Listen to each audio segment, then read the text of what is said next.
Okay, good evening everybody. We're going to go ahead and get started. I think we should be live. So we're going to be talking about upcoming games because there was supposed to be a segment talking about this yesterday, and there was actually some other stuff that I wasn't able to get to on yesterday's stream because there was just not enough time to go through everything. So I think we spent too much time talking about the RTX 5090, to be honest, and I think we're only going to end up continuing to talk about RTX 5090 on this stream, at least to some extent. We did not cover the 5080, which is probably going to be the, I don't know if I would say it's the hero in the sense that it's the champion GPU from Nvidia of this generation, of the 50 series generation, because the price point is still kind of high for most people at $1,000 MSRP, which means that a lot of the reality is you'll be spending well over $1,000 for a 5080. So, but we didn't really talk about the 5080, and I thought it would be a good idea to talk about it a little bit. But we are going to talk about the games for this year. Do you think 5090 founders will have cooling problems? If you overclock it, it's probably not going to be able to handle overclocking. Not with maintaining low noise levels or acceptable noise levels.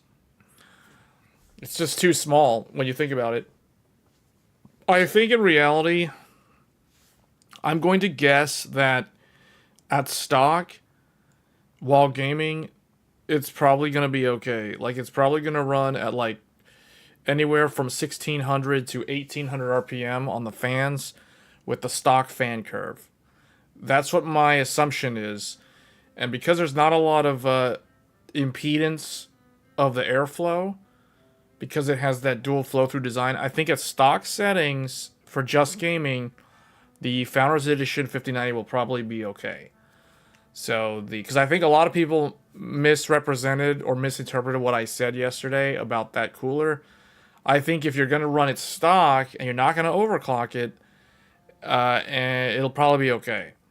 But if you are going to overclock it, I do not recommend that one, because I think as soon as you start raising the power limit, the physical mass of that cooler is just not enough to handle 575 watts for any long duration. So I still stand by that point, and we will see what happens when the reviews come out, when people try to overclock that. Do you reckon if at launch you have a chance to get 5090 FE if you're literally at the door of launch? I'm not sure what you mean by that. First of all, you have to know how to get one. What's funny is a lot of people on Monday, when I was doing the reaction to the live stream to Nvidia's keynote address, I kept seeing the comment like, how do you get the Founders Edition? Where do I buy the Founders Edition? How do you buy the Founders Edition? And I purposely ignored all of those comments because I knew that people would be asking those comments over and over and over again. So the answer is it depends on where you live, meaning what country you're in, and whether or not your country has access to the NVIDIA Founders Edition. Because unfortunately, for a lot of people outside of the US and Canada, it is not available in several regions of the world. Meaning, depending on what country you're in, your only option may end up being a AIB card, whether you like it or not. NVIDIA doesn't sell Founders Editions, to my knowledge, in a lot of countries. They only sell them in a select few number of countries. They sell... Okay, you're in the UK. Yeah, they do sell in the UK, and somebody explained the process to me. Someone who's located in the UK. This would have been for the 4090, but so I asked about this, and somebody explained it to me one time, and I've already forgotten what's the name of the store that sells the Founders Edition in the UK. But yes, the UK does have access to the Founders Edition. Yeah, I don't think the Founders Edition is going to be the quietest one. It's just too small. If you really want a quiet graphics card, you get the thickest, largest graphics card you can find. Typically, the larger the graphics card, the quieter it is.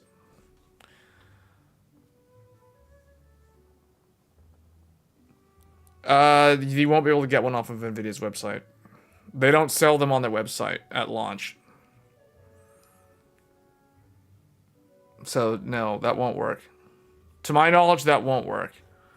I mean, let me see. Just typically what it'll do, if you try to buy one on Nvidia's website, all it'll do is redirect you to third-party sellers.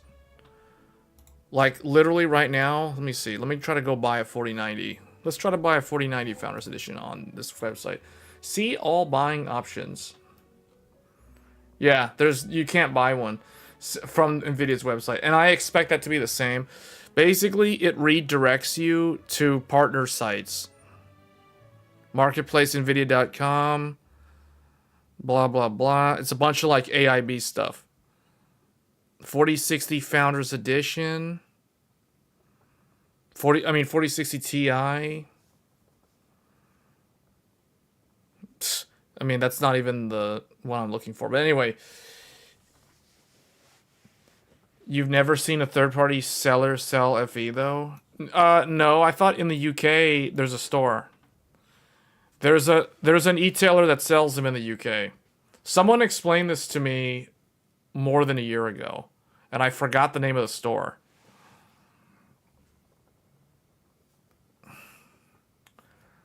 So, the XTX Nitro. The XTX Nitro is the quietest 7900 XTX. I have the exact same graphics card, and that thing doesn't make any noise. The way that you would get the Founders Edition, if you're in the UK, is... I don't know if they have a physical retail store, but there's an online store. I have to look it up. I don't think it's OC... What is it? Overclockers UK or something like that. There was some store... Mind Factory in Germany. I don't know if those stock it for those of you that are in Germany or in the EU. Yeah, I'm not sure. I'm not too familiar with how to get a Founders Edition card in the European Union. It's not like the options in the US are any better. In the US, you've got one option. There's literally only one way to buy the Founders Edition in the United States of America.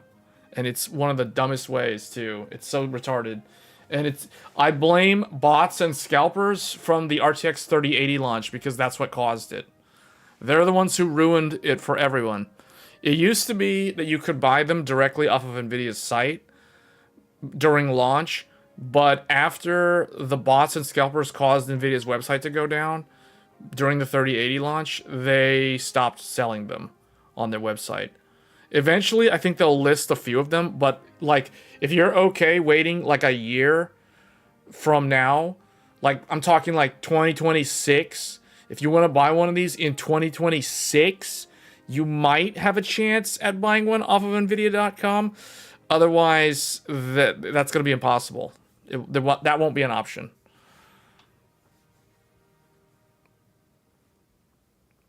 You directly bought 3070 from their website.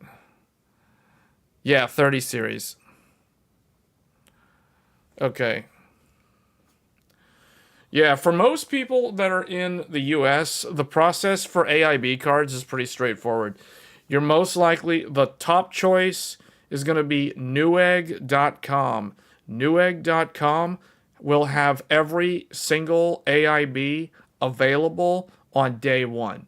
Newegg will have the Astral, the Strix, the Tough, the Prime 5080, not because there's no Prime 5090.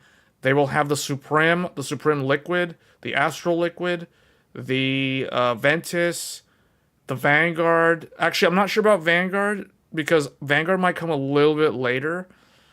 And then whatever the other one that MSI has that I'm forgetting. And then Gigabyte's Aorus Master, the Elite, the Gigabyte OC, all of those will be on Newegg day one. So if you want a specific model and you're in the US or Canada, because Newegg is also available to Canadians, the best choice, now I don't know about Canada Computers, I'm not too familiar with them. I know that's another e-tailer like Newegg, but they're only in Canada.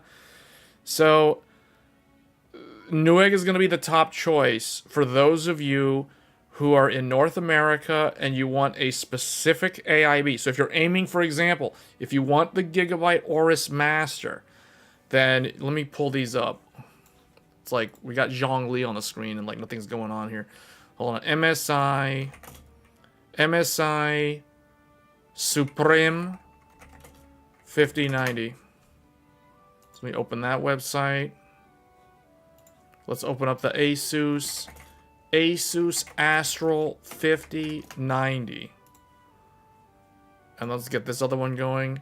Gigabyte Aorus Master 5090. I'm going to only do flagships for demonstration purposes. I'm only going to focus on the highest end ones. Like the most elite ones. Where is my thing? Okay.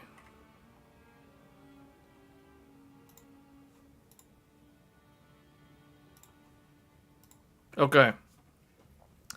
So if you want, let's say you want the Aorus Master because you like this chunky graphics card, Gigabyte, this is a quad slot. This is 3.8 slot thickness. So this is a big thickness. Look at this. First of all, this is a 3-finger GPU. It's triple finger, so I like that they're doing triple finger. And it extends beyond the 3rd finger to the point where they almost need the 4th finger, just like the prototype 4090 Ti cooler from Nvidia. So that is how massive this is.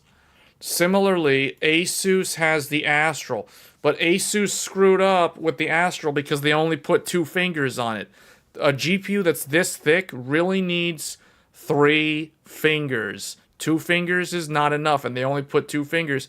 So I'm having reservations about the Astral because it's only got 2 fingers on it, which means it's prone to sag. So you got to take a lot of measures to prevent sag with this GPU.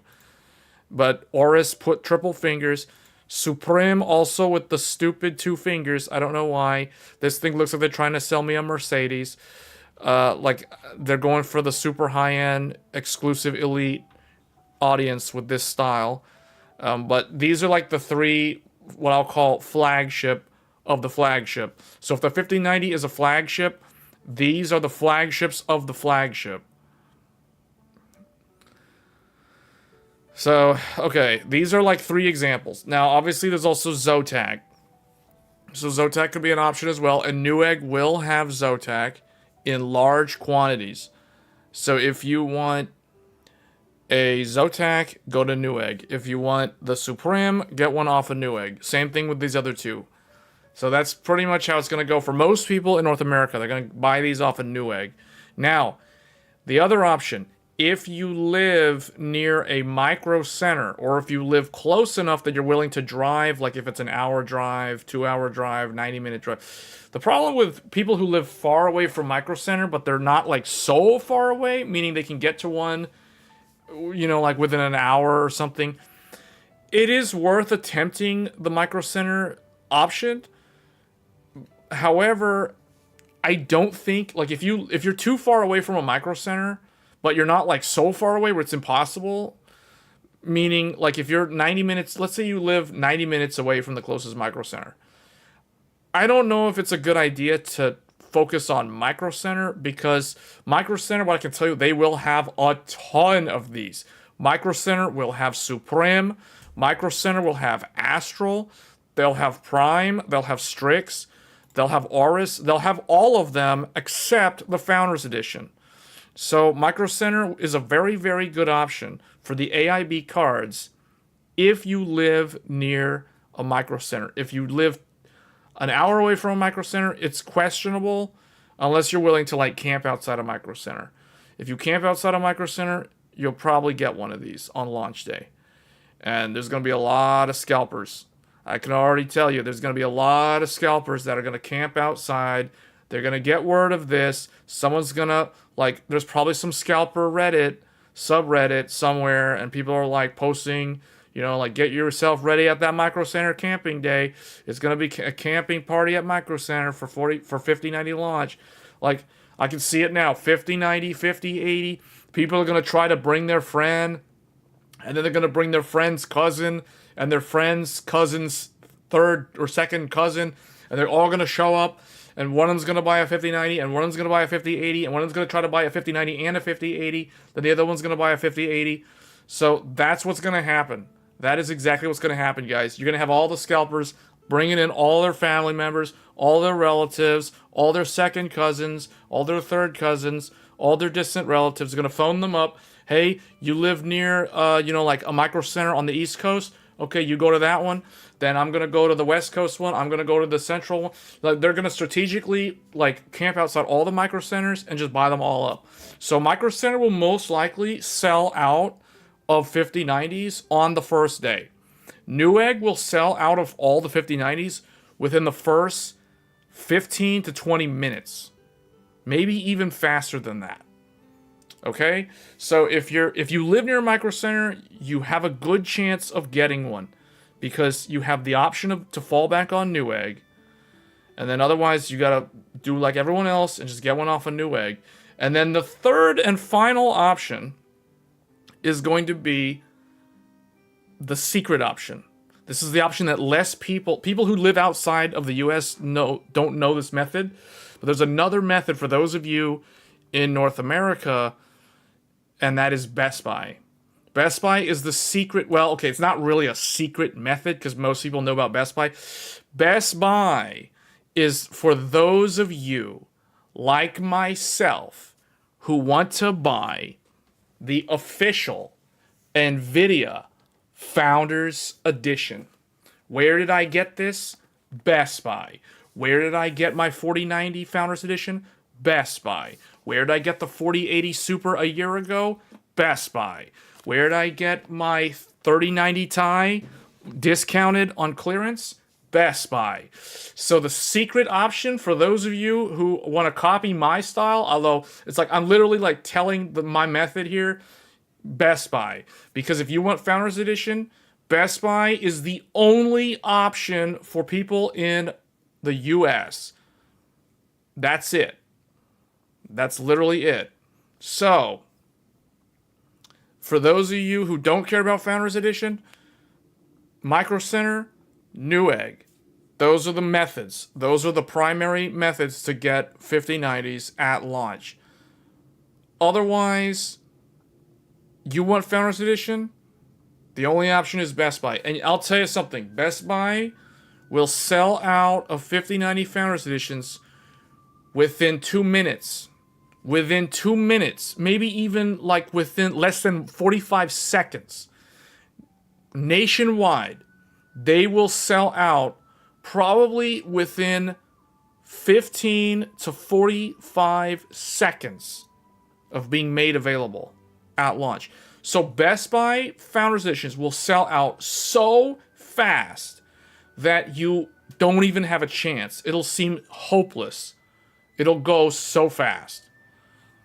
So I'm telling you like it is, as somebody who played that game for all these different Founders Edition cards that I've got, that's the only method, and good luck because you're going to be competing against like bots and scalpers and like all their family members and all their relatives and all their friends and everybody. Even people who don't even want graphics cards that are literally just going to buy them and then try to flip them. They're just going to try to flip them. You know what I'm saying? So, that's how it's going to go. That's exactly how launch day is going to go.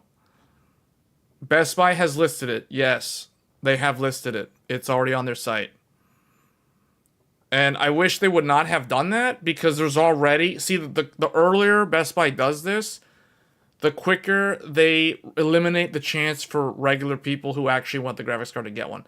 Because now that they've done that, all the scalper bots are already like homed in on the URL. They already got it. They're already tracking it. So it's gonna be like that, like a Thanos snap. It's like the 5090 Founders Edition will appear, and then it's like the Thanos snap gone like that. So that's how quick it's gonna go. So for most people, the reality is most people are gonna end up with custom AIB cards. That's how it goes.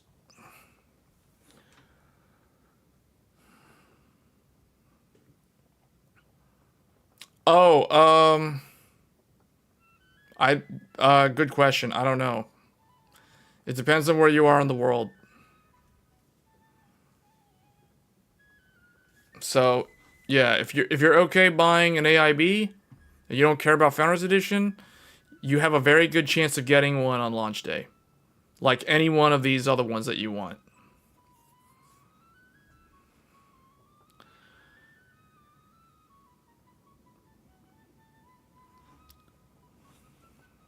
So, depends on which one. So, this is what I would encourage people to do. If somebody is seriously considering buying a 5090 on launch day, and you meet the minimum requirements. So, you guys remember what the minimum requirements are? We talked about it on Tech Thursdays yesterday. Do you guys remember what they are? Whoops. They were minimum requirements of a RTX 5090. Minimum requirements of a RTX 5090 owner. Like, you have to meet the requirements. So let me list it out for you. Must have a 4K monitor. At least one 4K monitor. Must have at least minimum of $2,200 in cash. So must have a 4K monitor. Must have at least $2,200 in cash. That means no credit. It's like, yes, you can buy it on a credit card, but if you don't have the cash to pay that off in an instant, shouldn't be buying one. Okay, so these are like okay, must have a PSU at least 1200 watts. At least 1200 watts. There was another one that I'm forgetting. These are pretty much minimum standard requirements for a typical 5090 owner. Like, these are the bare minimum requirements. If someone is missing any one of these three, like, let's say someone has number 2. They've got $2,200 cash. And let's say they have a 1500 watt power supply, but they don't have a 4K monitor. They fail. They're not eligible. They're better off not upgrading. Let's say someone has a 4K monitor and they have the cash, but they need to buy a new power supply. Well, if they don't have a power supply before launch, they automatically fail, and they shouldn't buy a 5090. It's that simple. It's that simple. Okay, so if you meet these minimum requirements, then you are an eligible candidate for acquiring a chance at getting an RTX 5090. Oh, you're right, the CPU. Yeah. The CPU. CPU must be less than 2 years old. Must be less than 2 years old. That was what it was. Yes. CPU must be less than 2 years old. So, for example, IE 9800X3D. Because that's the newest one. So I'm just going to use that one as an example. Okay, so it doesn't have to be this. It just has to be less than 2 years old. And if you want to unleash the full potential of the GPU, you have to have at least... Technically, the minimum is 1100 watt power supply. But to my knowledge, I'm not aware of any 1100 watt power supplies. These are the minimum standard, these are the minimum requirements. We haven't even gone into the fact that you have to have a case that can fit the 5090.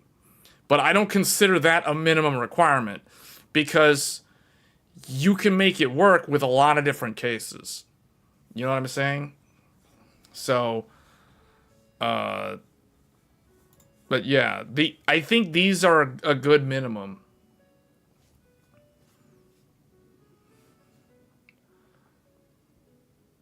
Yeah, Core 2 Duo? No, you're not eligible. I'm sorry. If you were to apply for the job, you'd be rejected instantly because you have a Core 2 Duo. For some reason, Best Buy Canada still doesn't have the 5000 series. Yeah, I don't know. Well, that's because it's not for sale yet. I mean, the website listing should be there. Are you telling me the website listing's not there?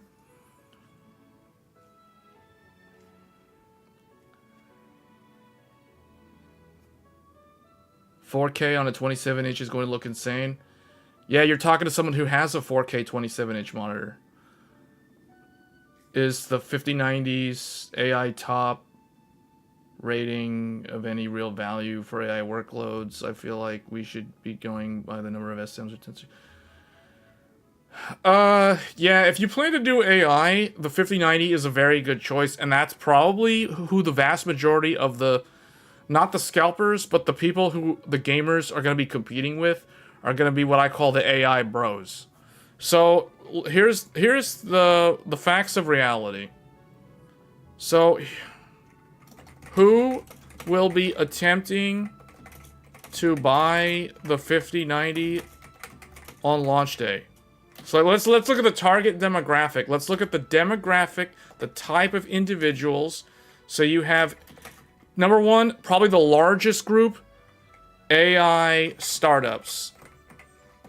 AI startups. AI startups, they'll look at my list and they're like, yeah, everyone in the office has a 4K monitor. We have literally probably like $10 million in equity. We're ready to go. So yeah, they meet that requirement. AI startups, they have all the money. They have all the venture capital. They have all the angel investor money. So they're good to go on the cash. They all have 4K monitors because they're doing work. So they want that screen real estate. So must have a PSU. Yeah, they can do that. That's easy. They can buy bulk 1500 watt units from Corsair. They can get volume orders or whatever from Superflower. So that's no problem. CPU must, now for the AI bros, this one, number 4 is going to be like the hardest one. That's the one where they're just going to like meme out like, what? Like because their CPU is like 3 years old. You know what I'm saying? Or something. So that one is going to be the hardest one. This is like the most challenging one for the AI startups. Because it's like, I didn't upgrade my CPU. So that's why they're going to have a hard time. But we're talking strictly the demographics. Like, who is going to attempt to buy this? Obviously, you got scalpers in large quantities. You have gamers. You have gamers. They're like probably the smallest group, but they're going to be there too. So these are the three. These are primarily the three. Cryptocurrency, a lot of the reality is people are not going to buy a 5090 for crypto. There may be a couple of crypto mining firms that attempt to buy one just to test the number so they know how it does.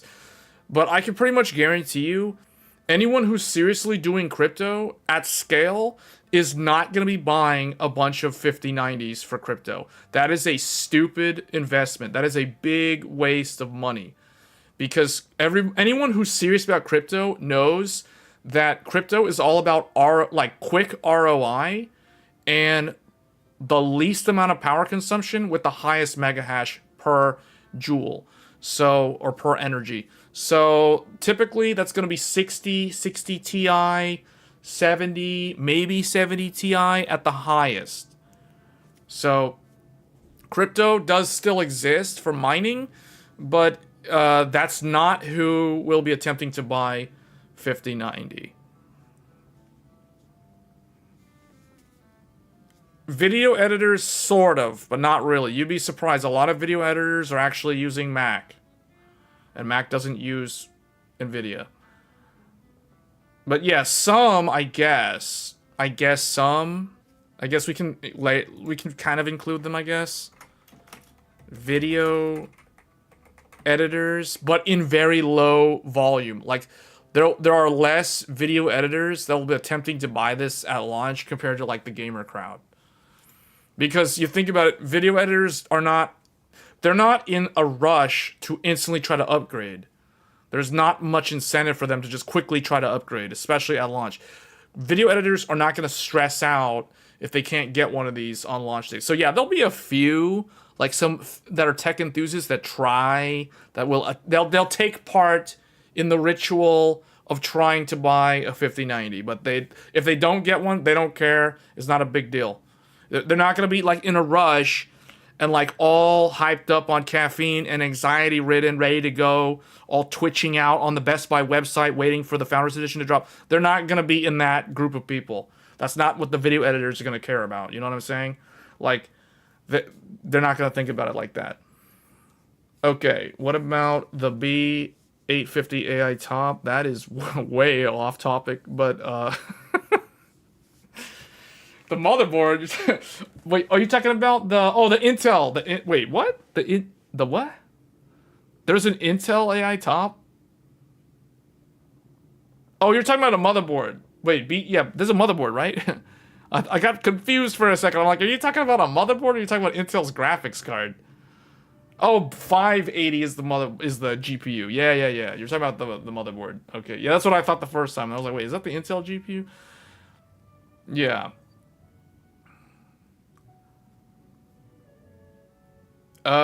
We can look at that. You're telling me that's a dual... wait, what? Is there really a motherboard? B850 Aorus AI top.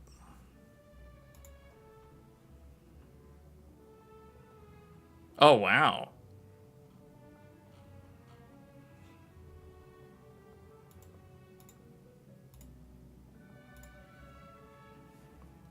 Okay. This has the postcode. It has dual LAN. Wait, hold up. It really has dual LAN?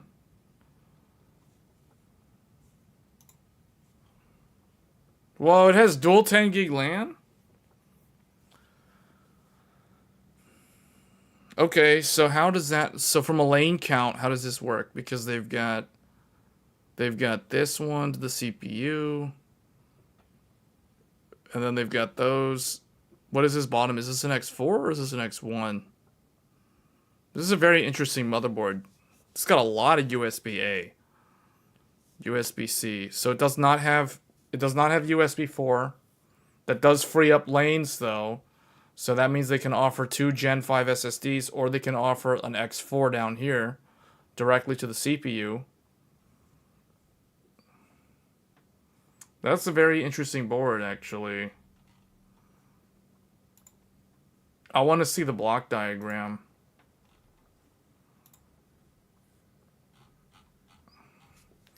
Okay.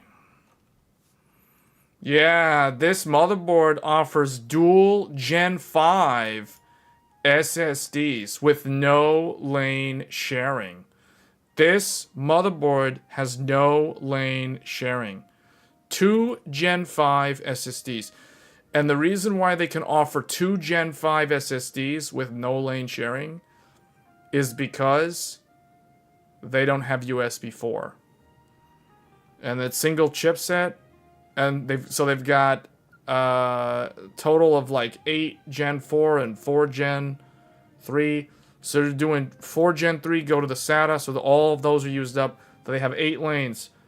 They have 2 lanes going to the switch, which means that there's an X2, which is shared with the third M.2, which is a 2-lane. This is Gen 4. Yeah, Gen 4. And then over here they have the dual 10 gigs. So wait, that's 2, 3, 4, 5, 6, 7. So 1 lane is not used. Yeah, 1 lane is left doing nothing. But that's okay, because they're giving you dual 10 gig. Very interesting motherboard. And it has the postcode debug. That's actually a pretty solid choice on a budget. That's a pretty good budget board. This is an example of a really good budget motherboard. This is a good one.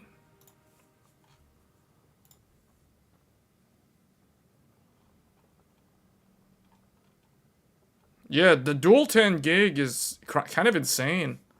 This is probably a $300 motherboard, if I had to guess. It's probably gonna rival the Tomahawk.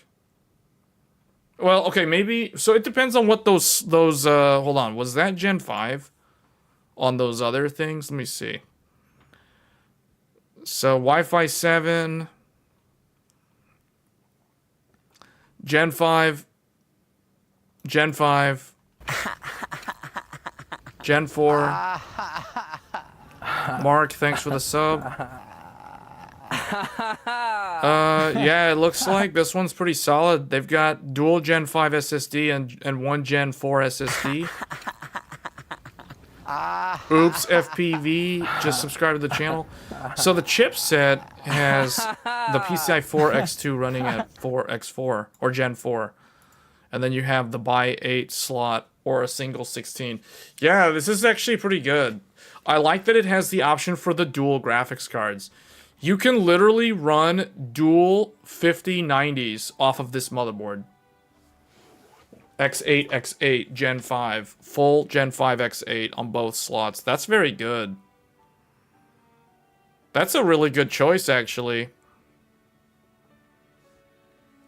Wow. Not bad. I must say I am impressed with this one. Gigabyte's got a really good one right here.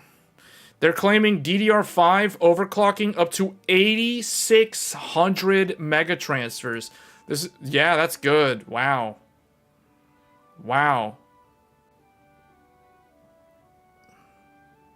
PCIe 5x16 slot with 10x strength for graphics card.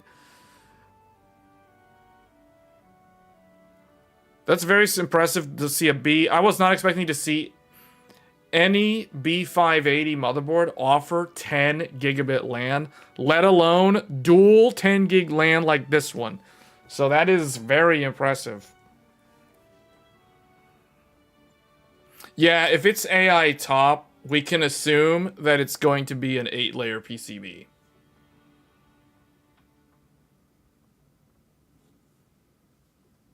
The newly posted X870E Tomahawk. Wait, there is one?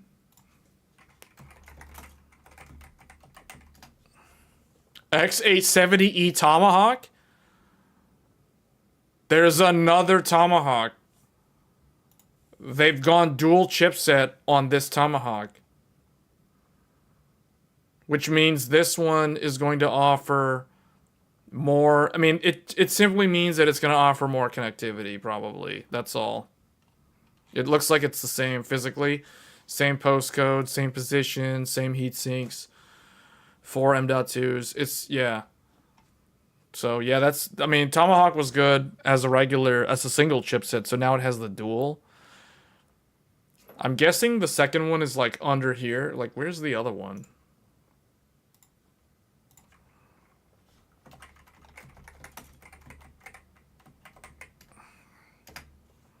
X870 Tomahawk. So, hold on. Let me see if I can spot the difference. This is the X870E. This is the X870. They literally look the same. I can't even tell the difference. The only difference is, like, the angle that they took the picture. These literally look almost exactly the same. I'm sure that the difference is going to be the X870E probably has more, like, USB or something on the back. USB 4, 10 gig, 5 gig. So this is the X870E, and then this one. Wow, wait a minute, they're identical. Huh? What's the point of the E? Like, I don't see anything else added.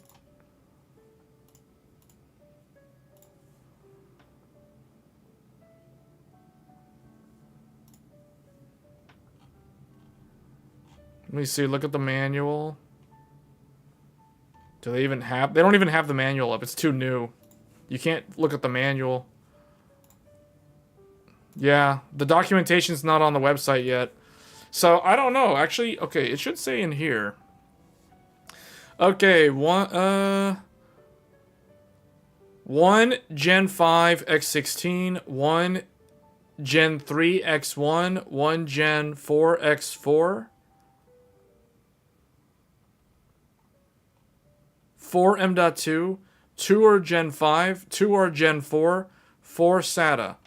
Okay, let's look at this one.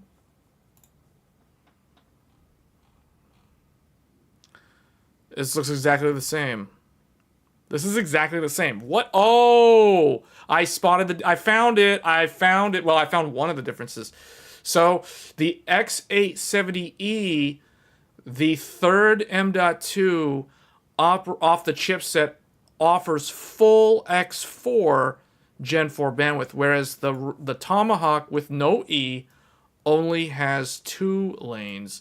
The other thing, too, is it says right here, the M.2_2 will be unavailable. Oh, wait, no, never mind. Ignore that.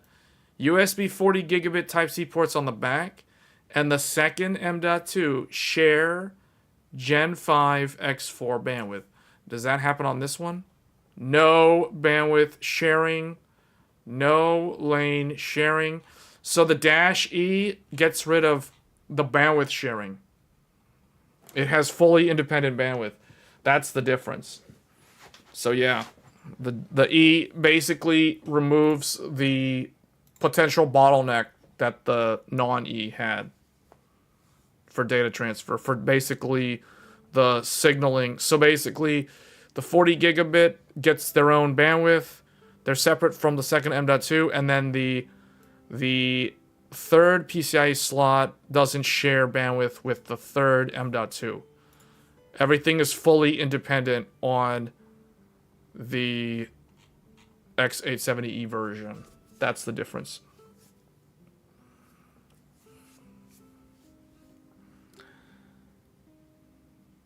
Yeah, there's no lane sharing on this one.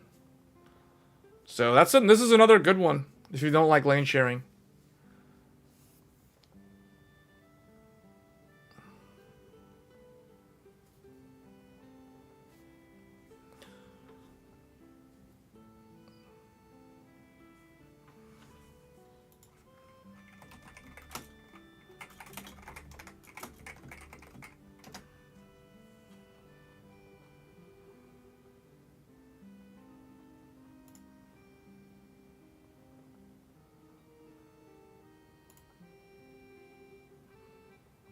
Okay, palette.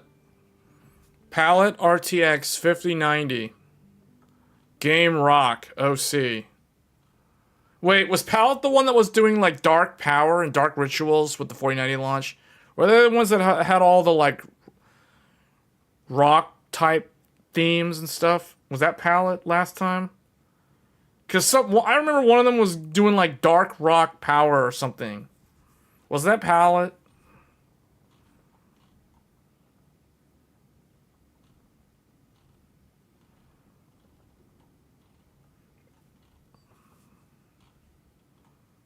Yeah, Palette's going all out. I'm not too familiar with them. But yeah, Palette's good. There's another SKU, look up Palette, 580, 590 Master. Well, isn't this all of them? Okay, let's see. Game Rock. Game Rock OC. Gaming Pro OC. Wait, no, these are going down the stack.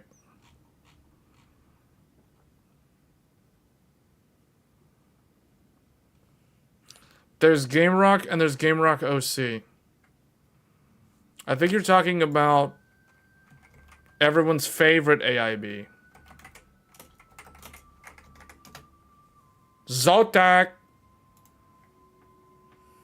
Zotac. Everyone's favorite. The Zotac RTX 5090 solid.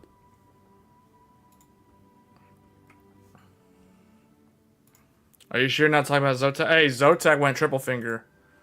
Zotack's going triple fingers. They know what they're doing. This is a sign that the AIB knows the truth. They understand what they're doing. They understand that they're building a large GPU. And they understand that GPU sag is a thing. So, triple finger is the way to go if you're making a really thick graphics card. So, Zotack gets the thumbs up from me. That's good. I like to see the triple finger on a really big graphics card. That's how it's supposed to be done. These people need to learn something. Asus really needs to learn. Like, why are you putting 2 fingers on a quad GPU? Jerome, thanks for the sub. Welcome to the channel. So, I can't stand looking at the 2 fingers on the Astral. That's ridiculous. That is ridiculous. This is a 4-slot GPU with only 2 fingers. Half of the shroud is going to sag. So, anyway, let's look at another one.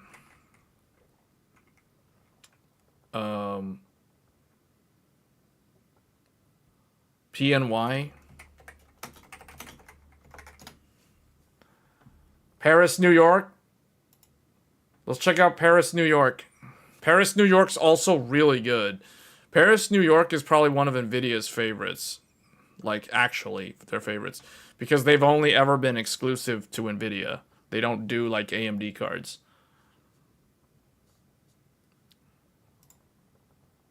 And these guys, again, they know what they're doing. I can see it. Thumbs up, PNY. Paris, New York knows what they're doing. Paris, New York gets the applause. Paris, New York. RTX 5890 series ready to go. Really, really good. Yes, exactly. A lot of people don't know that. PNY makes the professional Nvidia Quadros. So you know those cards there. So you guys may not know this. Do you guys remember the 4090 Ti? Does anyone here remember the 4090 Ti? Probably not. The 4090 Ti was exclusive to PNY in the form of the Ada 6000. Or the A6000 Ada. That is also known by another name, the 4090 Ti. And PNY had exclusivity to it. Oh no, it was made. Oh yes, it exists. It's $7,000, but it exists. The reason why no one knows about it is because not many people are going to spend $7,000 on a graphics card. It's not called Quadro anymore. It is the professional card. They do exist. But PNY is the only manufacturer of them. So basically what I'm saying is you can't go wrong with PNY. PNY is really, really good. So my favorite is actually PNY and Zotack. Like for AIB, when it comes to an AIB GeForce, I will prioritize Zotack and PNY over the others. So the other ones, like, I don't know, man. Astral looks so good. This one looks so good with the 4 fans. I just don't like how they're doing the 2-finger. That just, like, that's kind of dumb. Yes, I'm aware you can put an anti-sag bracket. And even if you were going to run a triple finger GPU, you're still going to put an anti-sag bracket on these also. So, but it's kind of unexcusable that they put a 2-finger on there because they don't know, like, they're taking for granted that the person building the computer knows what they're doing. Like, if somebody doesn't put the anti-sag on this thing's gonna sag after like 6 months. It's gonna be very slight. It's gonna start off where it's like it's barely noticeable, and then a year from now, it'll have this, like, you know, 5-degree angle sag. Because it's a 2-finger. Meanwhile, these triple fingers, they're not going to sag. Not nearly as easily, because they have extra support on this end.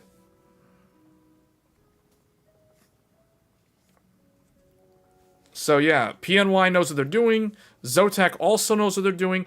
So the difference is PNY is more... Like, PNY sells more in the Western countries, and Zotac sells more in the Asian countries. So when I think, like, I was thinking, like, okay, if I was in Tokyo and I wanted an RTX 5090, I'd be looking at Zotac for the AIB. If I was in, I don't know, Paris, somewhere where it's like not easy to get Founders Edition, I would just get this one. I would just get the PNY. Oh, also, PNY is the alternative choice if you're going to try to buy one at Best Buy. Meaning, you have to develop a contingency plan. A contingency plan means a backup plan. So, for example, what happens if you try to buy the Founders Edition, but it's like the card drops and you see it add to cart, you click add to cart, it doesn't add to cart, it's gone. Sold out instantly. So already Founders Edition gone. Well, the backup choice for those of you that are on the Best Buy website will be PNY. Best Buy typically will stock both the Nvidia Founders Edition and the PNY series. So those are the top two choices for Best Buy. If you can't get Founders Edition, then you go PNY. Otherwise, they may have MSI Ventus. If you're okay with the entry level, the entry level 5090 Ventus from MSI. Best Buy typically will have PNY and MSI and Nvidia. But most likely it'll be PNY as the backup, the fill-in for Founders Edition once Founders Edition is sold out. So that's typically how it goes.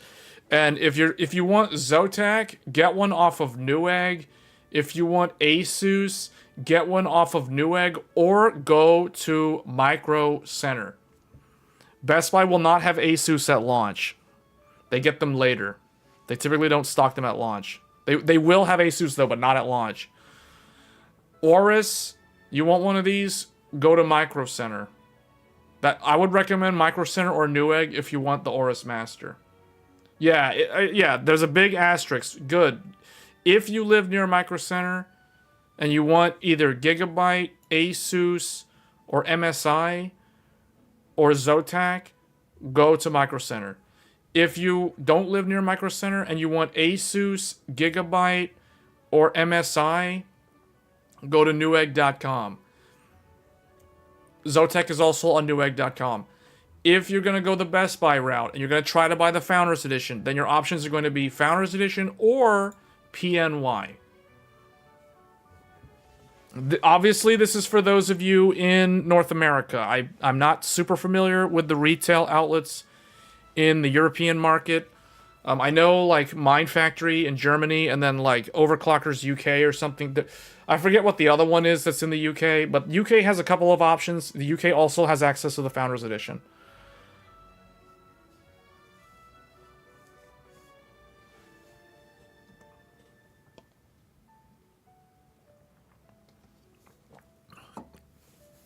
Yes, but the stock of Gigabyte on Best Buy at launch is going to be very, very low. Scan. Maybe it's Scan. Scan is UK.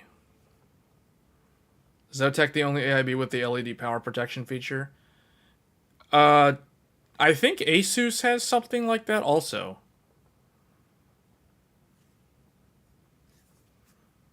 Circuit City's been gone for like 20 years.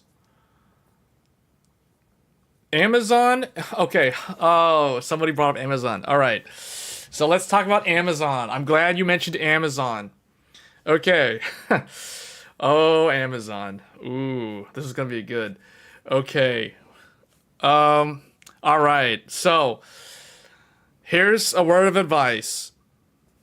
When it comes to a graphics card launch, do not go to Amazon unless you want to buy one of these cards from a scalper. Because you know what's going to happen? The scalpers who buy these from the legit stores like Newegg, Best Buy, Micro Center, scan, whatever. You know what they're going to do? They're going to try to flip them on Amazon Marketplace. Amazon is where you go if you are willing to, like, feed the scalper. Like, if you want to feed the scalpers, go to Amazon. So it's like this. Amazon is the secondary, well, okay, not secondary market because it's still unopened, brand new. However, if you go to Amazon, you're going to be buying one of these cards from a scalper. So, like, if you literally just sit there and don't try to buy one off of the other websites, you let the scalpers buy all the cards, then they're going to try to flip them on Amazon. So, for example, like, what you'll see is, like, the Astral. So, let's just, for argument's sake, let's say the Astral is $2,500. Like, let's say this is $24.99 at Micro Center. So a scalper lines up outside of Micro Center. They go inside Micro Center. They buy this graphics card for $2,500. And you know what they're going to do? They're going to list it on Amazon for $3,000. $2,999.98. Okay, and then same deal. Best Buy. A scalper goes and buys a Founders Edition on Best Buy for $2,000, $19.99. Then you know what they're gonna do? They're gonna go and list it on Amazon Marketplace for $3,000. They're gonna try to sell the Founders Edition for $1,000 profit. You don't believe me? Watch Amazon on launch day.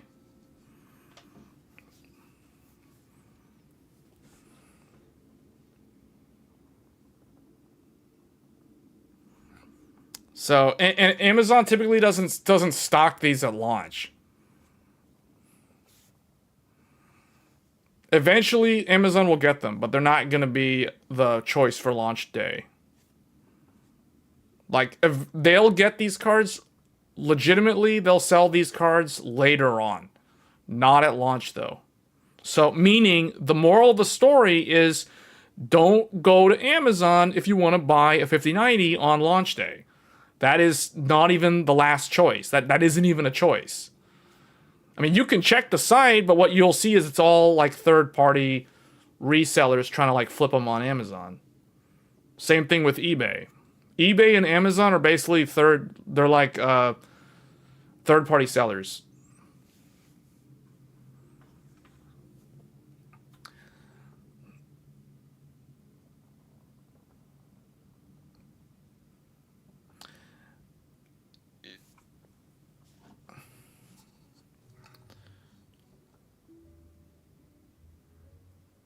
That's why I said don't go to Amazon on launch day. Like I said, they'll get them eventually, but they're not going to have them at launch. The only listings that are going to ship, quote-unquote, fast are going to be scalpers trying to sell them on Amazon.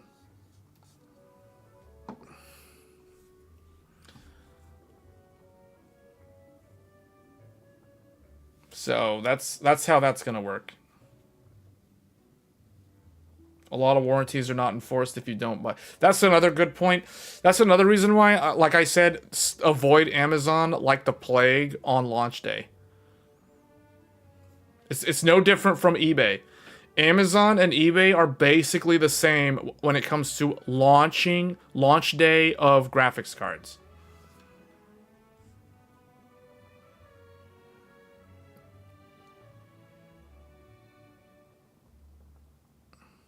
Does Best Buy do pre-order? No, they don't. They'll just drop it on the 30th, and if it's first come, first serve. They'll just drop it, and it'll be gone in an instant. Within 30 seconds, it'll be sold out.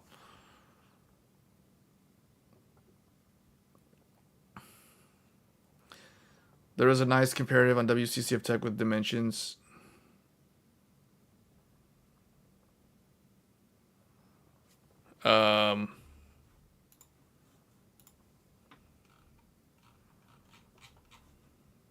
Is that how recent is that article? Was it like from today? Because their search is awful. This one.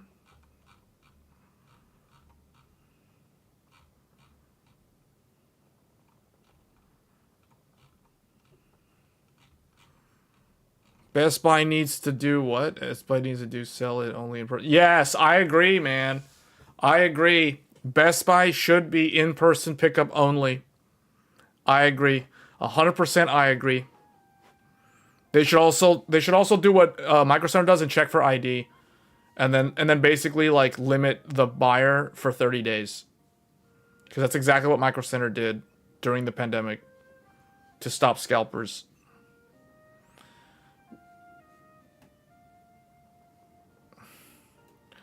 They weren't doing social that no, they wouldn't do that. They did one per person. You have to show them your driver's license. It was per driver's license. That's what they need to do, man. For real. Like, Best Buy needs to do that. Then I feel like if Best Buy did that, a lot of people who actually plan on keeping the Founders Edition would be able to actually obtain them. Because what's probably going to happen with Best Buy... Because here's the thing. The scalpers are not dumb.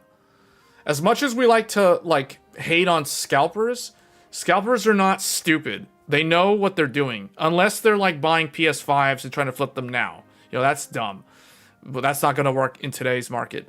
But, like, they know what people want. So, they know that people want Founders Edition. And they know that Nvidia, in all of that company's infinite wisdom, created a giant bottleneck by limiting the supply to Best Buy exclusivity. So, Best Buy knows, or not Best Buy, the scalpers know that Best Buy is the only way for people in the US to obtain the Founders Edition. So you know what they're going to do? They're going to home in on Best Buy, buy up as many as they can on launch day, and then try to flip them on eBay and Amazon. So you can pretty much guarantee on all throughout the first month of, well, okay, pretty much like the entire duration of the 50 series generation, any Founders Edition card that you see on Amazon, you know that is being sold by a scalper. That is 100% a scalper is trying to sell that on Amazon Marketplace. So, pretty much guaranteed that's a scalper. Same thing with eBay. Any Founders Edition that you see on eBay listed as brand new, unopened, starting bid, $24.99, you know, like, those are obvious scalpers.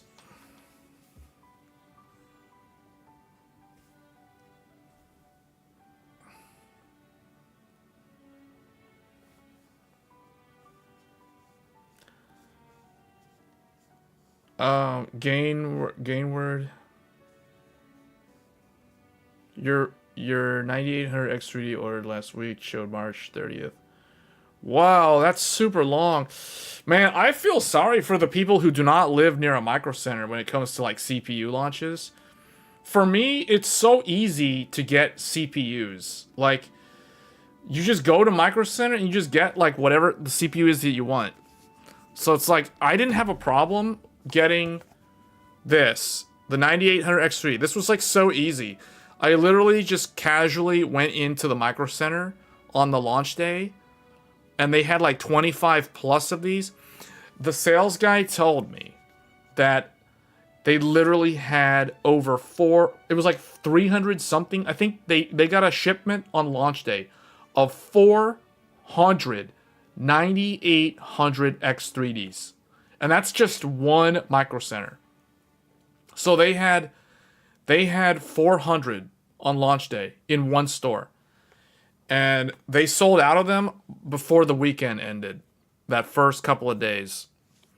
So to me, like, I feel sorry for the people who, like, they don't live near a micro center, so it's so hard for them to get like a certain SKU. Like, if you wanted to upgrade your CPU, it's like, good luck, because those that live near a micro center, it's super easy. And same thing with the GPU. Like, for those of you who don't live near a micro center, like, let's say you want the Astral. Let's say you want the Asus Astral. The Asus Astral will be at Micro Center on launch day. Now, I don't know how many they'll have. I would assume they're not going to have that many. They're probably going to have a whole bunch of tough probably a decent amount of Strix. They'll have a couple of Astrals, and they probably won't have any Liquid. The liquid AIO, that will probably come in later, or they might have like one of two of those.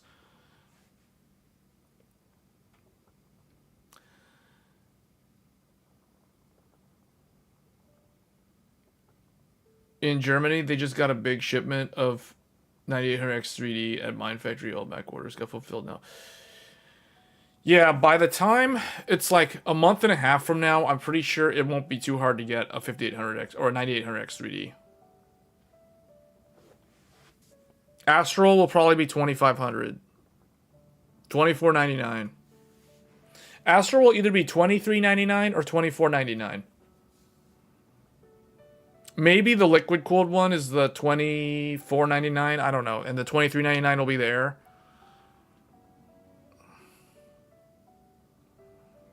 Okay, so here's the thing, guys. I don't know if Newegg will be doing pre-orders. Newegg typically does do pre-orders for certain things. I don't know if they do pre-orders for GPU launches, though. So maybe they will. Newegg did pre-orders for motherboards. They did pre-orders for CPUs recently. So they might do pre-orders for GPUs. But I can't guarantee that. I don't actually know. Gainward Master.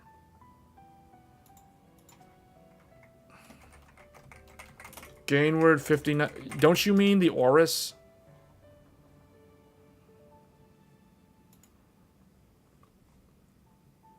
Palette. Wait, what?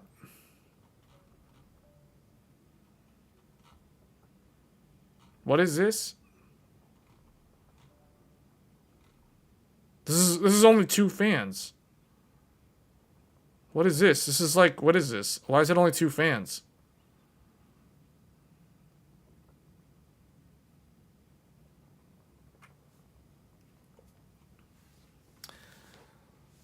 Not anytime soon.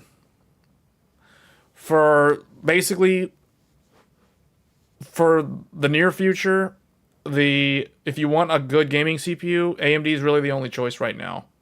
Like, if you want the best of the best. What are you trying to tell me about this? Like, what's so great about this? This is 2 fan?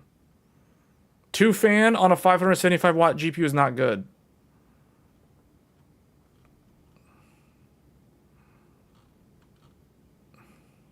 Flow through on this one? I don't see what's so great about this.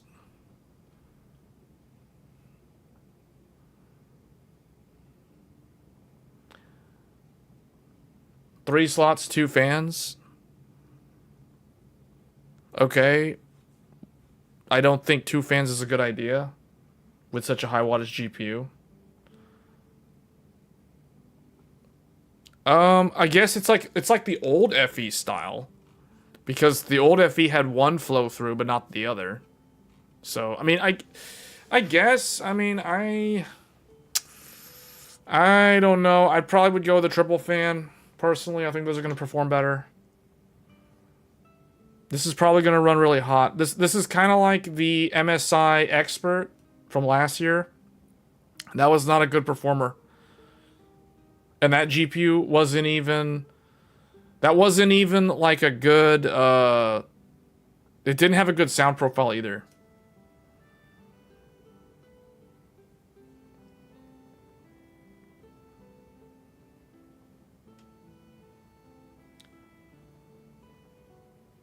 You're going to the Philippines, all tech is cheap there.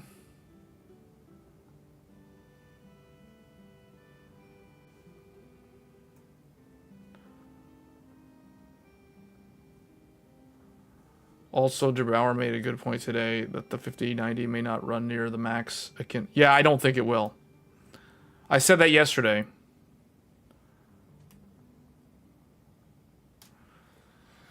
Here's what I expect from the Founders Edition. So the Founders Edition will, if it detects like a power virus like Firmark, it's going to limit itself. The boost clock will go down to the base clock, so it won't overheat. So meaning Nvidia will have tuned the Founders Edition to behave appropriately for its size.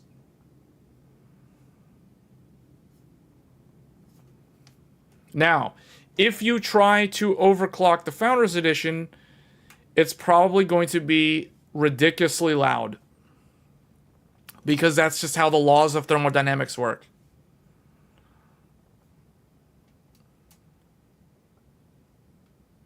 You have the Sapphire Nitro XTX should you upgrade to the 5080? That's a interesting question. Probably not. I don't think it's going to be justified. Like, you're not going to get the performance uplift that you're hoping for. And you're downgrading technically in terms of VRAM. You're going from 24 gigabytes of VRAM down to 16 gigabytes of VRAM. To me, that doesn't sound like an upgrade. For those of you on the XTX, there's literally only one choice, and that is the 5090. That's literally the only choice. And that assumes you're on a 4K monitor. So, yeah, you can't go from, like, if you're already on a certain amount of VRAM, you don't want to go down in VRAM.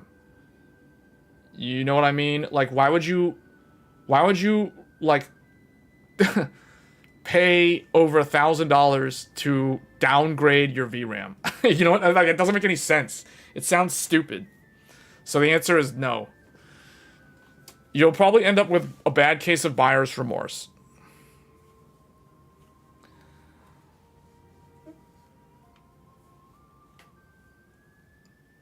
$7,800 XT and above don't need to move to the... Yeah, it depends on what those newer GPUs do at higher resolution. Because I think not a lot of people are thinking about, like, new monitors. You know what I mean? Like, a lot of people are really not thinking about the fact that, let's see, 27-inch, 4K, 240 hertz. That these things... Dude, why is their website so awful?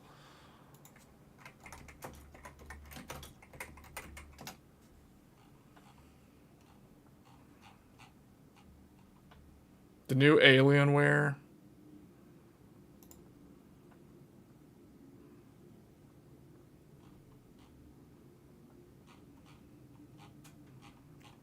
Okay, you know what? This one... I don't think this one is out yet. Asus... What is it? UCDM... 27 UCDM? Here we go. There we go. These monitors literally just launched. And this is the sort of monitor that the 5090 is designed to be paired up with. And technically the 5080 would be okay with this monitor as well. So that's what I mean. Like, a lot of people don't understand. Like, they look at those requirements that I wrote at the beginning of the stream, and they're probably like, well, why does it have to be 4K monitor? Well, because the engineers designed the GPU to go with 4K. That's the answer. They didn't design it to go with some puny resolution from, like, 6 years ago. So...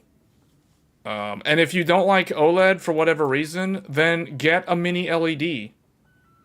As long as it's 4K. In fact, 27-inch 4K has existed with IPS for like several years now.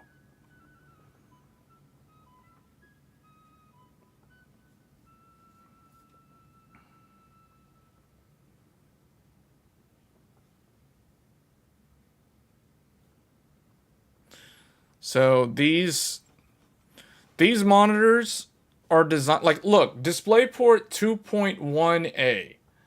The 5090 supports DisplayPort 2.1. So further validation as to why you need to have a really good monitor to benefit from these top tier GPUs.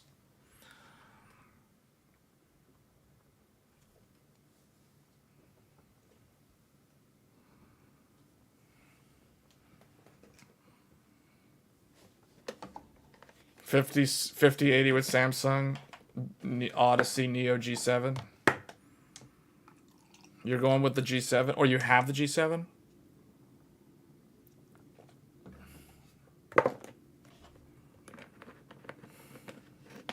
Yeah, you gotta plan the build properly. But if you've been following this channel for a while, you would have known, like, last year, all of us did our upgrades as a group. Like, all of us pretty much upgraded to 9800 X3D at the same time. So, like, the people who have been following my channel for a long time now, when I say a long time, like 2 years, they are already ready to go.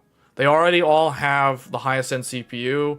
They already have, like, a new motherboard, DDR5 RAM, blah, blah, blah, new case, all this other stuff. They probably already got a new monitor as well. So, I think the only component for my longtime viewers that they're waiting for at this point is the graphics card. So if you're in the market for the graphics card, good luck, because you're going to be competing with all the rest of us trying to buy up the new GPU as well.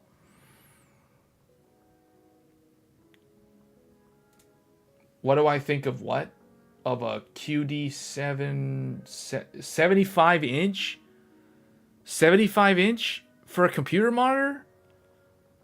No. What do I think of it? No. Sorry, no. That's not practical. That's like a TV. That's for like a living room.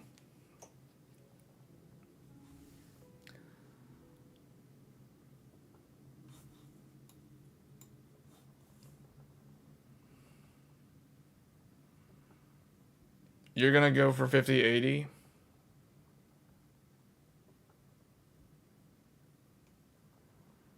$5080 will probably be similar to the RTX 4090. So for those of you that are wondering, okay, here's what I think is going to happen. I expect the 5080 to be very similar to the RTX 4090 overall in performance. But then you know how Nvidia is.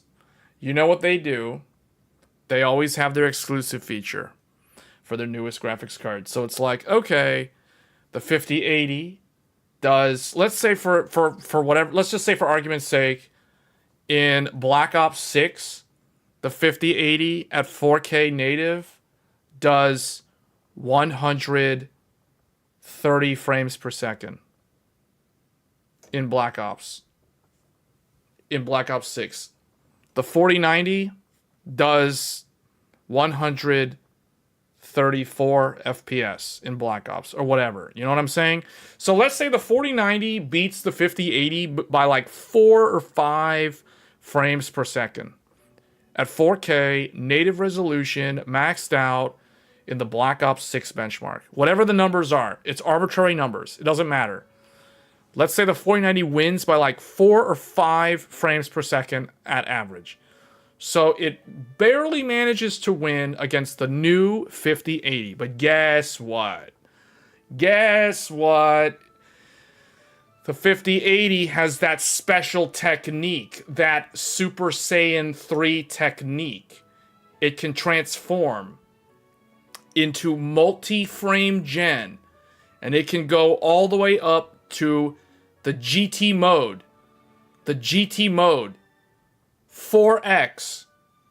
It can go beyond a Super Saiyan 3. The 5080 has the ability to go Super Saiyan 4. It can literally go Super Saiyan 4. And it can clean sweep, defeat the 4090 outright because of its Super Saiyan 4 technique. That's just one example. You can apply this to any of those games, those 75 games at launch that will have multi-frame gen support. So, in general, most people are probably going to be like, well, the 5080, it's probably going to be like equal to the 4090 on average. It loses some, it wins some. But Nvidia is going to do the Nvidia thing, and it's going to bestow its blessing upon its newborn child, in this case the 5080, and it will make the 5080 win, no matter what it takes.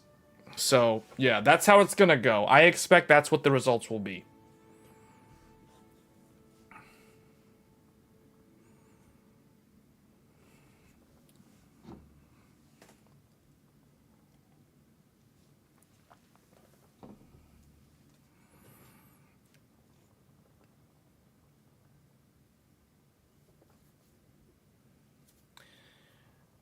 Indiana Jones with path tracing. The 5080 is going to run out of VRAM. Will that be a problem at 4K? Well, no, hold on a second. Hold on a second. Wait, whoa, whoa, whoa, whoa, whoa, whoa. Oh, hold up. Time out. Whoa, that's a really good point. But Nvidia has an objection to that. Nvidia has an answer to that. They're prepared. They're prepared. Oh boy, the famous Indiana Jones at 4K. The statement is that the 5080 will run out of VRAM. Okay. You know what Nvidia says to that?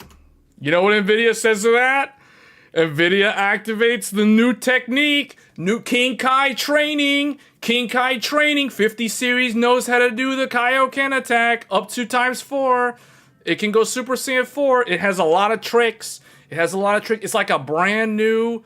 It's got a brand new hero battler. It's like what am I thinking of? It's like the Marvel Overwatch clone. It's like they just added a new hero. They just added a new champion, RTX 5080. It has all these broken moves that are like so S-tier broken. They need to nerf this thing pretty quick. It has SSJ4. It has Kaioken ×4. It has memory compression. So, activate memory compression technique. I don't know what they call. I forgot what it was called. I forgot what the name of it was. Jensen had like a name for it. Like Nvidia has a legit name for it. They'll do their memory compression technique, and all will be well. Oh man. See, this is why at the end of the day, I really think that the 5080 is going to be the one that most people like. Like, it's $1,000 MSRP, so it's not as much of a burn as $2,000 plus. And it performs like a 4090 at native frame rate, or at least very close to one. In some cases, it might actually outright win. It just really depends. But then it has all these gimmicks. It has all these techniques of the Kai. It has memory compression. It has 4x frame gen. You know, it's a newer card. So Nvidia will be like, we must optimize for this card at all costs so that it wins no matter what. No more optimization for 40 series. Just like 30 series. 40 series must slowly go down in performance over time. So all the future optimization, all the developers' efforts, all the driver team's efforts will go into improving the performance of the 5080. And a year from now, you know what they're going to launch? The 5080 Ti. Just kind of a spoiler alert. Spoiler alert. 5080 Ti comes next year. So that's kind of a big spoiler, but 5080 Ti is on the way, but you're gonna wait a whole year. It's like Ultimate Gohan is coming in. You'll see it. So yeah, I'm in all seriousness, I actually do think the 5080 is going to be the card that makes the most sense for the gamer crowd. Because that leads me to my next point. Remember, we asked this question earlier. Who will be attempting to buy the 5090 on launch day? Well, these people. So now let's ask let's go the opposite.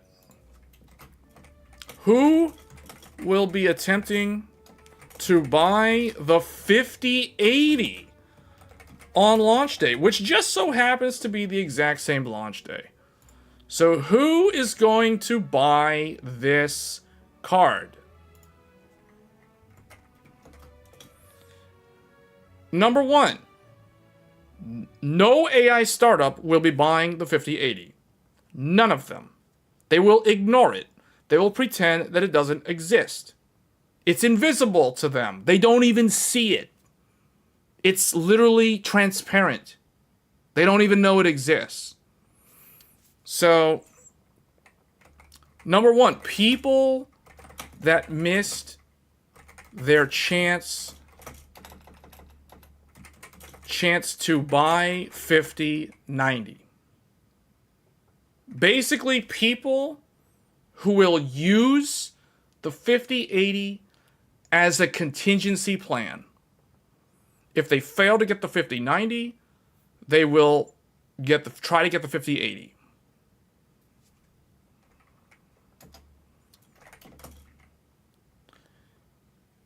Number two, the gamers. The gamers will wish that they could get the 5080, so they will attempt to buy the 5080. I'm trying to think who else would want this. People who, I guess, missed their chance to buy 4090. So I kind of think that this is the majority of the people that will attempt to buy this card.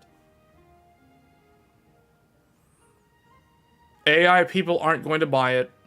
Crypto people aren't going to buy it. Well, crypto people will attempt... Well, no. Crypto people aren't going to buy this. It's too expensive for crypto. The ROI on crypto is just not profitable enough to warrant spending $1,000 or more on a GPU. So you don't have to worry. So the good news is for the people who are really hoping that they... Oh, I forgot number 4. How could I forget them? How could I forget everyone's favorite demographic? Our most beloved demographic. The pinnacle of society. The scalpers. Because of course they'll be there. Of course the scalpers will be there. Okay, so that's 4 for 4. So basically, notice something.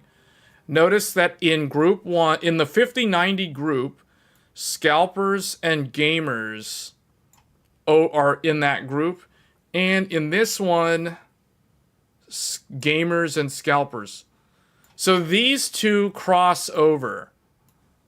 They carry over into both demographics. Whereas, notice something. AI startups with like $15 million or more to spend on GPUs, they're not going to buy this. This doesn't exist to them. You know why? VRAM. It's all about VRAM. And the 5080 has a puny, pathetic 16 gigabytes of VRAM. And they don't like that. That can't handle their LLM. It's too small. So it's irrelevant. So maybe for inferencing, but not for model training. So that's not going to be an attractive choice for AI people. So scalpers, gamers, yes. Video editors, like I said, I don't expect a lot of video editors to actually try to buy either of these at launch. They're not in a rush to buy a new graphics card most of the time. They sit on a GPU at least 3 years or more. So these guys are in no rush. They'll favor this one, but they don't really care. The video editors, when I'm talking video editors that want this, they're doing that for like 8K raw editing. Not even 4K. So it's like 8K. So anyway, that is kind of, those are the demographics really.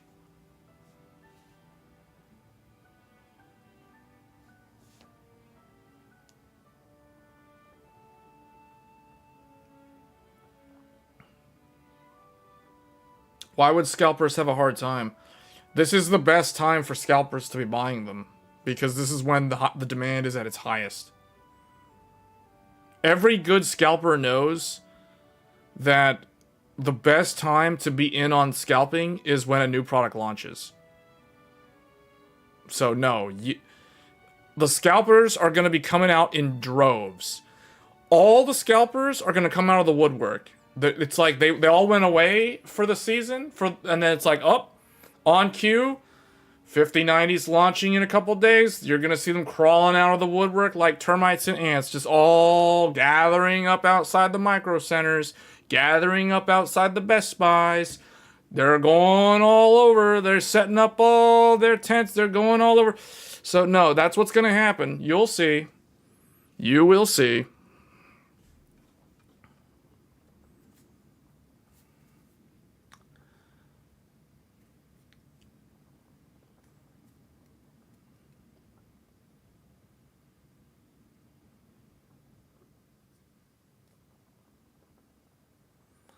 For folks planning to get the AMD X3D, is it worth going for the 5090 launch date or wait until the CPU releases? It is worth going for the 5090 on launch day. If you really... Okay, let me put it this way. If you truly want a 5090, your best chance is launch day. Let me say that again. If you really, really want the 5090 and you've been saving up for the 5090... and you meet the minimum requirements, you have your 4K monitor, you have the cash ready to buy one, you have the power supply that can handle one without tripping OCP and shutting off the computer while gaming, and you already did all your upgrades, and you may just be waiting on the CPU, but you already are prepared to complete the build, then you really, really want to get one on launch day. Otherwise, you're going to be waiting for a while. To wait for the second wave, it means you don't know when it's going to restock. And my understanding, because I've talked extensively with people from Micro Center about how this works, is typically, this is what happens. Let me explain how this happens, because a lot of people don't have any visibility into how the supply chain works.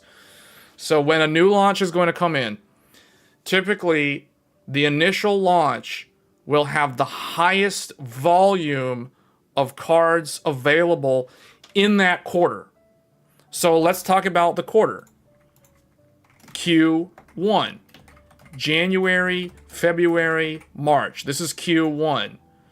So the launch just so happens to be at the very end of January, which means the largest shipment, the largest inventory, the highest volume will be at launch, which means your best chance of getting one as soon as possible in Q1 is going to be at launch. If you miss that window and the scalpers beat you to it and everyone else that wanted one manages to get one but you don't manage to get one for whatever reason, then you have to wait until the end of February. They will restock at the end of February or early March. But then after that, you're dependent on what's called drop ship. Anytime after the initial wave, the AIBs will restock at random, intermittent intervals, which means it's going to be based solely on drop shipment and supply chain for, say, Micro Center or Newegg or Best Buy or whatever to get additional stock, which means they're not going to get like this giant shipment all at once that will be able to withhold the scalpers in a 15-minute interval, if that makes sense. That the next time to get one will be in Q2. April, May, June.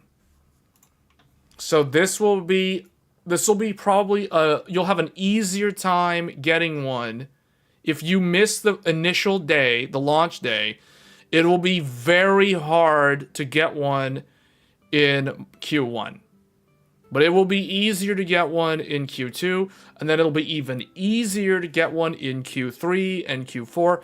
Basically, the supply will ramp up slowly. The demand curve will die down, because it's all based on supply and demand. You have supply, you have demand. It's all economics. It's all supply chain economics. So in the beginning, the demand is really high. Maybe I should have flipped these. Let's just say the demand is really high, but the supply is really low. So let's just do it like a bar chart. So, well, I can't. Okay, you know what? Demand, supply. Let's do it this way. So in the beginning, yeah, this is actually how it goes. So it's going to look like this. This is how it works. This is how it works. So in the very beginning, let's plot this out. Q1, Q2, Q3, etc. So you guys see what I'm saying? This further illustrates what I said earlier. So in the beginning, the demand is very high. It's all hyped up. Everybody's trying to get one. So if you really, really want one at launch, that is your best chance, is launch, because the supply is very low. Supply is low, demand is high. They intersect here on this curve. Meanwhile, in Q2, the supply is higher. But the demand is now lower because the hype has died down. Which means it's easier to get one in Q2. And it gets even easier as time goes by. I hope that makes sense. Don't fear the FOMO. Yeah, if you don't need to upgrade, I'm talking to the people who truly want a 5090, and they've been waiting for one, and they have been saving for one, and they have all the criteria, they meet all the minimum requirements, they're an eligible candidate to get one, and so they really, really want one, so your best chance is going to be at launch. Same as the people who tried to buy a PS5 at launch.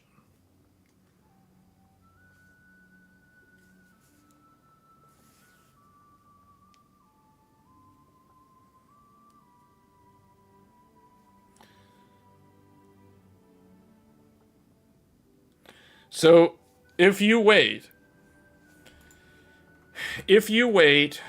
you will eventually be able to get one. It's that simple. It'll become easier and easier to get one as the year goes by.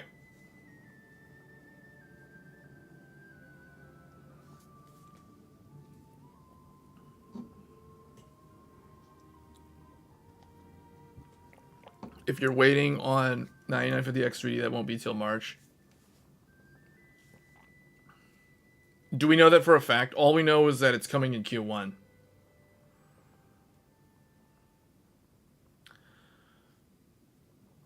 You already have the Be Quiet Dark Rock. Huh?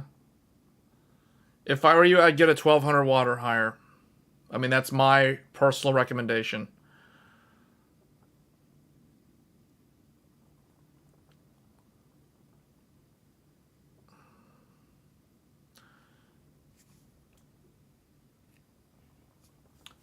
Do you think 5070 will beat XTX? No DLSS 4, of course. That's a good question. I don't know. I don't know that much about the 5070. The 5070, the main selling point is the 4X frame gen. So that GPU doesn't have a lot of CUDA cores, does it?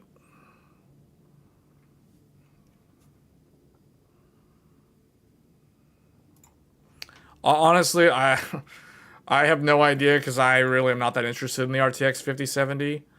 So I'd have to look up on Nvidia's website. Let me see, 5070.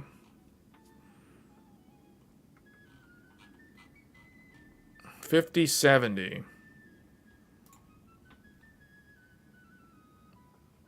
Compared to a 40, yeah, no, it's gonna be slower. You can tell by looking at the website. You know why? All you gotta do. And Derbauer, he tried to get the number by looking at the pixel count on the graph. But you can see right here, look, check this out. In Far Cry 6, the 5070 or the 4070 is in gray, and the 5070 is like only this much faster than that. So yeah. No.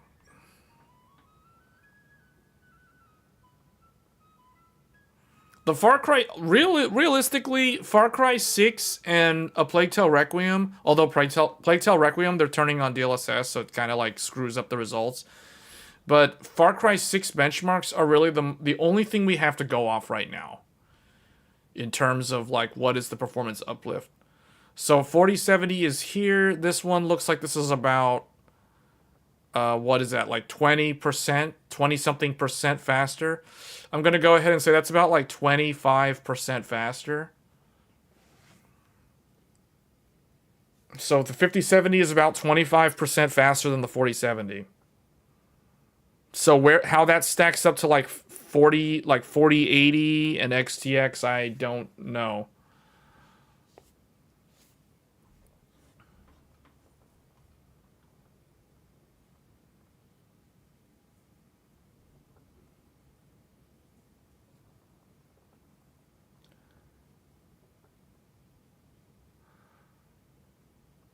%25 faster than 4070 means 4070 Ti. Okay, yeah, that makes sense. I can see, yeah, now that I think about it, now that you said 4070 Ti, I was kind of thinking, is this like 4070 Ti or is this like 4070 Ti Super? Yeah, that sounds about right. I would say 5070 is going to be like a 4070 Ti. Or best case scenario, it's close to a 4070 Ti Super. Or was it 4070 Super Ti? I forget. But yeah, no, so yeah, no, it won't be as fast as the XTX.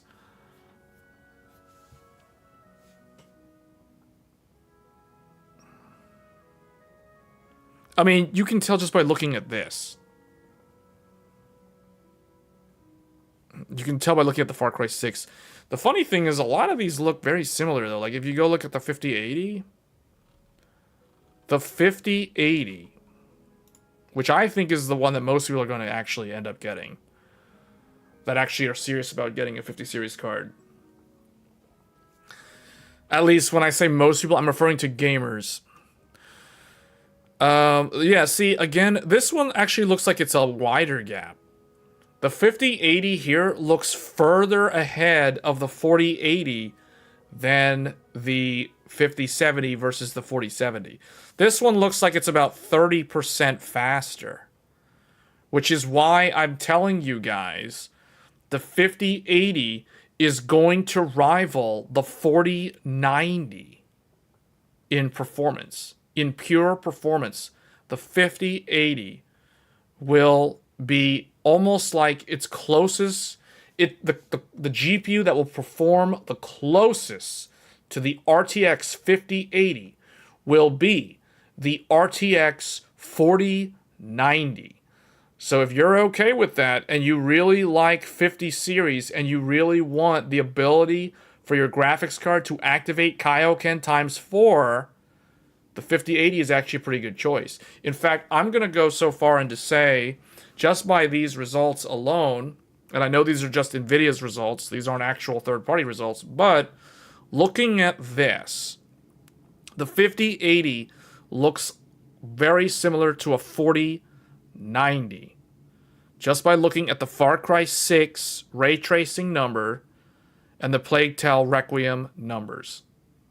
Ignoring all of the SSJ4 nonsense over here in the middle and on the right-hand side, the 5080 at when you think about it, at $1,000, the 5080 rivals a $1,600 GPU. So that is the reason why I think, for most people, the 5080 is going to look like it is the best value GPU. Now, I know $1,000 is not what I would consider value, but strictly speaking, in the Nvidia camp, meaning when we look at Nvidia in a vacuum, you don't think about other, other, like no Radeon, for example, because that kind of messes up the numbers. So if we look strictly at GeForce versus GeForce, the 5080 does look like it is the best value overall, because it performs similar to what was a $1,600 flagship, but it is significantly less money. It is $1,000 versus $1,600 MSRP, and it performs very similar. Now, the caveat is, like I said earlier, this graphics card is not a very attractive graphics card for AI workloads. The 4090 will continue to be more preferred because of the extra VRAM. So I do think that the AI people are not going to care about the 5080. In fact, the AI people are probably going to prefer to purchase used secondhand 4090s instead. Or better yet, used 3090 Ti's, although those don't perform as well as the 4090, and the 4090 is the same VRAM. So the 4090 is going to be very popular in the AI crowd for a relatively long time, which is good for the people that already have a 4090, because it means that if you want to upgrade to a 5090, all you got to do is find an AI person, and you can sell your 4090 to them relatively quickly.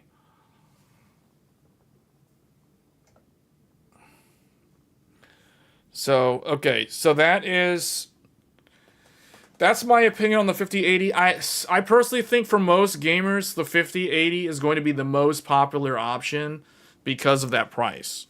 Yes, $1,000 is a lot of money, especially for just 16 gigabytes, but in a vacuum, looking at it just Nvidia versus the older Nvidia card, I think this one is actually going to look pretty good in the public.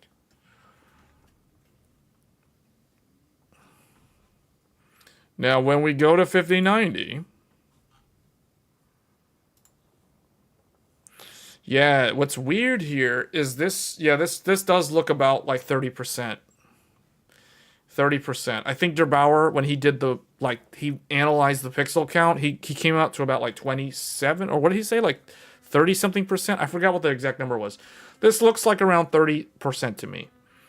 So it's almost like they had this number in their minds in terms of like an objective of what the performance uplift is like for the RT, and the raster average is about 30% across the board. From like 4090 to 5090, 4080 to 5080, 4070 to 5070.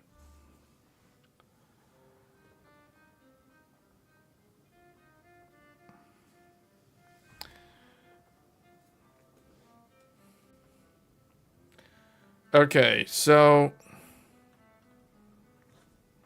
I think that pretty much covers the discussion on the GPUs. I will say this, like, another thing too, another reason why I think 5080, I'll just add one more thing about 5080. For those of you that are still on 1440p, 5080 is going to be very good for 1440p. 5080 can even handle 4K, just like how the 4090 could handle 4K. So for those of you that for whatever reason you don't want to upgrade to 4K, so that means you automatically failed the test and you're not eligible for 5090. The 5080s looks like a pretty good solid choice for 1440p. Just saying. It also doesn't have crazy power consumption requirements like the 5090. Which means if you want a 5080, well, okay, let's do the analysis. Let's go back in here. And Okay, so we'll remove all of the economic stuff.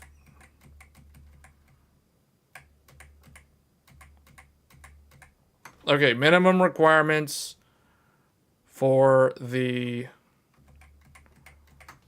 5080 owner. Minimum requirements for RTX 5080 owner. Because we did this for 5090, so people are probably curious what it requires to be a 5080 owner. Number one, must have a 1440p monitor. Must have at least $1,200 in cash. Must have a PSU with, or okay, must have a, I'm gonna say 850 watt or better PSU. Actually, no, let's bump that up to 1000 because they're using that stupid connector. It still uses the same dumb power connector. So 1000 watt or better PSU. And it's 360 watts. So yeah, 1000 watts sounds correct. Technically, I would still say 1200 watts because of the PCIe spec, but this card doesn't pull that much power. So I would say 1000 watts is enough.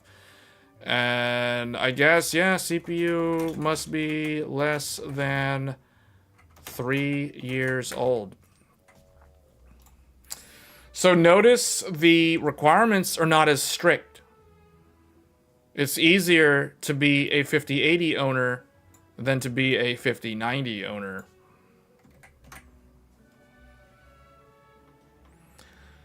A 5080 owner doesn't need to have a 4K monitor. They can get by with a 1440p. They don't need like $2,000 or more in cash ready to go. They don't even need to spend on a 1200 or 1600 watt power supply. And they can have an older CPU and they'll be okay. And now it doesn't have to be that much older, but technically it should be, basically, it should be a DDR5.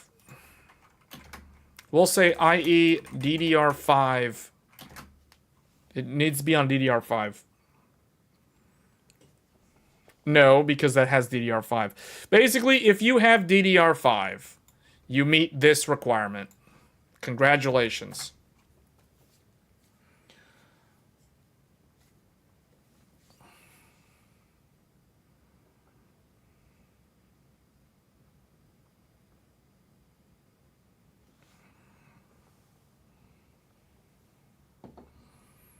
I feel like the 5080 seems like it's more comforting to people because it's like the requirements are nowhere near as high as the 5090.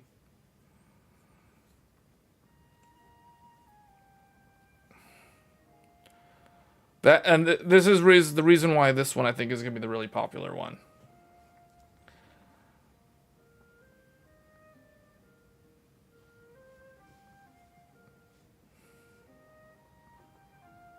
i7, i9 is completely irrelevant. The point is, you should be on a DDR5 motherboard. Doesn't matter if it's i5 or i7 or i9. That doesn't matter. That's irrelevant.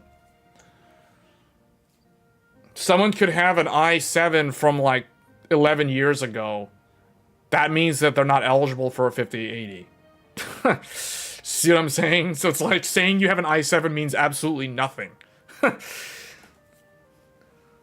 It doesn't prove anything.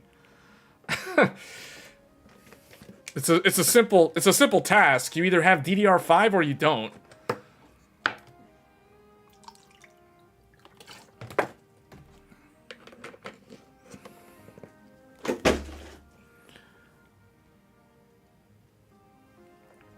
Okay, so yeah, I think for most people, this one is probably going to be the one that they actually are okay with.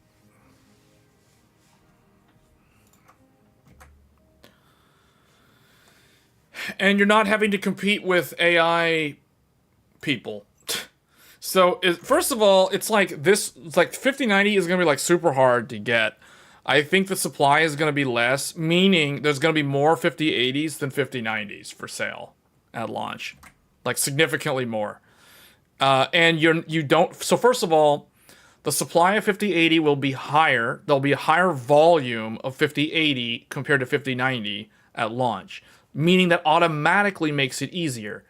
Second of all, you don't have to compete against AI startup companies that have legions and legions of bots ready to buy these instantly. So you're not having to deal with AI startups.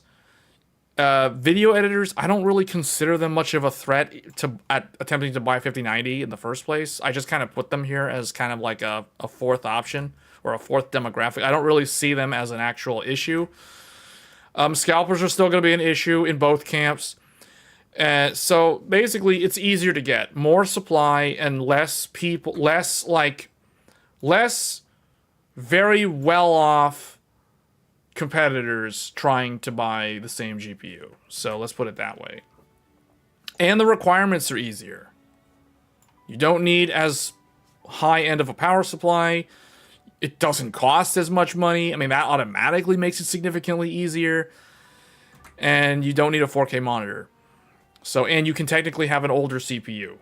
So, and you'll be fine. So that's basically it. That's my opinion on who should be buying 5080 at launch versus who should be buying 5090 at launch. And that's pretty much it. 5070, we're not going to cover 5070 because that's not this month. That's next month. AMD also, the 9070 XT and the 9070, those are some very interesting graphics cards. I'm going to wait until we hear more from AMD officially before I give my opinion on those graphics cards. I don't think we know enough about them to draw any logical conclusions about those graphics cards at this point in time.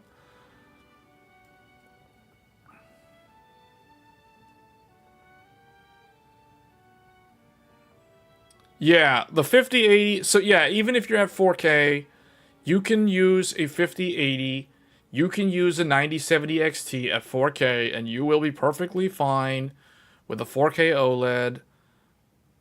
It'll be fine.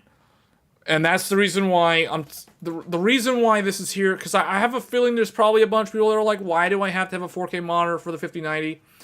Why? Because, like, okay, how can I illustrate this point? So, what is the best way to illustrate this? So, it's like, okay, not using a 4K monitor with a 5090 would be like if you had a, let's just say, Toyota Corolla with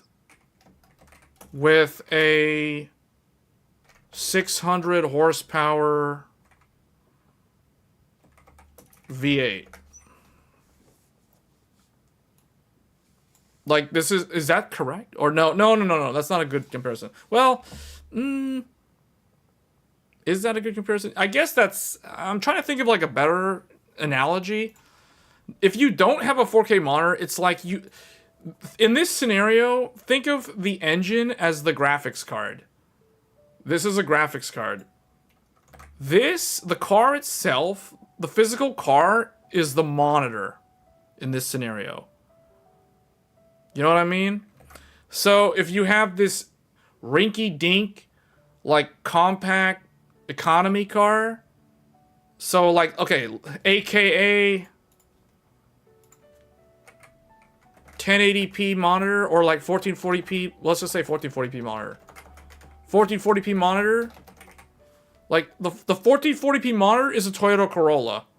So it's like you have one of these, but you're pairing it up with like the super high-end, expensive like Hemi V8 or something. Like, it doesn't make any sense. You know what I'm saying? What's another good analogy? Because when I think of the monitor, I think of like the word that comes to mind is real estate. Real estate. Like, it would be like having a tiny 300 square foot apartment, but you literally drive a Mercedes or some it's so mismatched. What I'm trying to say is like a low end monitor or a low resolution monitor paired up with a super high end graphics card looks dumb. It looks like it's an unbalanced combination, if that makes sense.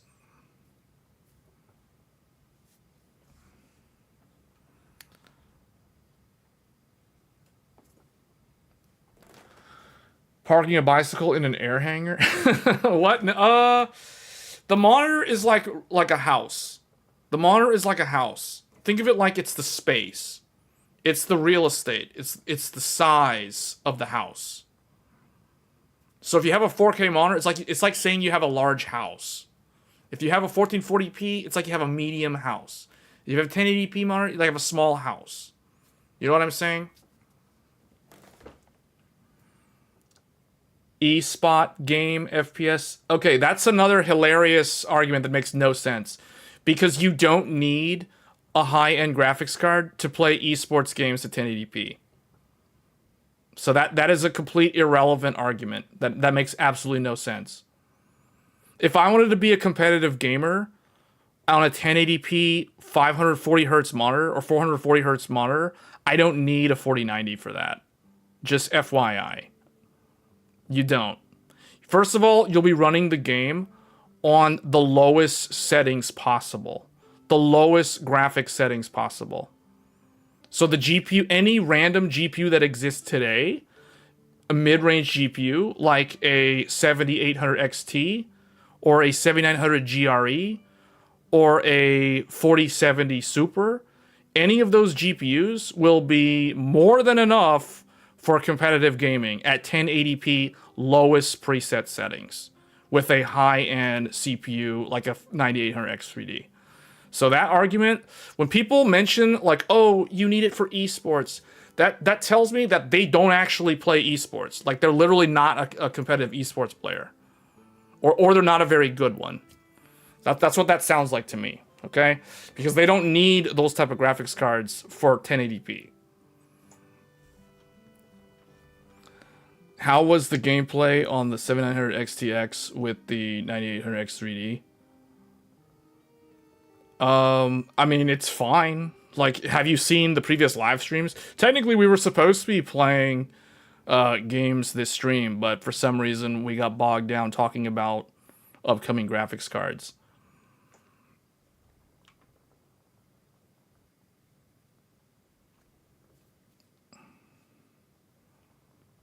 That's more of a CPU problem than a GPU problem.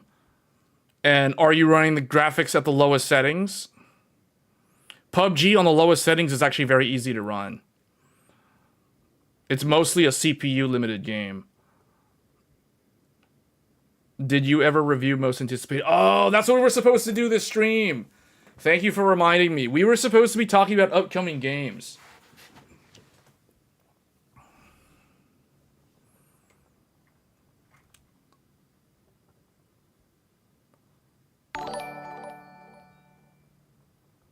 People don't buy these GPUs without doing research first.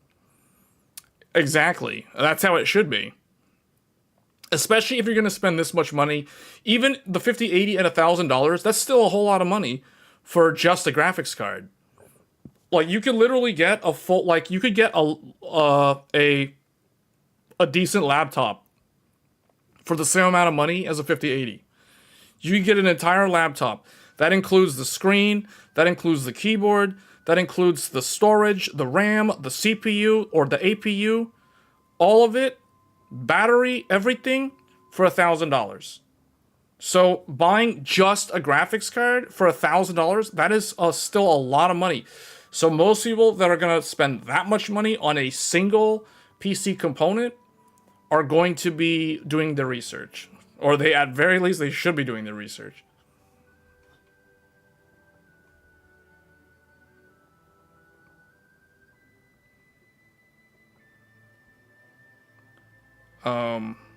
Okay, yeah, let's shift focus here. We've been talking about graphics cards for, wow, 2 hours. I can't believe we've been talking about this for 2 hours. Okay, so thanks for bringing that up. That's a good segue.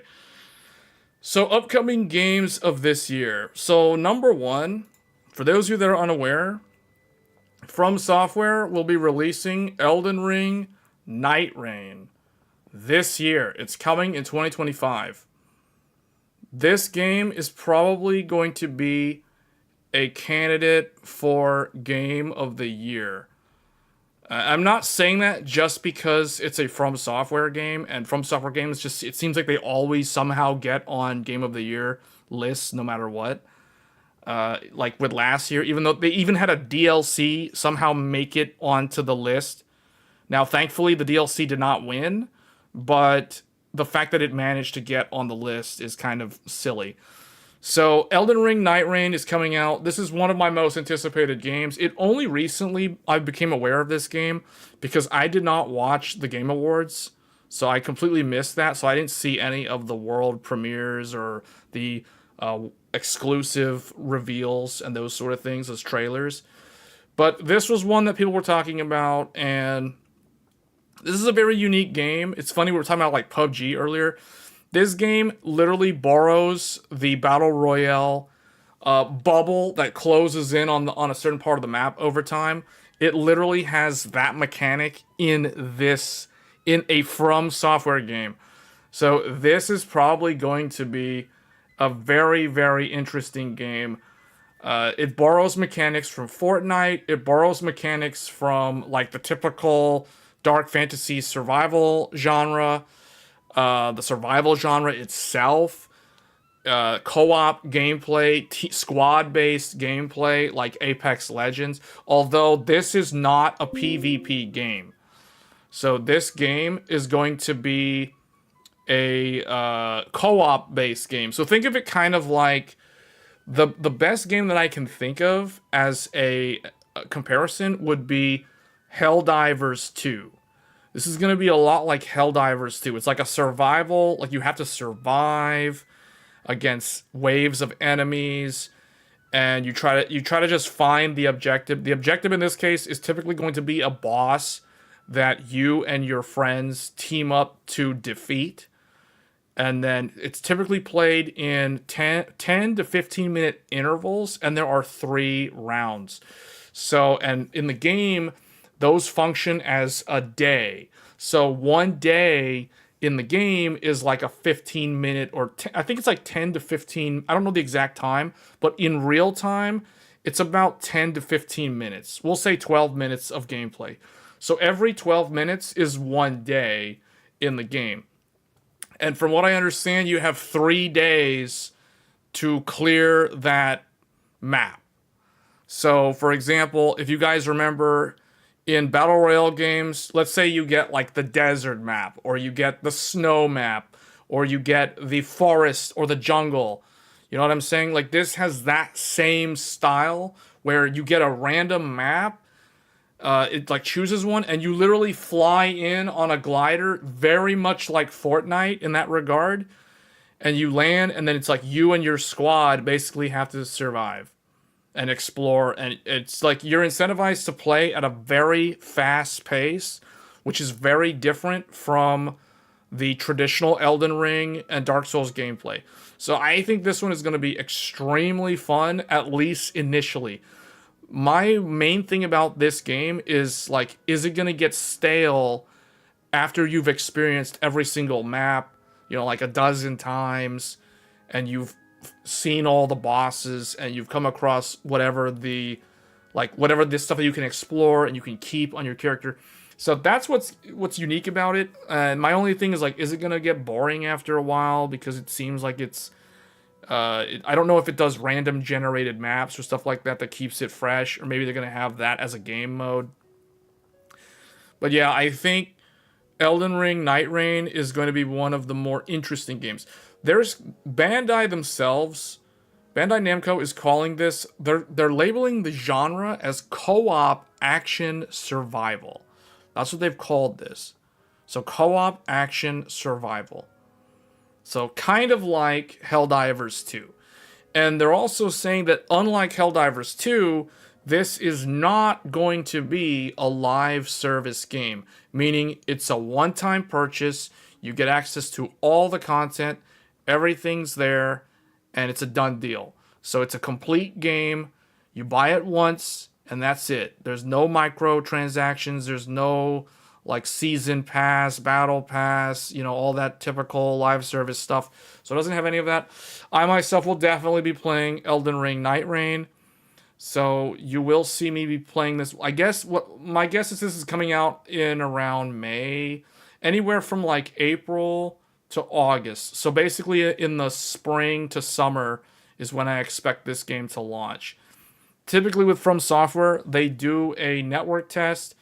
There will be a network test in February. So next month, there will be a network test. So if you have a Xbox Series S or X or a PlayStation 5, you are eligible to participate in the network test. It is console only for the network test, no PC. So you have to have a console if you want to participate in the network test in February. So I myself will be attempting to participate via the PlayStation 5 Pro. So if you want to team up with me on there, if you're going to be on the network test, we can talk about it later. If you're in the Discord channel, we can talk about that later, because I will be looking for people to join me in a squad, because I'm going to need like 2 other people to team up with if I want to experience the co-op. That being said, this does have single player mode, so you literally can solo the whole thing. That would be akin to somebody like soloing PUBG. You know what I'm saying? It's kind of weird, but it's like you can play the game solo. They did say that. But I'm more interested in the multiplayer aspects of this game. Like, I think this is going to be a very unique game. There is no character creation. Instead, it is kind of like it's kind of like Apex Legends. There's like, I think they said there's going to be 8 heroes at launch that you can choose from. So it's going to, and they have their own unique abilities and their own starting class. So, and that's how it's going to work. So I think it's cool that FromSoftware, the thing I'll say about FromSoftware, they never seem to like get stale or run out of ideas. Like they always manage to surprise the public with some unique form of game. Now it's like their games are always known for being very challenging, yet fair. But they always seem to do something that you never expect them to do. Like, when they did Sekiro, no one expected it to be like a shinobi action game. When they did Elden Ring, I think a lot of people had an idea of what that was going to be, but I don't think people expected it to be literally a huge, giant open world. It was basically Demon Souls, but like in open world format. So this game will be an interesting game. It's basically Battle Royale, but it's not Battle Royale. It's co-op action survival. So think Helldivers 2. If you played Helldivers 2 and you really liked Helldivers 2 and the co-op aspects of that game, you will probably, most likely, enjoy Night Rain. I think Night Rain is for those of you who like playing in a squad-based team and surviving in the environment. So if you like survival type genre games like Sons of the Forest and Helldivers 2, you're probably going to like this.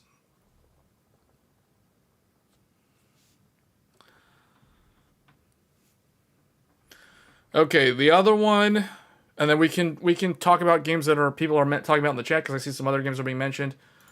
So Monster Hunter Wilds, you guys already know I'm a huge fan of the Monster Hunter genre. Of course, I will be participating in the upcoming network test next month. So not only is Elden Ring, Night Rain going to have a network test next month, but Monster Hunter Wilds is going to have 2 network tests next month. One of them will be let me make sure I'm giving you guys the correct info here.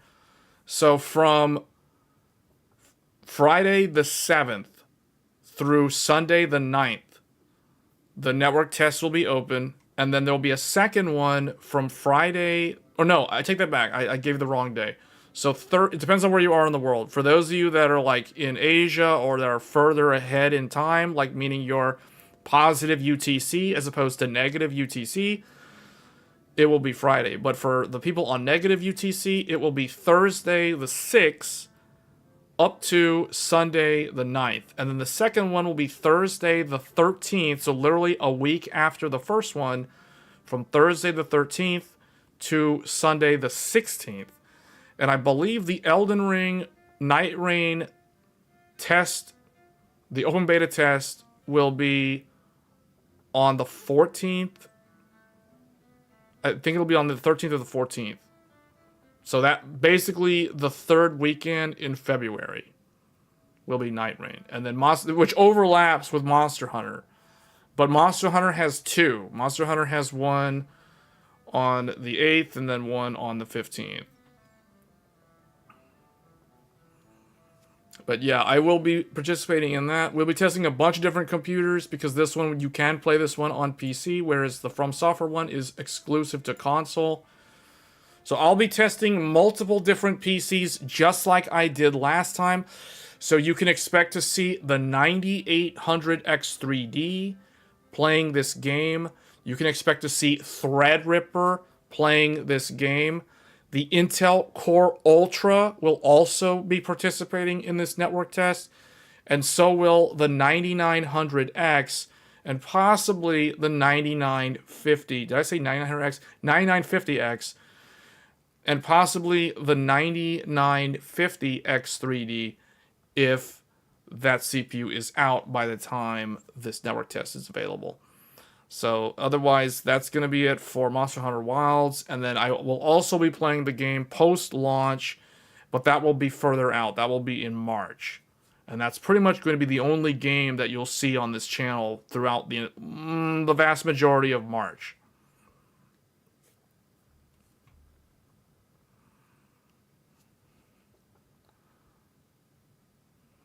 Okay, so what are some other... Those are the games that I'm looking forward to. What games are you guys looking forward to? Can't wait to try it out on...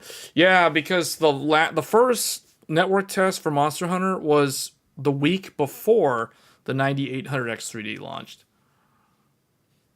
Oh yeah, the PS5 Pro also launched a week after. Yeah, that's a good point. I'll be able to test this on the PS5 Pro as well. Yeah, okay. Yeah, okay. I'll add that on. Yeah, we'll be doing PS5 Pro, Threadripper, 9800X3D, Intel Core Ultra, 9950X, and I think there was one other one that I can't think of right now. Oh, 9950X3D if that one comes out by then. Otherwise, that one will be post-launch later in the year. 5090 will depend if I'm able to get one or not. I'm in no rush to get a 5090, just FYI. As someone who already has a 4090 and a 7900 XTX and a 4080 Super, I am not really... I'm not super interested in the 5090. I mean, I hit all the requirements for eligibility, but I don't know if I actually really need to get one.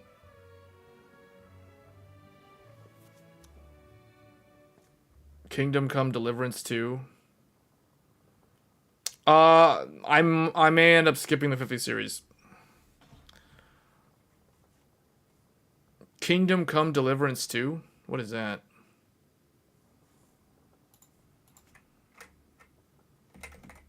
Kingdom Come Deliverance 2 video game.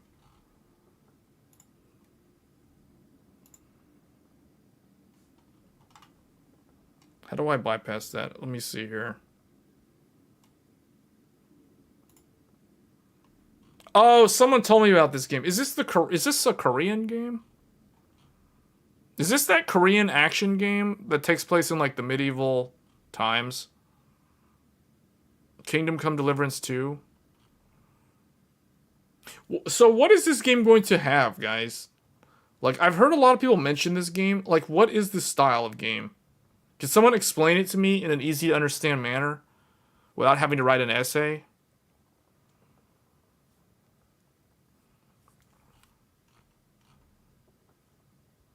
Is this just a regular RPG? Like The Witcher? Oh, it's not Korean, it's European dev?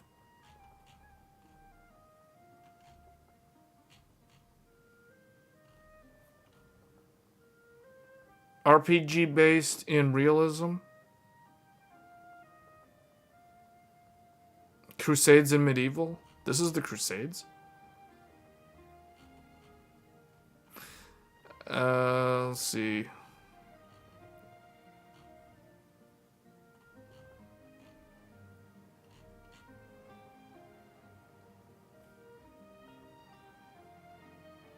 Eastern Crusades. So wait, they're gonna fight like Saladin? They're gonna go fight, or is this more like El Cid and fighting the Berbers? Fight is really hard. This looks like Age of Empires if it was like first or like third person.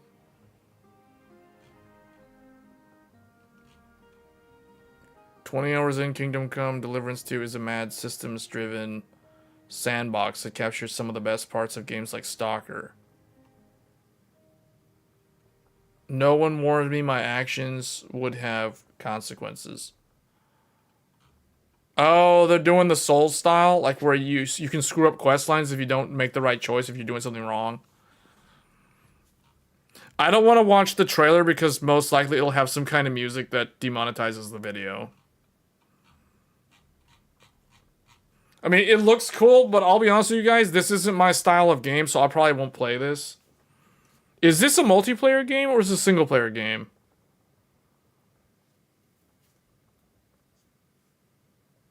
Is this single player? Or is this co-op? Someone said it was a medieval sim, but okay, is that like a co-op sim or is that like single player? Oh, it's like Skyrim? So it's like a single player game then. Oh. Oh, is it like Dragon's Dogma 2? Is it like Dragon's Dogma 2? Because Dragon's Dogma 2 is like that. Dragon's Dogma 2 is a single player game with multiplayer aspects.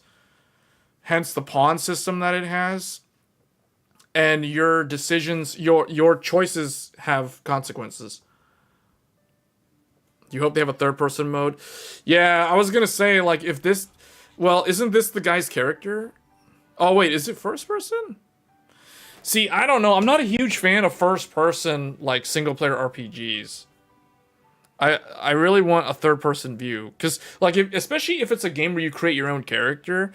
Like, I don't understand games where it's like you can create your character, but you can't see the character on the screen because it's first person. So if it's first person, what's the point of character creator? Because it's better off that they just skip the character creation and just, you know, have like a preset character for the story. Like, I don't know, man. Like, I just feel like that's weird. It's first person. First person kind of kills it for me. The immersion is much greater in the first person. Well, I think it defeats the purpose of character creator.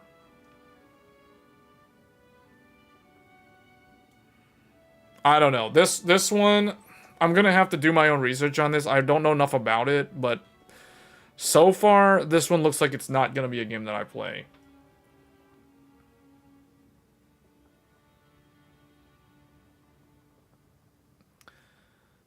You can zoom out and see your character. Well, kind of like what, like Oblivion, or did Skyrim have that? Because I know Oblivion had that, but it was very janky to play Oblivion in third-person mode.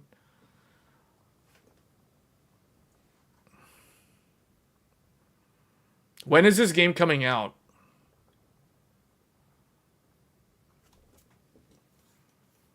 It's a main protagonist based on historical facts. Oh, then there's no character creator then? Or I guess you can, I mean, technically, I guess you can still create your character. Oh. Okay, let me see. What do I have on my calendar right now for next month? Oh, okay, I see some games. I see some games. We can go into that in a little bit here. So So you said it's February. Okay, I just found one. Like a Dragon, Pirate Yakuza in Hawaii.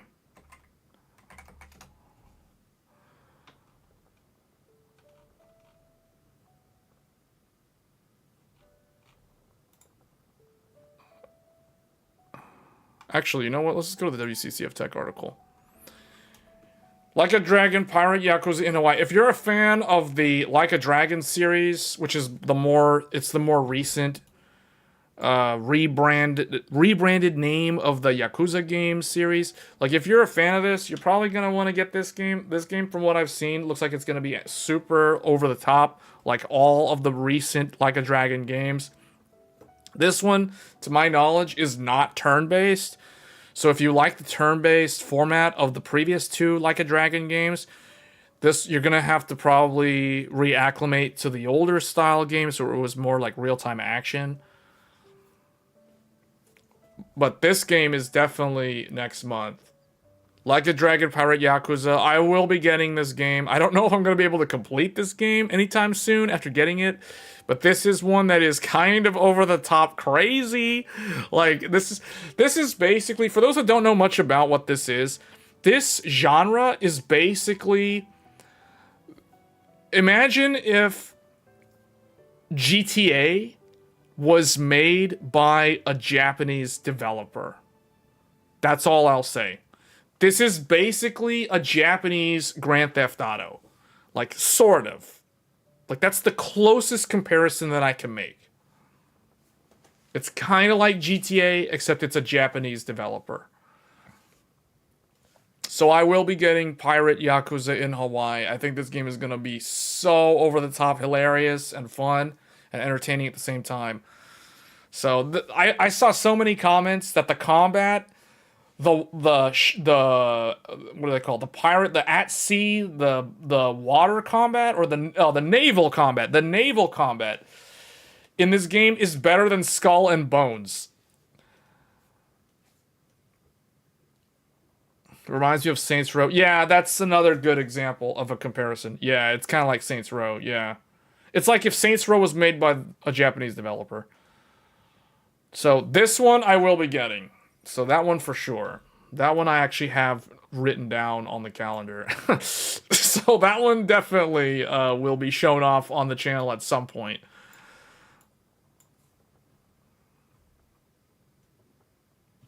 What was that one? Wu Chang. Fallen Feathers.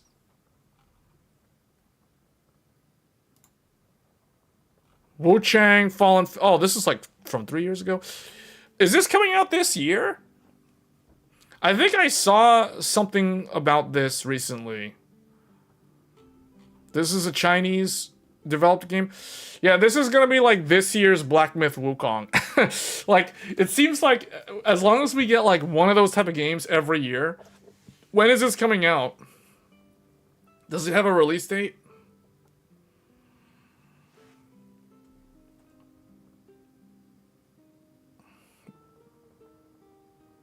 I need to mark it down on the calendar.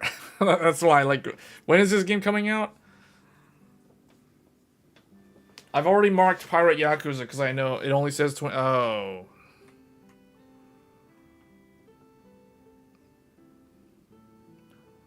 Okay.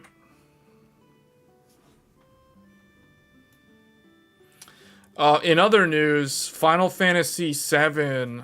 For those of you that didn't play the game on PlayStation last year, Final Fantasy VII Rebirth PC.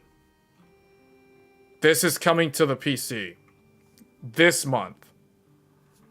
So if you missed out on one of the best remakes of a classic RPG from the late 90s, this is going to be a good one, and it's coming to PC. I think it's on January, what is it, 23rd?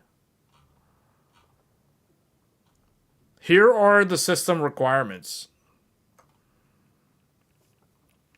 So the minimum spec for Final Fantasy VII Rebirth.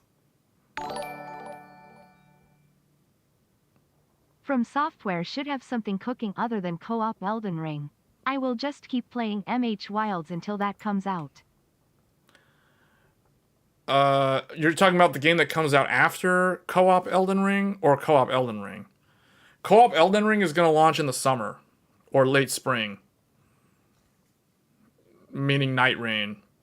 You're talking about the next game. So the next game, it's gotten to the point now where FromSoftware is kind of like Team Ninja in that they do release a game once every year now. That's what it seems like. Because when you think about it, Elden Ring was 2022. Armored Core 6 was 2023. Elden Ring Shadow of the Erdtree was 2024. Elden Ring Night Rain is 2025. So for all we know, they could release another big game next year. But from my understanding of how the team that works on the Souls series does things, they release a big game every 3 years, meaning they operate on 36-month release cycles, give or take, plus or minus 5% of that 36 months. So what that means is that you look at the timeline of their big name games, going as far back as Dark Souls 3. Dark Souls 3, 2016. Sekiro, 2019. Elden Ring, 2022. Elden Ring Night Rain, 2025. Or, alternatively, we can say that they had a big game in 2016, 2019, 2022. Add 3 more years, 2025. So the big game should be this year, and it just so happens that the big game is going to be co-op Elden Ring. So I don't know if they're going to put out another big game next year, because technically Night Rain is their quote-unquote big game. So, and it's a standalone game, meaning you don't have to have Elden Ring to play Night Rain, which means it has nothing to do with Elden Ring. And unlike Shadow of the Erdtree, where you couldn't play Shadow of the Erdtree unless you already had Elden Ring. So the funny thing about that was they sold that as a bundle for those that didn't have Elden Ring, but it's like as soon as you get into Elden Ring, you literally have to play through 90% of the game just to get to the DLC. So that was kind of weird. But I look at it as Night Rain is their new big game. So knowing that, the next big game will be 2025 plus 3 years. So that would bring us to 2028. So we won't be seeing a huge game from FromSoftware potentially, assuming that Night Rain is their big game, until 2028. By that time, that'll be like way after GTA 6. And that means GTA 6 will already be on PC. And by that time, the PlayStation 6 might have already launched, or might be launching that year. So just to give you an idea on roadmap for new products by the time a giant new FromSoftware game shows up. But that is a pretty far off time frame from now. We're at the beginning of 2025, and we're talking about like 2028 already. That's kind of crazy.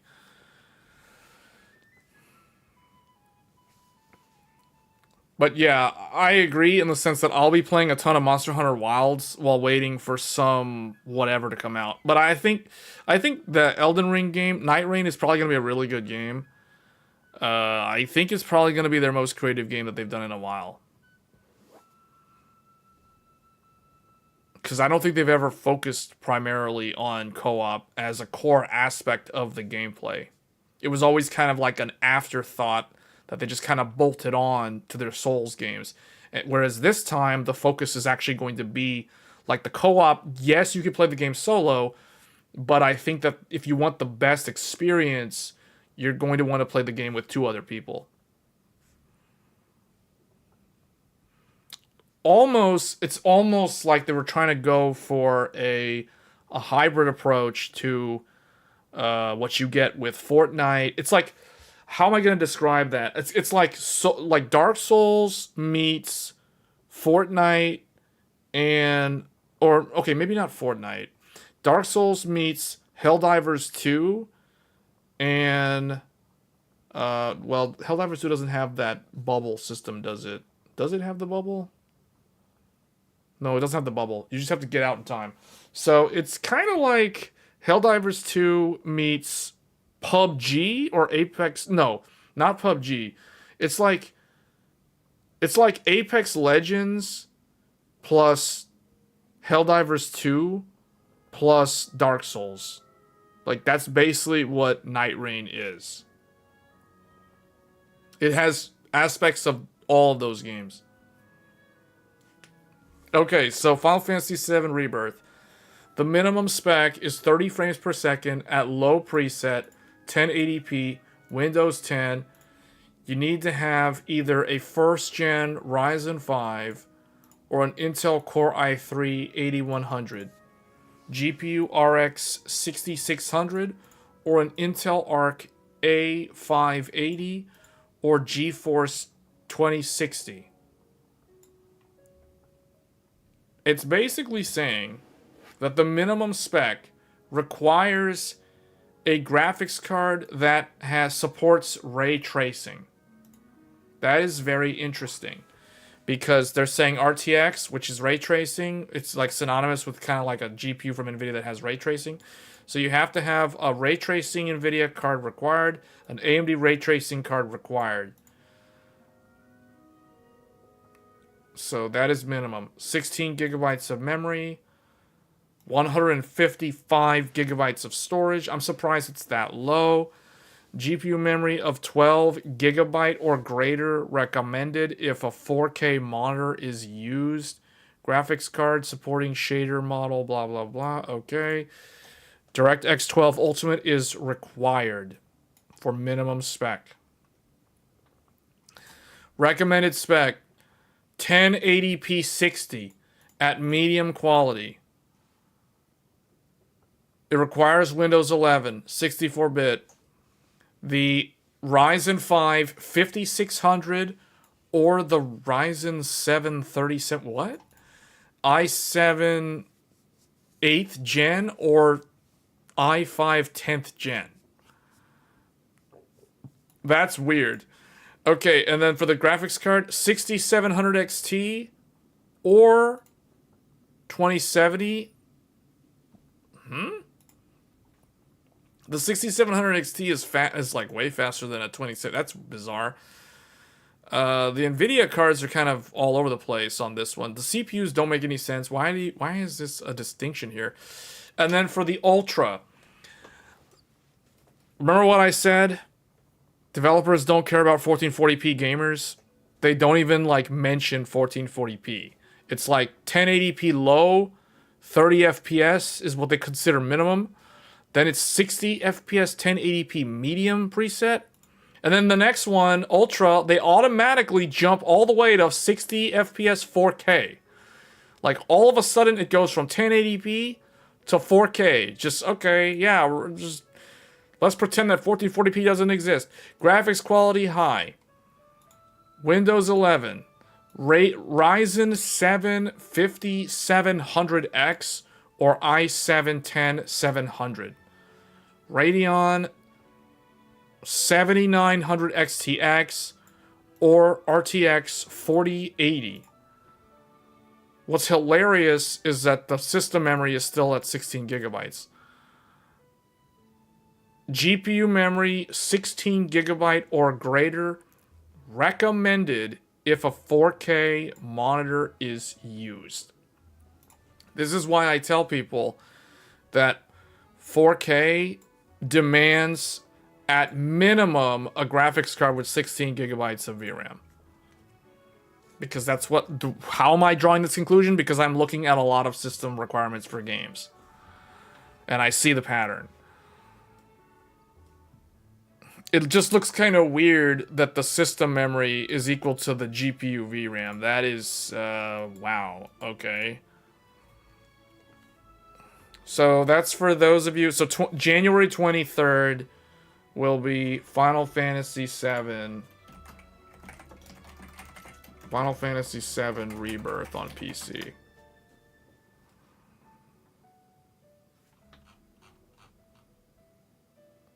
Yeah, 16 gigabyte or greater.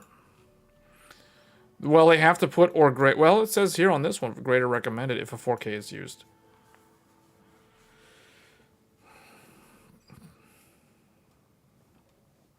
So yeah, VRAM, 4K, it needs a lot. Okay, so that's that one. I think that pretty much covers it for the games that are coming out in Q1. Pre-order is discount on Steam. Okay, that's nice to know. So yeah, if you want to pre-order this game, it's discounted on Steam. There's a Steam sale. That's cool. Also, if I remember correctly, this Square Enix is notorious for this.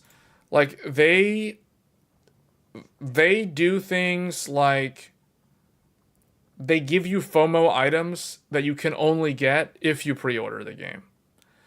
I don't know what I'm guessing if you pre-order it, you're gonna get like a special summon, like a Moogle summon. Because I think in PlayStation it was a Moogle summon and like a special accessory armlet thing for start, like basically made you OP in Chapter 1, like right off the start.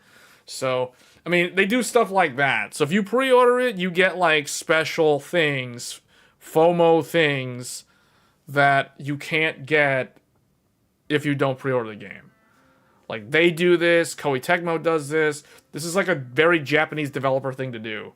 Like FOMO and gacha and limited time sale, blah, blah, blah. Yeah, that's how they sell more product very quickly.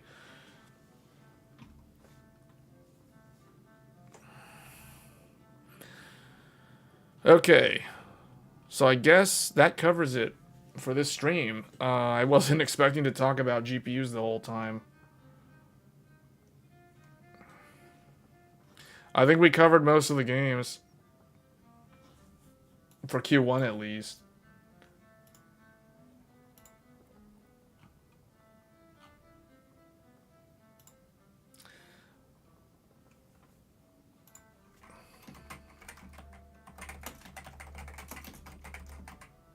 Dynasty Warriors Origins is coming out, like, I think next week.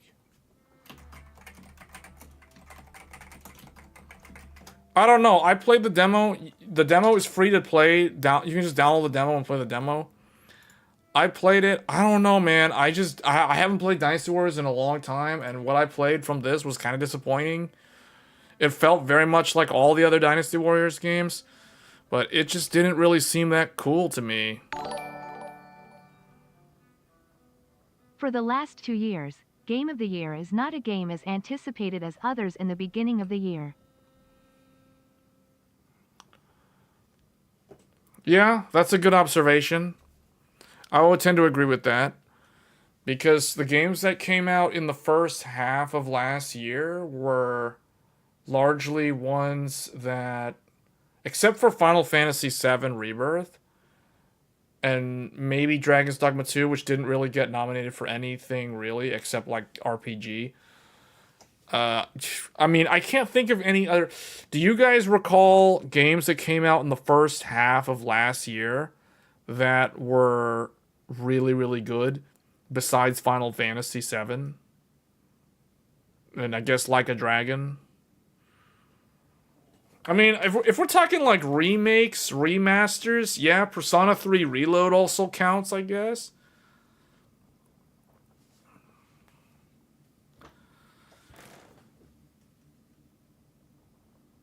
Yeah, because the draw distance, the GPU, the emotion engine, and the graphics synthesizer couldn't handle. It couldn't handle the enemies on screen. The CPU couldn't handle it, so they would deload them from the viewport. I remember playing split screen. I remember playing split screen with my friend in Dynasty Warriors 4 Empires and also Samurai Warriors 1 on the PlayStation 2. And I remember in Samurai Warriors, it was like there was this weird fog of war. I thought it was a fog of war. I had no idea that it was the CPU couldn't cope with the number of enemies, that it was despawning them, or they were just disappearing.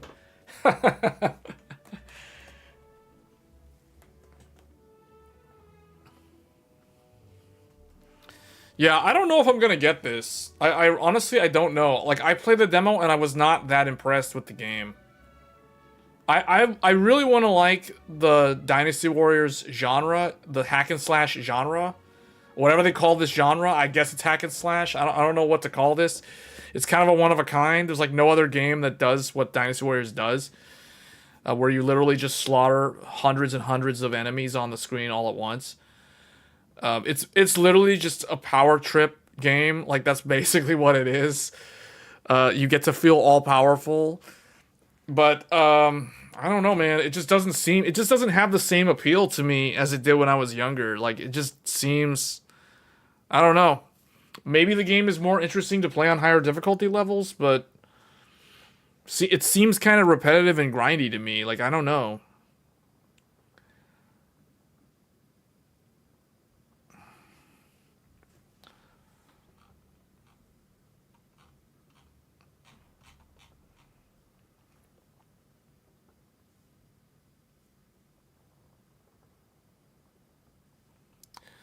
Yeah, but this one's coming out this month. Final Fantasy's coming out this month. Isn't Spider-Man 2 coming to PC this month as well?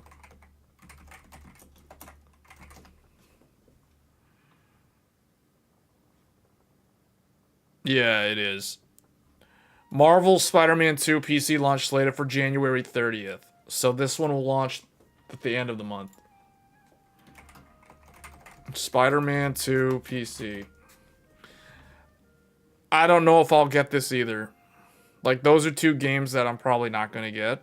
This and Dynasty Warriors. So, but for those of you that were unaware, Spider-Man 2 is coming to PC this month.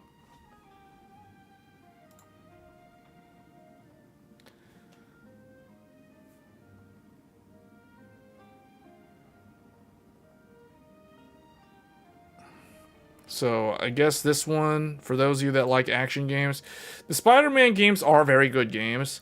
It's just, it's one of those things. It's similar to, there was like another RPG genre that I refuse to play because I don't want to get into it because there's just so many games that you would have to play through to understand the whole story. And Spider-Man 2, it's not that bad. It doesn't have like that many other games, but it's like you have to play like Spider-Man, the first Spider-Man.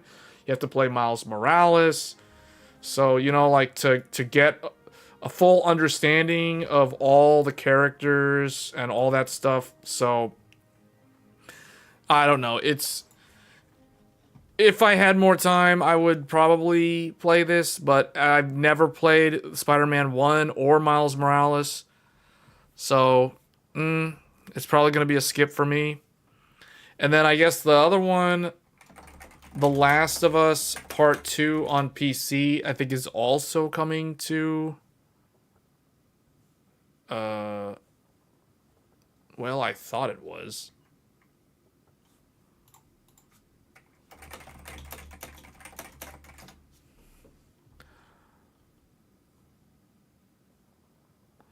April 3rd. Okay, so that's coming on April 3rd. So, okay. That's not when I thought it was coming out, but okay. That's later. Another one that I just realized. The Legend of Heroes Trails Through... Was it Daybreak 2? The Legend of Heroes Trails Through Daybreak 2 is coming out. I think it comes out in February. I don't think it's this. I'm pretty sure it's February. So this game is, we covered the first one last summer on the stream. So if you like very long and well, okay, this one's not super complicated in terms of the story, but if you're a fan of JRPGs, the traditional anime style, art style, you know, cel-shaded graphics like the Dragon Ball game that we featured recently, Sparking Zero. If you like those single-player, like kind of like turn-based slash action hybrid style combat games, very story-driven, very character-driven. This one is I would say this is a pretty good one. Now, it's not going to have state-of-the-art graphics. It's not going to have like ray trace or anything like that. But if you just like a good single-player role-playing game with a decent story, a good combat system, a turn-based combat system that is, then I would recommend this. The Trails series is a very good one. Although, my only reservation recommending this series is that this series has so many games in the franchise. This would be like me telling somebody, like, oh, I recommend Final Fantasy.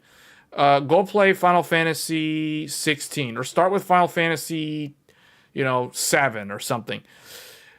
Completely ignore all the other Final Fantasies. Now, with Final Fantasy, that's not a problem. Like, it's okay to play Final Fantasy 16 and having never played any other Final Fantasy game ever. Same thing with Final Fantasy 7 or Final Fantasy 7 Rebirth. This series, technically you can do that. However, unlike the Final Fantasy games, the Legend of Hero games all build off of the previous games. All of these games take place in the same world, in the same time frame.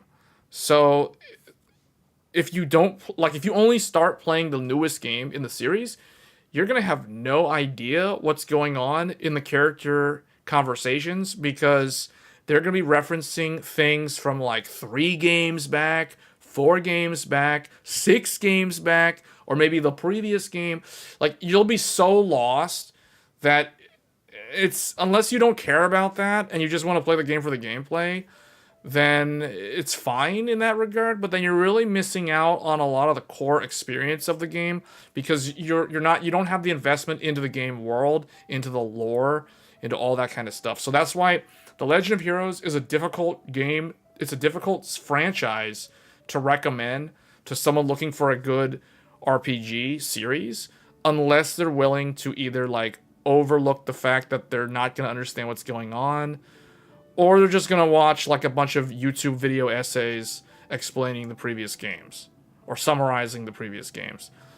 Because this one started out with Trails in the Sky, and there were 3 games there. Then it was Trails from Zero. I think there was 2 games there. Then there was Trails of Cold Steel, and there were 4 games there. Then there was some like side games that were like in between, and then this one, Trails Through Daybreak 1, and now Trails Through Daybreak 2. So there's a lot. There's a lot to unpack with this franchise.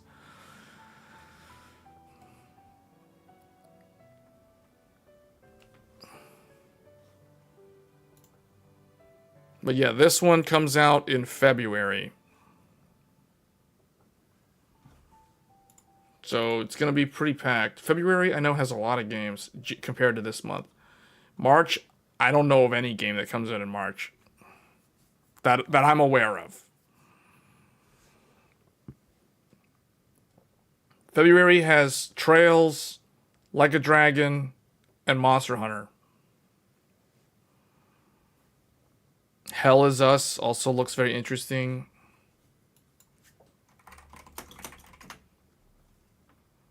Hell Is Us.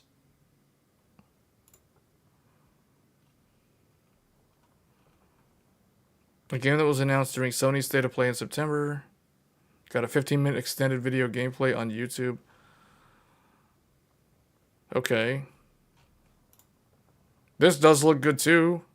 Yeah, this one actually looks like it has pretty decent visuals. It's hard to tell from just one random screenshot, but yeah, it looks like another role-playing game.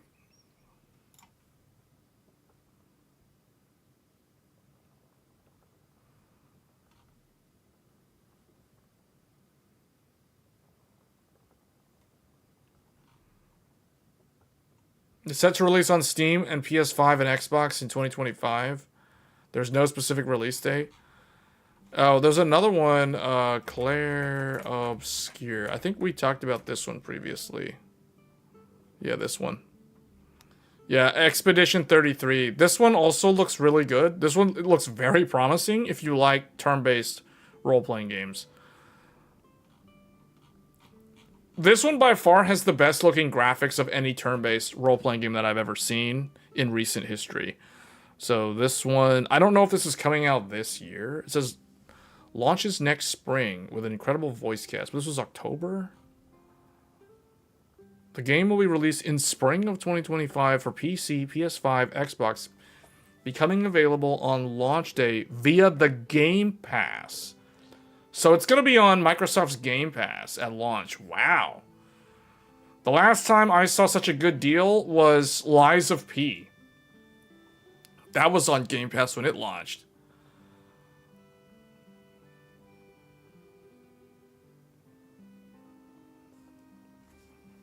Wow, man. This one looks good. Expedition 33 looks like this game's going to be really good, actually. So, I don't know. I wish it had an actual release date, though, so I could, like, note it down. But anyway, spring. Okay, so we're looking at Q2 for this. So that's cool. This is one that I'll probably end up playing, actually. This one is made by a studio based out of France. So this is a European developer.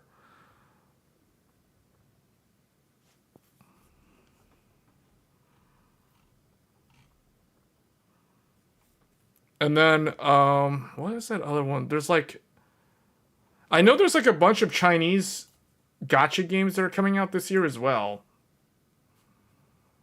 Can't think of any of the names. I know Arknight Enfield, I think is one of them that's coming out. I don't know if it's coming out this year, but it's coming out at some point in the near future. Dune Awakening.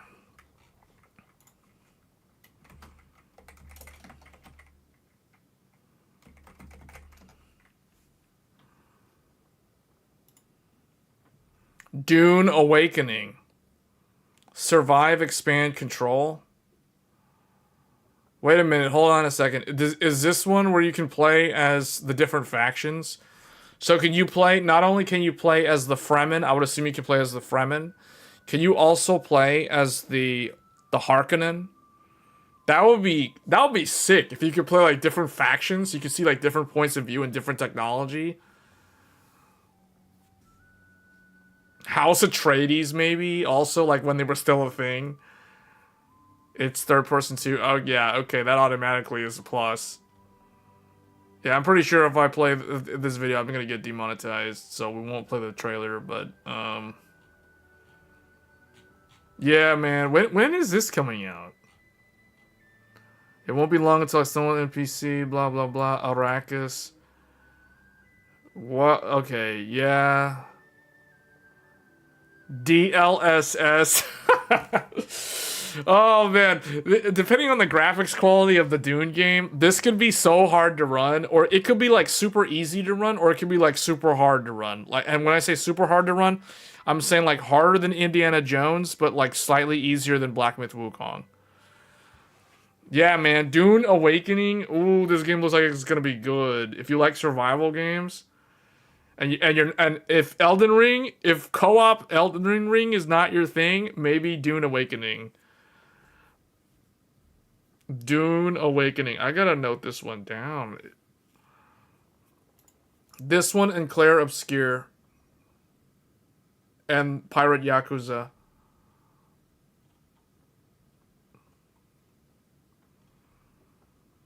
Man, AMD needs to bundle this with the 9070 XT later this year, or whenever they're gonna launch that thing. Just bundle this game with that.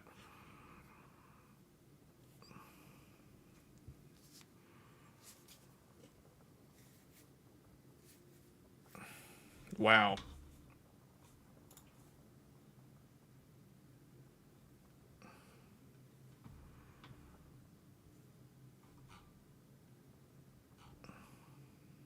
Is this gonna be like Helldivers 2? If you're a Fremen, do you have broken skills like you can ride the sandworms?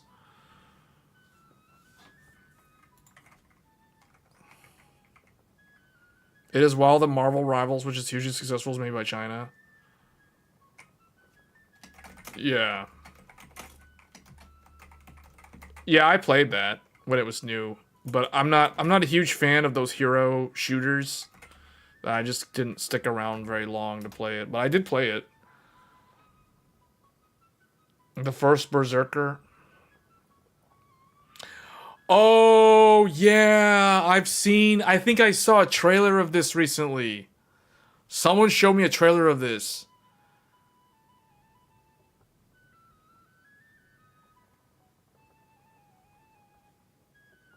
The first Berserker closed beta test allowed me to appreciate combat more. While it is undeniable that the stamina-based combat system is very reminiscent of the Soul series, the Sekiro and the Neo series influences are more prominent. For starters, the evade maneuver doesn't have a whole lot of invincibility frames, making it a little risky. The parry, called Brink Guard, is much more effective. Hold on. Who's making... Is this a Korean developer? Is this a Korean game? This is a Korean game, isn't it? This smells like a Korean game. And that's not a bad thing. I'm just saying, like, you know what? You know what made me think it was a Korean game? One word in here. When this... It says, for starters, the evade maneuver doesn't have a whole lot of invincibility frames, making it a little risky in close quarter. The parry, called Brink Guard, on the other hand, is a much more effective defensive technique that it is generally easy to pull off. So this right here means this is a Korean game, because all the action games that are so focused on the parry mechanic in recent history are all Korean developed games. Lies of P. You have to use the parry mechanic to be effective in that game. Stellar Blade. You have to use the parry mechanic to be effective in that game. Both of them are prime examples where it's like when he says, oh, the dodging is not good, but the parry is good.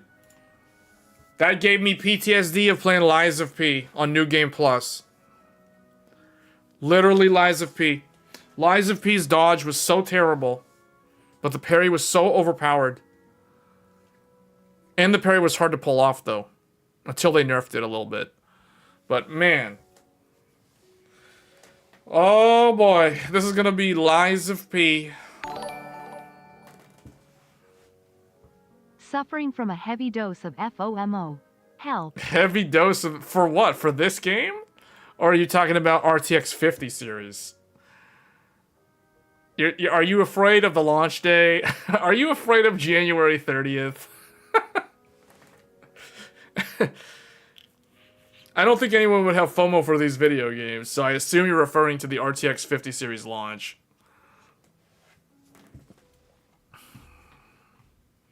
Everyone's afraid of the end of this month. Everyone's afraid of January 30th, because if they're going to attempt to get one, they're just afraid that they're not going to be able to get one. And they're going to have to wait until April, when the supply ramps up. Yeah.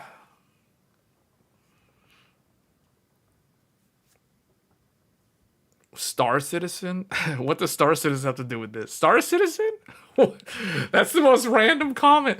We're talking about FOMO of the RTX 5090, and somebody mentioned Star Citizen.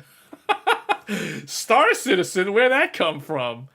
Oh, Star Citizen's launching this year? Like, for real? For real? Or like, how many for reals? Like, to what degree of for real is Star Citizen actually launching this year? Assuming that's what that comment is even implying.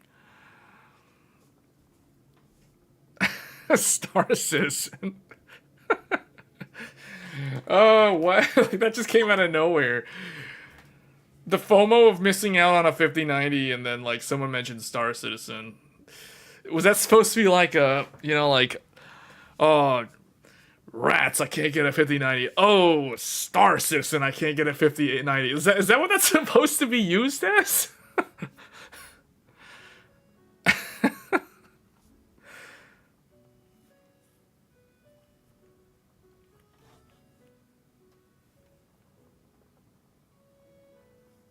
Star Citizen's available now? Wait, when does this game come out? March 27th. Okay, I'm noting this one down. This is Q1. Yeah, the game... Okay, so... The first... Berserker... Kazan.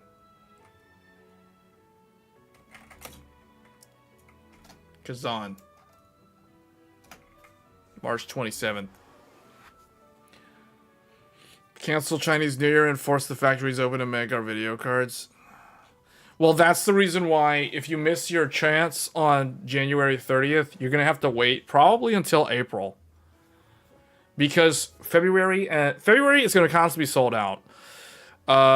Unless you live near a micro center. And even then, they're going to get random drop shipments of like quantity 1 of like some random Zotac. Like every Tuesday or something, you know what I'm saying? So, yeah, if you can't get one on launch day, it's going to be incredibly hard to get one in Q1 until April because of the whole Chinese New Year thing, because everything is just going to be drop ship until the second wave.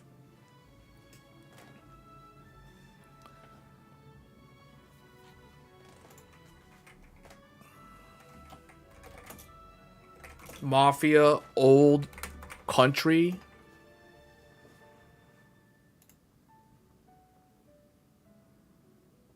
UE5. When does this come out though?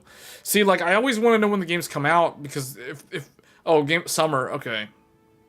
Summer. So no actual day, but like summer.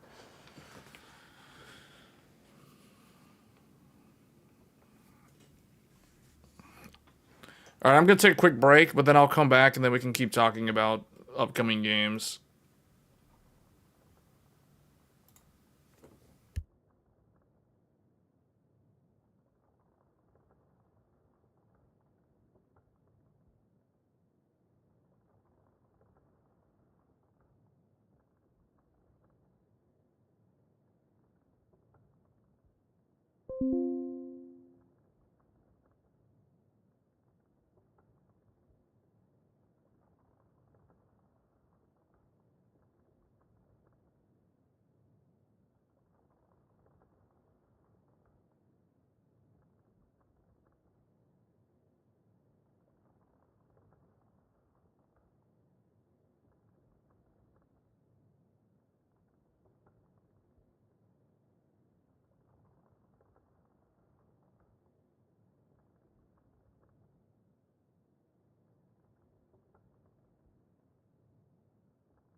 Okay.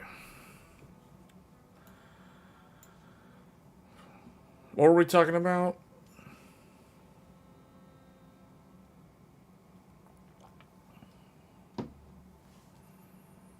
Yeah, there is going to be short supply for a while. So if you miss your window at launch, you're going to wait until Q2. Most likely, for those of you that really want a 50 series card. And by that time, so 5060 will get announced probably in March or around GTC timeframe, and it'll probably launch in sometime in Q2. If I had to guess.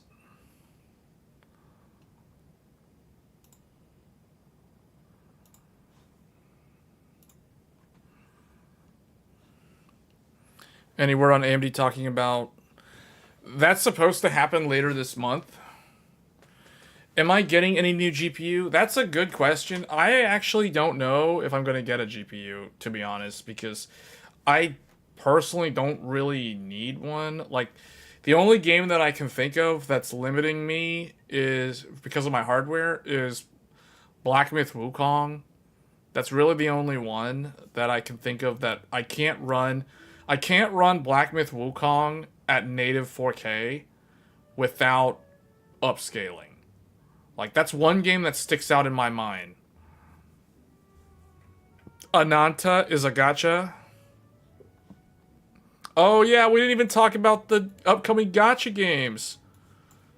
That's right. There's two of them. Ananta. Hold on, where is it? Ananta. Ananta and hold up. That one, where's the other one though? There was like that game. Ananta and Arc Knight and Arc Knight's Enfield. I don't know if that's coming out this year though.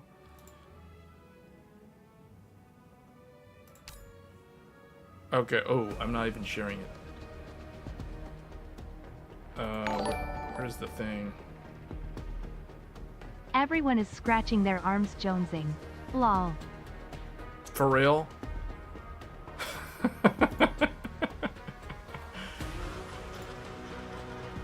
Okay, this game's coming out. I don't know when it's coming out. I heard that there's supposed to be a beta test this sometime in Q1, I think. So if you're a big fan of the style of live service games, Arc Knight Enfield, this game is going to be one of the big ones. This is one of the most anticipated games of this year that is expected to pull in millions of dollars in revenue and compete with the likes of Genshin Impact. Just saying. And the other one, although I don't know if this one comes out this year, Ananta. This is another one that is coming out. Does anybody know when Ananta is coming out? Because this one I know even less about. So these are the two big gacha games. So we all talk about like live service on this channel and versus like traditional gaming games. So we've been talking, up until now, we've been talking about games like Elden Ring, Night Rain, Monster Hunter Wilds. These are complete AAA games, the full gaming experience, one-time purchase. You get access to everything. Now we're gonna focus on Ananta and Arc Knight's Enfield. These are gonna be the gacha games. These are the games that are the live service. They've got it all.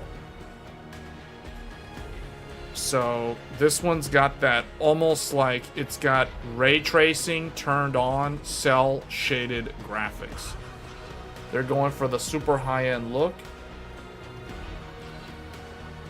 I don't know much about it. All I know is that it's supposed to be like the biggest gacha game that's coming out besides Ananta. And I can already hear the background music of the game playing, or like the website playing. So what does it have here? Operators. Wait, are these like the characters that you get? Oh, okay. Do you need an RTX 5090 for this? How much VRAM do you think this game is going to require at 4K?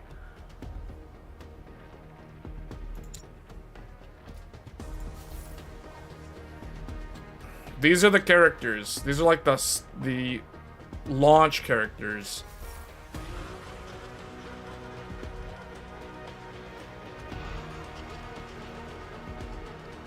They did change the style.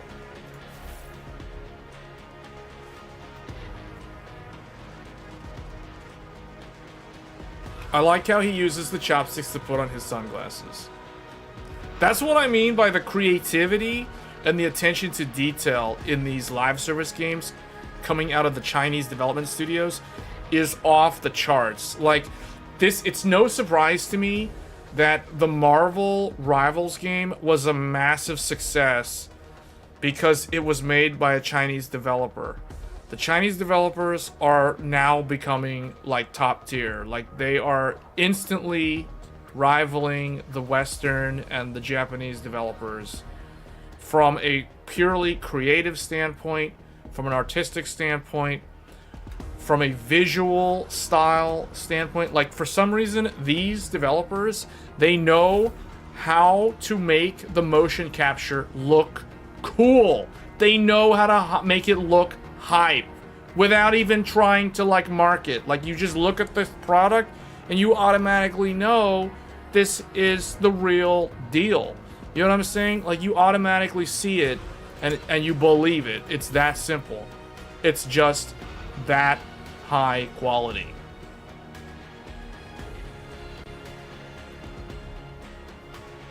So, Enfield, Ananta, these games are probably going to be like the super high-end premium live service games of 2025, I would imagine. Because these developers, they know what they're doing. They just know what they're doing, man. I'm just serious. Like, I don't know how else to say it. Like, I'll let the money talk. Like, the money talks, man. You see how much money these companies are pulling in every quarter, even on a monthly basis. So, they know what they're doing. I'll give them that. Is DePanda wearing chaps? I think... Wait, was he? I don't know. I have to go back and look.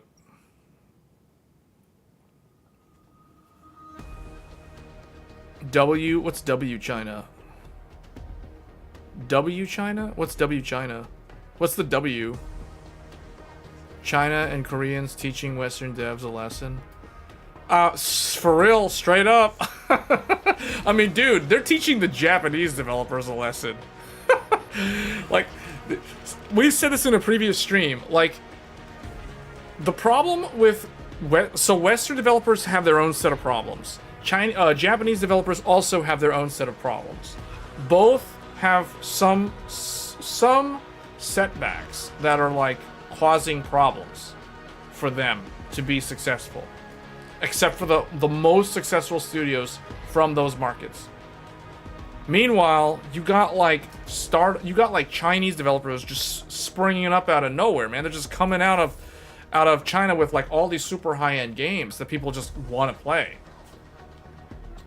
I just wish that they would do more like Wukong style, like less live service. Now, I know they're not going to agree with me on that because at the end of the day, money talks, and live service has proven that that is a far more lucrative business model as long as you can do it correctly, as long as you can execute on designing the game and delivering the game with high quality, with continued support, with continued content updates. It is extremely successful if they can pull that off. But it is very hard to pull that off. It is not easy.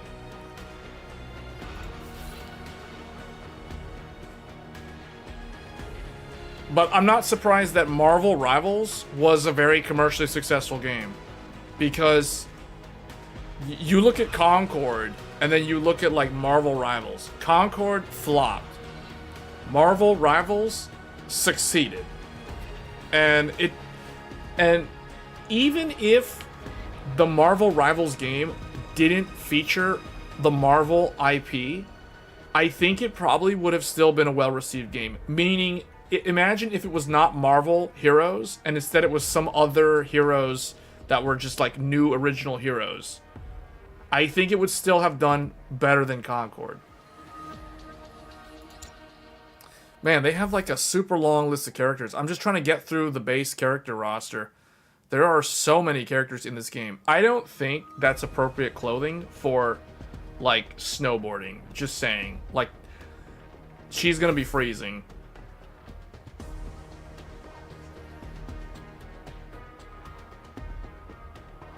One thing I noticed about the character designs in this game, though, like, they are definitely going for, like, the animal ears on a lot of the characters. So, I don't know, like, that seems like that's gonna be a defining quality of this game. They're going for, like, the animal ears for some reason on a lot of different characters. Both male and female. So, that's interesting. The base character design looks like a dude or a girl wearing a VR headset and walking around with a VR headset on. Oh, you're talking about the panda?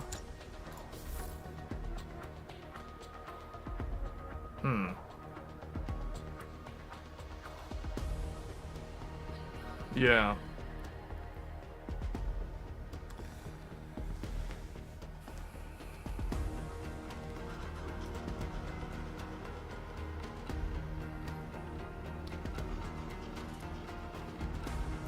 Okay, hold on. Let's look at this one now.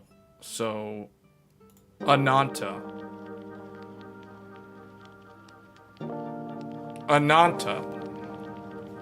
So what do they got in here? Are these the characters? See, this game, I don't know. Is this going to be like a game that you can run around in? Or is this going to be like a mobile game where it's like static? It looks like it's going to be like a GTA game, though. Is this GTA style? How come it looks like there's like a world that they can move around in?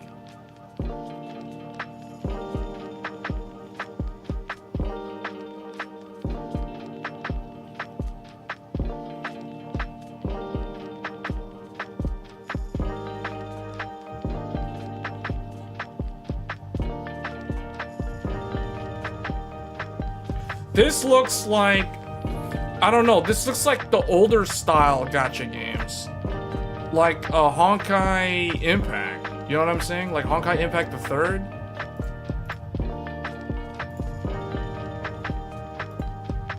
It looks like a different, it looks like it's from a different era of gacha.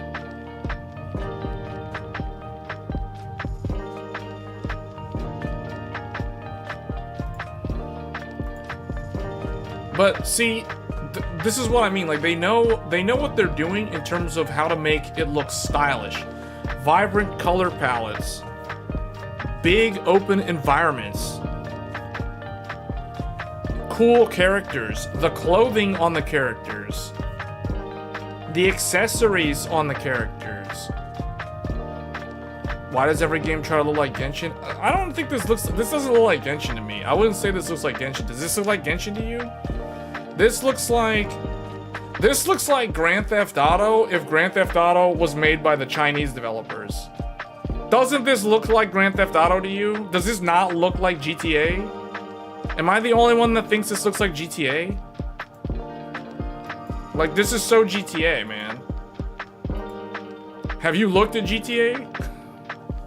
I'm just saying, like, this is how GTA looks. Am I gonna play this? I don't know yet.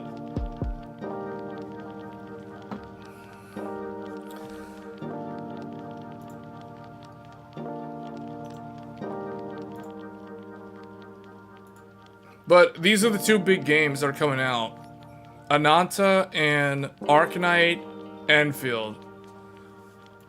The cool thing about I don't know much about Ananta, but Arknight Enfield, this game is unique in that you can see all of the characters on the screen at the same time. So like, for example, you know how in Genshin, hold on, let me just give you guys an example of what I'm talking about here. So let me bring up Genshin again.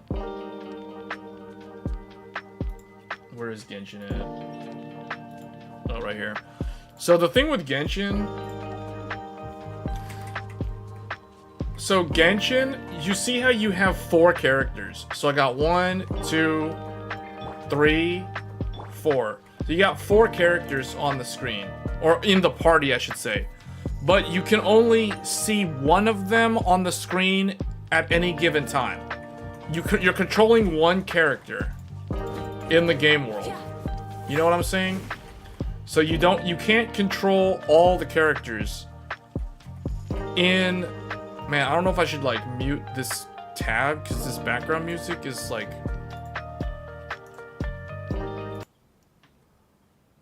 So in Arknight, you get to control, like, you have one character. So just like with Genshin, Many insects have a compulsion to follow except the light. you can switch between them. humans So, are the or same. no, like, Except what I'm we trying to call say that is light Enfield, hope. let's say you have 4 characters like in Genshin. So you have the primary character that you're controlling, and then the other characters are literally following you around, kind of like Final Fantasy VIII. So think of it like in this game, it's like Final Fantasy X, where the main party leader is the character on screen. But you have access to issue commands to the other party members. Whereas in Arknight Enfield, you have the full 4 party members on the screen, and they're all like, you can see them, and then you can switch between them to their viewpoint at any given time. I think it works that way. At least that's what I saw in the gameplay. You saw a Nanta trailer. It's practically open world anime GTA. With that, hence why I've been saying it's like GTA. So, This is tough going.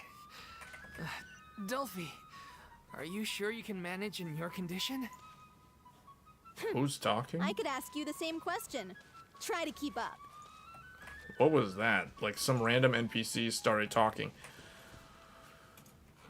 But yeah, Ananta, man, that game, depending on how much like GTA that is, that game could probably be like really, really successful this year alone.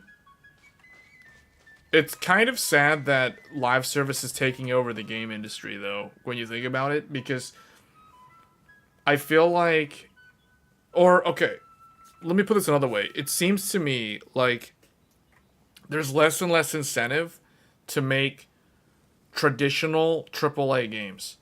And the AA games have basically, like, died out. Like, you don't even see the old, like a B series game or like a AA game instead of a AAA game. You don't really see those games anymore. So, they've all, like, gone extinct. So, it's like you don't even have that many options for gaming anymore. It's almost like you either play, you know, you're either someone who plays an MMO, and that's really the only game you play, like World of Warcraft, for example. And the reason why you play that is because all your friends play that. So, and there's like a long established community behind playing that game. I don't think those games attract a lot of new players. Like, the player base is long established. It's kind of a finite number now, and it slowly bleeds out. Same thing with any MMO, like Final Fantasy XIV, for example. That's another example.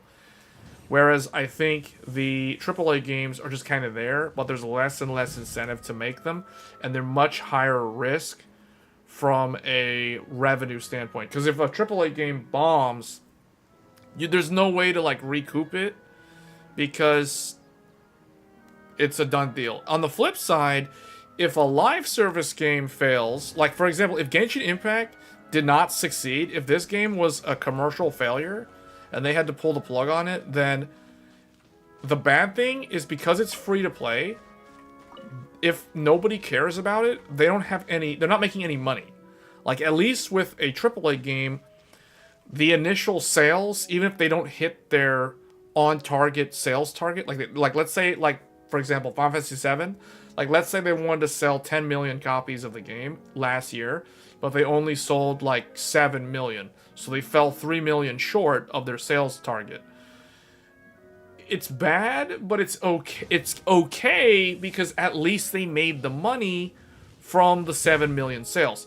If you have a game that's free to play, like Genshin, and let's say you get, I don't know, 10 million people play the game, but none of them spend money. You know, this is hypothetically fake. Like, this probably never happened, but imagine if 10 million people like played Genshin Impact at launch, and none of them spent a single cent on the money. None of them bought the Welkin subscription.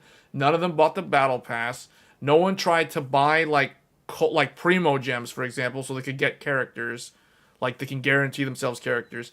Like if no one did that and the developers made no money at all, they would have to shut the game down. They'd have to pull the plug on it because they're not making any money.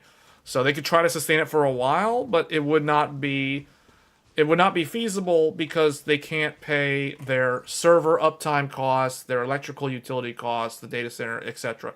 So it wouldn't work. It would fail, and it would be a huge loss for the publisher and the developer. So that's the reason why live service is very risky. It has high risk but high reward, and I feel like what I'm surprised at is the fact that I don't see Western developers Exploration try to and jump into trials. this genre. Like, Adventuring can is anybody right up name my alley. a Western live service? Okay, Helldivers 2, sort of, but that's not the same style. Like, how come there's no, to my knowledge, there's no Western developed gacha game, live service game that's similar in scope to Genshin Impact? It doesn't have to look like Genshin Impact, but the fact that there's no Western equivalent. Same deal with that comes with the Japanese developers. Japanese developers, they actually kind of invented the gacha genre, yet they don't have anything equivalent to Genshin, even after all these years, which is very, very strange. Like, yes, they have Fate. Yes, they have their mobile games on phones that are commercially successful for them. But I don't see, like, a Genshin equivalent coming out of Japan. And I don't understand why. So a game that you can play on PC and it's high quality, or a game that you can play on the console and it's high quality. Instead, they just have these smartphone games that are like low-end looking, low-budget gacha games that do pull in a lot of revenue if it's a popular series, like the Fate series, like FGO, for example. But other than that, and that game doesn't even look good. Tough enough already without a roadblock. We don't get gacha games. We get battle passes and skin gacha. Oh, you're talking about, like, League. That's not a... No, that's not really a... No. Do we have anything like that in the West? Don't worry. We should all be fine with the traveler here. We don't need to take a detour. Like, do we have anything like that? Wait, why are you Like Western developed games that are equivalent to, like, this seriously game? expecting me to fight, are you? Does anybody know of I'm just anything? curious, that's all. I don't think anyone's Like a ever seen Genshin Ferelyn equivalent fight that's made before. by the West Yeah, but or the Japanese don't you developers? remember why? The Hydro Archon willingly gave up all her power so it could be converted into Indemnitium. Miss Farina said so herself. Precisely. And I'm not even the Hydro Archon anymore, so all my power is gone anyway. As much as it pains me... Concord's not... I No. should just stay put. Concord's live service, Concord's not gacha. I'm talking specifically about gacha, and I'm talking about games that have gameplay like Genshin Impact. Concord was a shooter. It was a hero-based shooter. That doesn't count. I don't count that.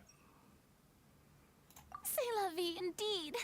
Alas, I am forced to watch on helplessly as a more brave and seasoned adventurer than I swoops in to You guys save the think day. Ananta is gonna give Genshin a run Too for its bad. money? I was so pumped to feast my eyes That on anime Fight Mode GTA Marina. thing? Sorry to leave all the heavy lifting to you. Don't worry, piece of cake. Yeah, exactly. There's none that I'm aware of either. Light it up. Like this type of gameplay. Wait, these guys don't take any damage to water. So we're gonna have to use the motorcycle. Pyroclastic surge. To bring out the motorcycle. And do the wheelie, do the donut. Burn it down. Clear the area! Bravo! Good show! You certainly live up to your reputation. Elder Scrolls Online. Isn't that an MMO? Thank That's you. not a gacha game. Anyway, the path is cleared now, So onwards and upwards. See, Elder Scrolls Online is basically... ESO is like Final Fantasy and WoW. That's not what I'm talking about. I'm talking about a game like this, where you can collect a character roster. Like, you can get a whole bunch of characters over a long period of time. And it's a persistent open world Instead of confining themselves with to the a heavens. kind of an interesting combat system. Not the most advanced combat system, but it has enough depth that it has engaging gameplay.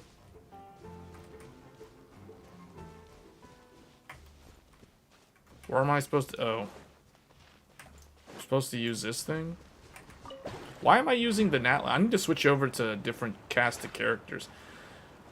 I don't know why I'm doing Fontaine Rise with the stuff sun. with Natlan characters. Let's go, Swirly! I'm fighting all these water enemies. I gotta fix the party. Because I can only literally use 2 of my party members.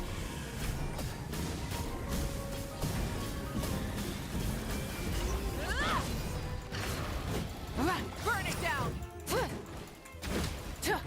Wow, she dodged that like a pro. Wait, the treasure chest is all the way down there. So should I go up here or should I go down? Is this gonna take me down? But see what I mean? Like, this is like Legend of Zelda style. This is like Tears of the Kingdom style gameplay. How come the West can't make a game with Tears of the Kingdom gameplay with live service elements and gacha elements? Battlefront 2 was... But see, again, it's like a shooter game. Can they not make a game like this where it's not a shooter game? Light it up. I don't want to play a shooter game.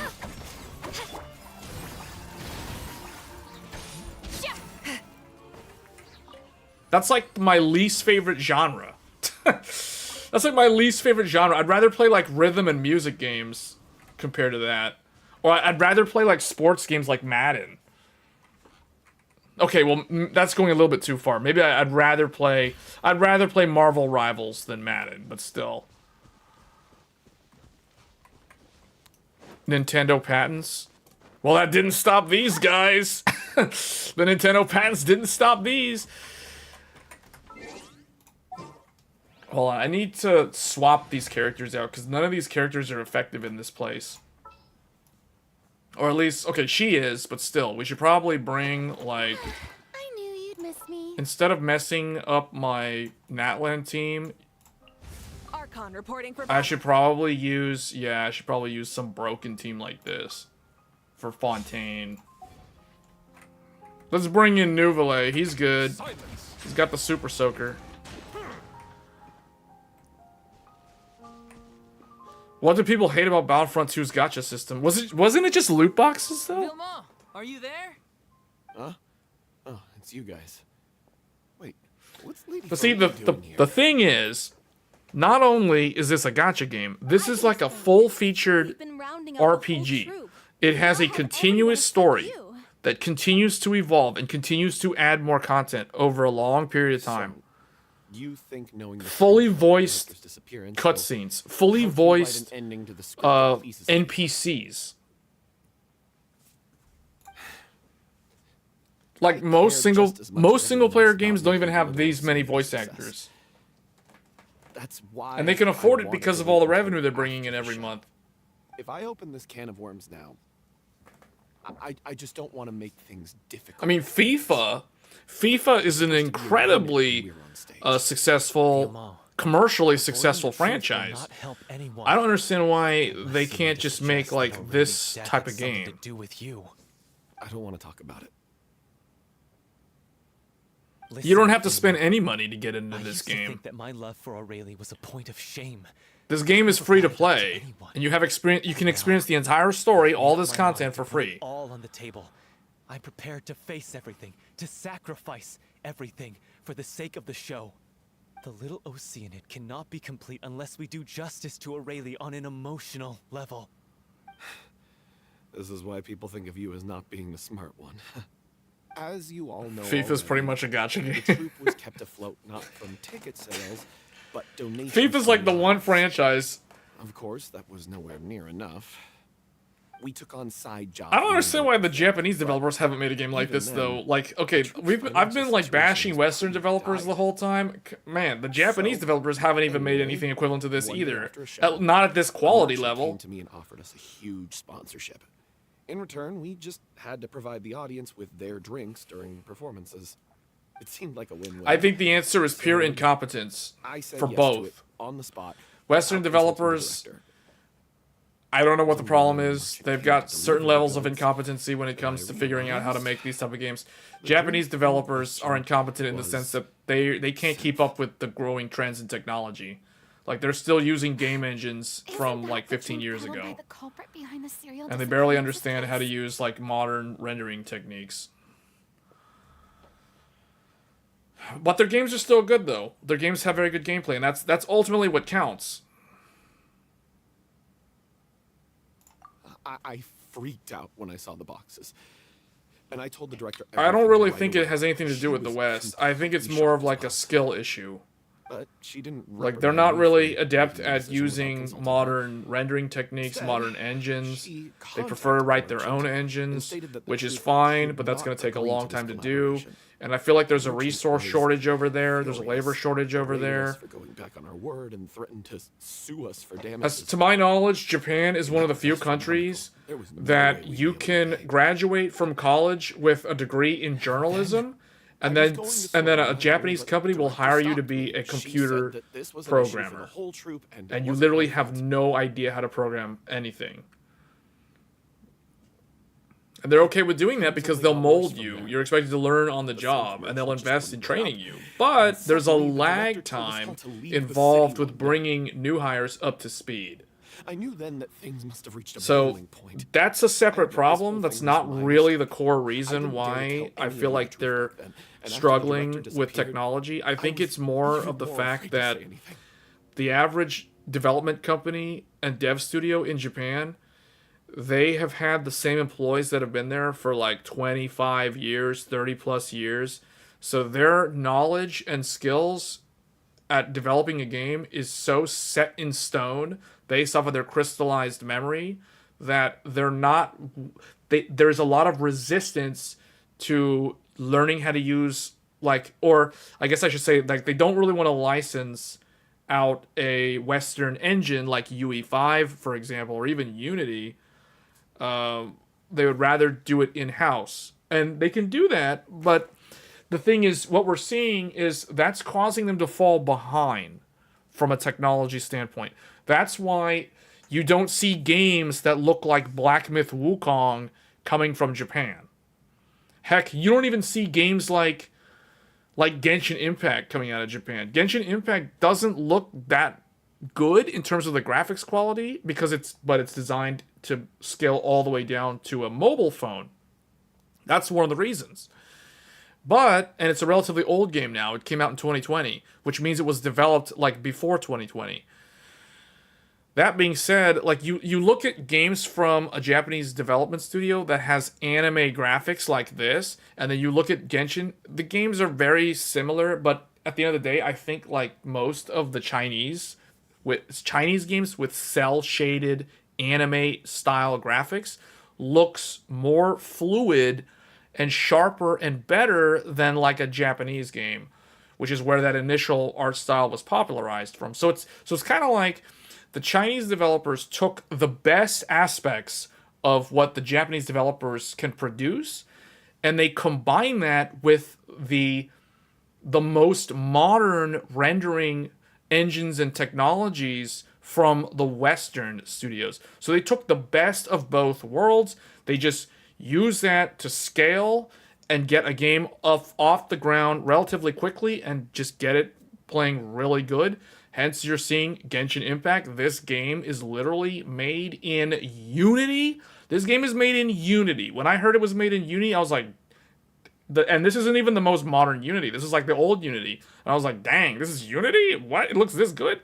So, and we've seen Wuwa, Wuthering Waves. That game is made in Unreal, I think Unreal Engine, it's either UE4 or UE5, but that's another Chinese gacha game from last year that's made using one of the Unreal engines. So the point is, Chinese devs are not afraid to take the path of least resistance and get something off the ground and working. They can get a proof of concept up relatively quick within a certain time frame, and they can scale it out, and they can make it look really good, and they can invest the quality that it takes to make a really good product. We've seen this with Genshin's soundtrack.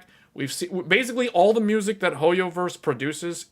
HoYo Mix has some of the best music to come out of a video game development studio that I have ever heard in like the last 10 years. So if you have no idea what I'm talking about, go listen to the soundtrack of either Genshin Impact or Honkai Star Rail, or even their most recent game from last year called Zenless Zone Zero, which I have not played. But all like the music genre for all the games is so different and so varied. It just oozes quality, and it just gives off this aura of competence and quality and like high production value. So, and that's the sort of thing that people don't think about that, but that's ultimately what proves that the game is ultimately a good product. Regardless of what your opinion is on gacha or live service, you got to give credit where credit's due, and these games are top notch. Yeah, I got Aurelie killed. There, I said it. Happy now? Hey, don't say that. You traitor! You knew Aurelie was Sea of in Thieves. danger. Why in God's name didn't you tell us? Sea of Thieves is a gacha You were game? afraid. This was a life and death situation. We could have saved her. How could you be so stupid? Please, try not to get too worked up. Yeah, listen to him. You need to stay calm. Stay calm? How can I stay calm? This guy got Aurelie murdered. She was the love of my life. And he has the gall to try and high road us, claiming that he kept his mouth shut for the sake of But the show. I do want to see How about taking some what I want to see responsibility from for what Chinese he's done? devs. I want to see them make a All game I'm that's not a saying is gacha I'm game. Sorry.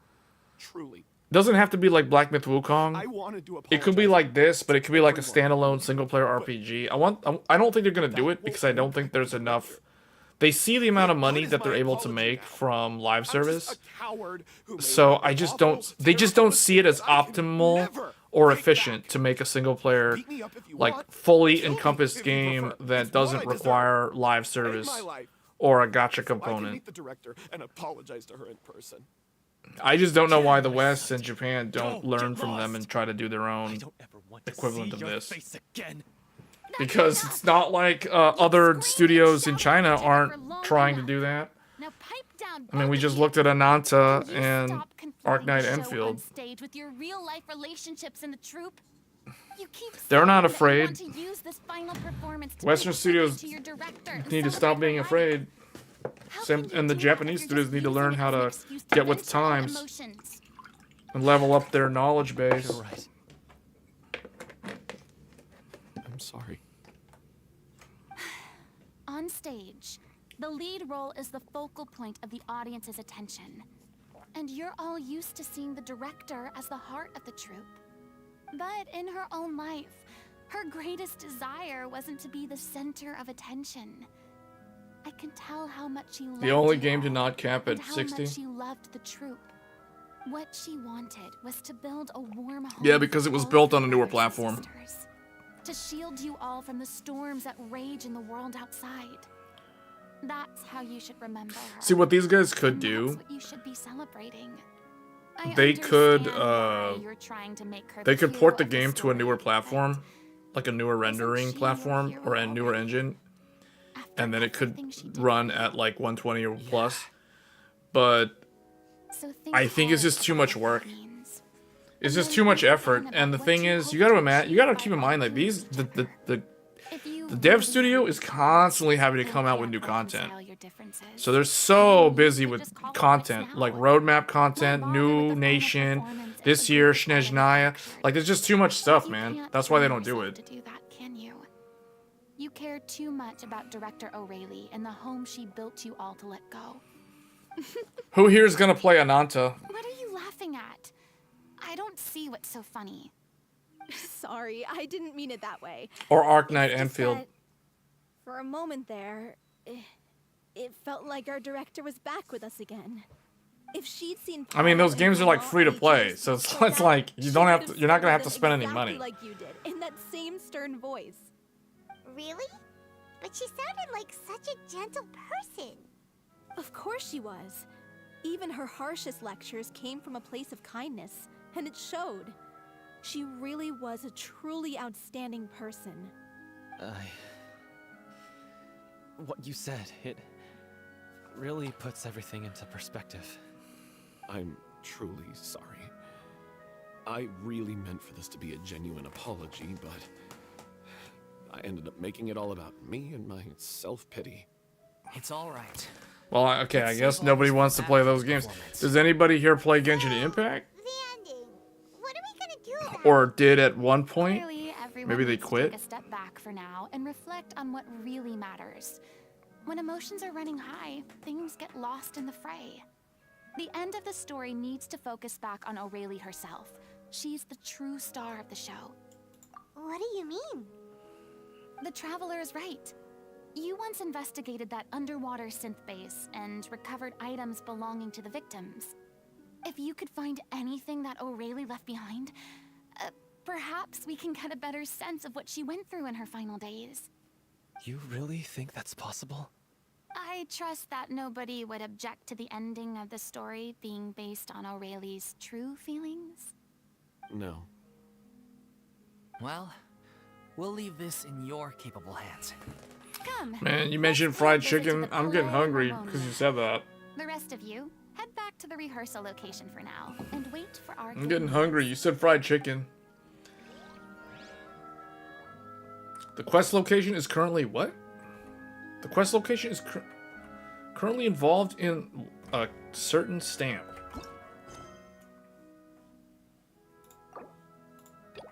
What is this? Okay.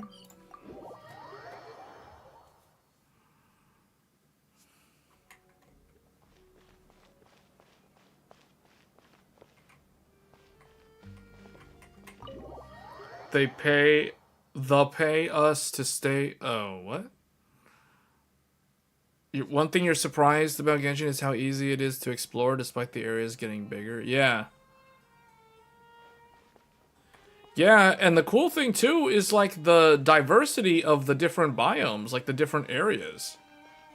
Like this place is it's very formal. It's very luxurious. It's very upscale. Uh-oh, I said upscale. It has that style. That Fontaine style. You know, it makes you feel like you're in some country in Europe somewhere. This looks very European. This is so European style. It makes me want to go to Europe now. You know what I'm talking about? Like, this is the European style. Sumeru. That's because Sumeru was so big. Sumeru was basically like India and Iran combined. And then you had like the Sahara Desert. Or I guess you had, well, no, you had like the Arabian Peninsula.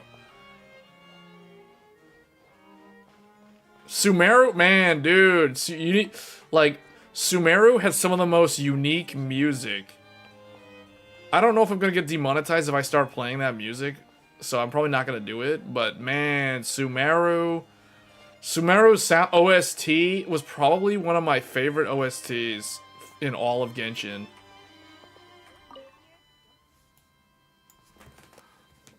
Swirls of Shamshir, man. The battle theme.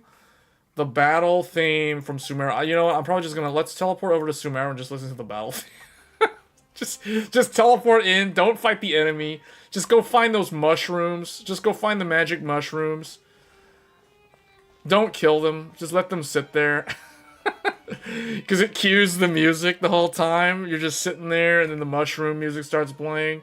And everything starts spinning. You know what I'm saying? Sumeru. It's so good, especially with the oh, dude, the desert, man. Oh, we gotta go to Sumeru. This guy's studying for his exam. What is this, Harry Potter?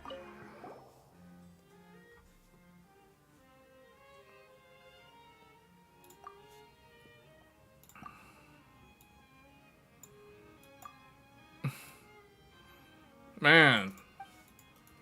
This place looks like BioShock Infinite.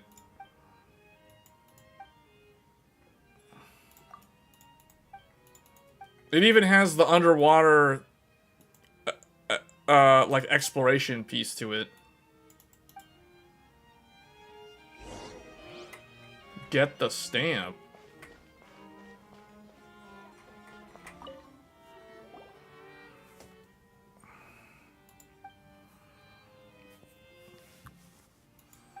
So was Sumeru your... Oh, no, you said it was a pain to navigate, so you didn't like it. The newer areas like Wait, what do you mean? What do you mean by the newer... Like, what about the newer areas? I remember I was so behind, like, I didn't finish the Archon quest or anything. Like, I was like, you know what? I'm just gonna go straight to Natlan. We're going straight to Natlan. Where's Natlan at? I open it up. It's like on the other side of the desert. And I'm like, are you serious? I have to run all the way through the desert.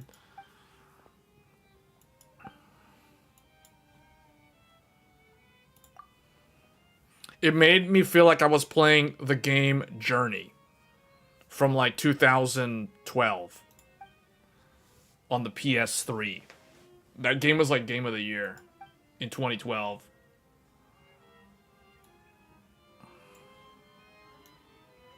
Yeah, that takes me back, man. That was the year of Tekken Tag Tournament 2. Probably one of the best Tekken games in the entire franchise.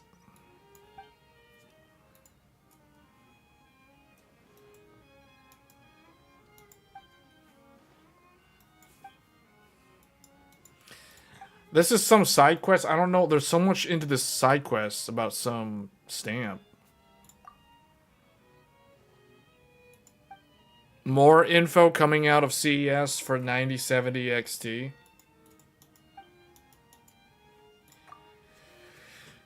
Out of all the GPUs launching this year, I actually think that's the most interesting one. Because I'm really curious to see what AMD is capable of doing with machine learning. Like, they're finally doing machine learning on their GPU for upscaling.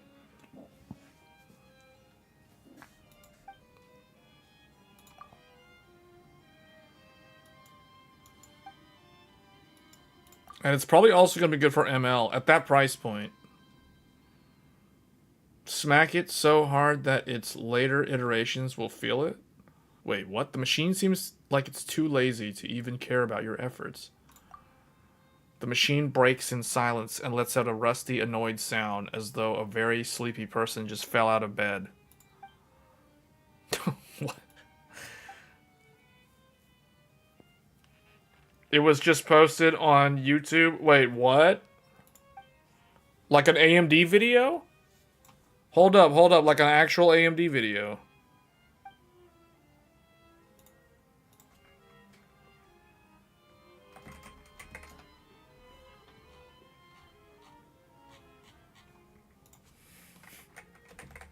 For real?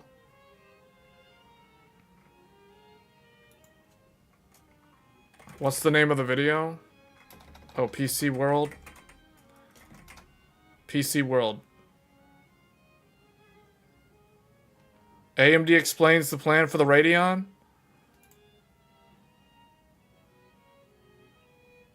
AMD revealed the Radeon 9000.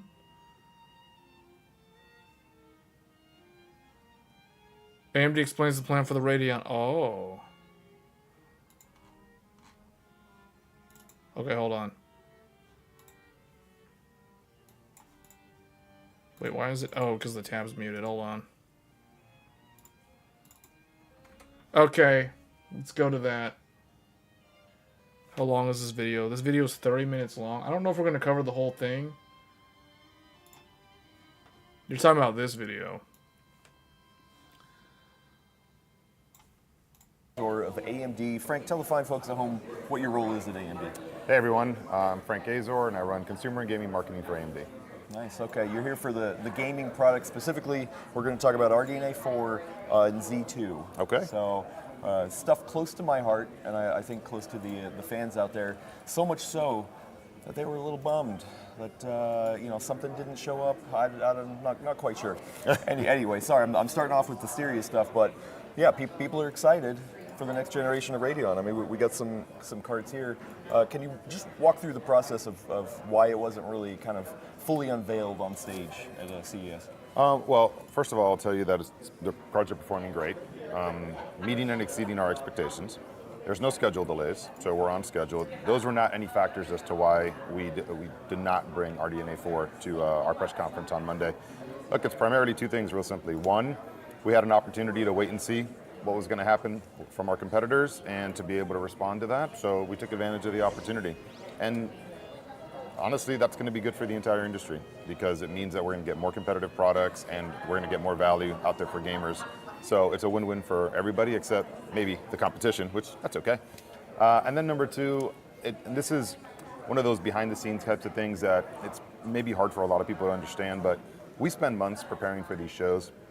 And we have to balance how much time we have in the keynotes and all the content that we have to bring to it. And then how do we make sure that the content is, you should say, kind of like timed and polished so that it's engaging. It's not like we can go on and on and on and talk about a bunch of boring stuff, but we really try to put ourselves in the audience's perspective to make sure that what we're going to be communicating is what is going to be valuable for them to hear, not just what we think we want them to go off and hear. So as you go through that process, typically what happens is we start with, all right, here are the 7-8 things that we want to go off and announce. What's the right amount of content to be able to effectively announce this and give everybody what they want to hear around it? And we have a lot of different audiences too. You've got consumers, you've got gamers, you have all types of audiences, right? You have engineers in there, chip engineers. You have our own engineers that are looking at us at representing the products that they worked so hard to develop. So there's all these things you're trying to balance. Long story short, we had to launch, I think, like 4 processors. We had to announce our partnership with Dell. We had to do a little bit of AI PC talk as well. We covered all of this. One of those processors that we announced, I think it was 5 processors that we announced, but one of them is our Strix Halo AI Yeah, Max that's the big one. A little bit of a lengthier story we need to tell there because it's you got to tell amazing. the Strix Very Halo. disruptive. There's nothing else like it. It's so good. So There's you take all of that nothing into account, like and then it. you're like, all right, so here's everything we need to announce about RDNA 4, everything we need to announce about the 9070 cards, and we were talking about the RDNA 3 launch. Remember the RDNA 3 launch? We did a dedicated event for multiple hours. We went through all the detailed architecture. We show you why we made the decisions that we made, performance, and then we get into FSR, and how does FSR work? What's the image quality that you're going to get from it, the performance, the ISV partners. We really had 5 minutes to do that in the press conference. And then we did it in rehearsals and things, and we're like, this is not going to be good. People are going to be upset that we did an entire graphics launch in 5 minutes of a 45-minute keynote, and then you're going to get the narratives like, oh, they don't care about gamers, and they spent more time talking about AI PC than they talked about gaming, and we're like, let's not feed into that. Like, let's just give it the time it deserves. We have the advantage of waiting and seeing what the competition does. So, yeah, the disappointment, I understand. But I also say to myself, it's cool that so many people are excited about it. That's also good. For real. But yeah, maybe we could have this is the most exciting GPU to come out this year is that the because it's the very first time that we're going to get to see machine learning based GPU algorithms running on an AMD graphics card.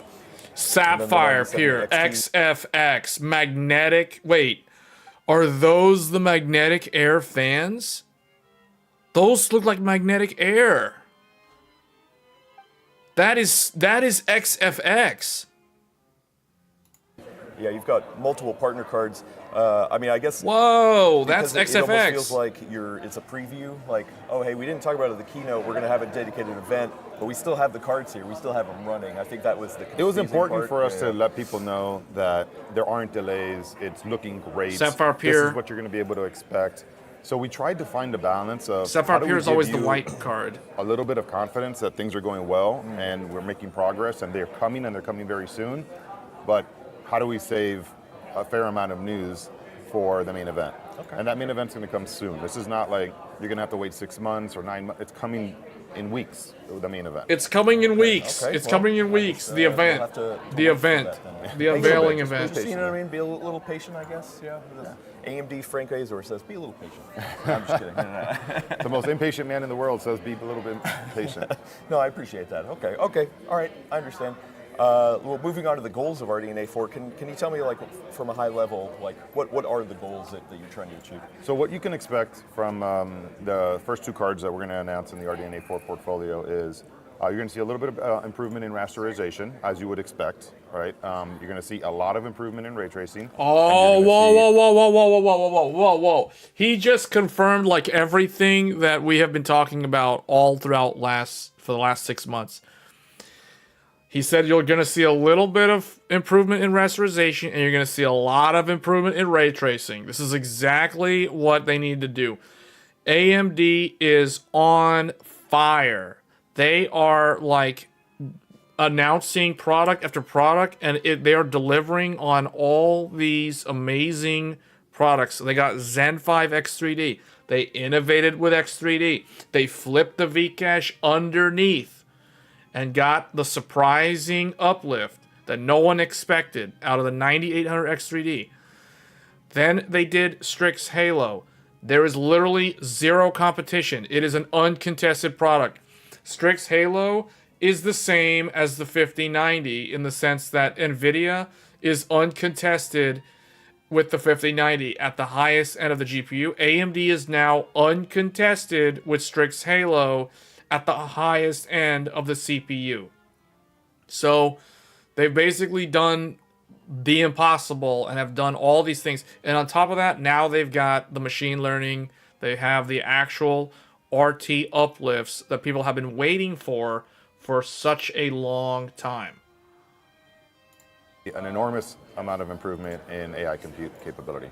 And Enormous amount of compute improvement in AI capability. The reason we made those decisions is the library of ray traced games is finally, I would say, I believe, at a point where the value in investing in ray tracing hardware capabilities is you're going to extract that value for a significant portion of the games that are out there and that are coming out.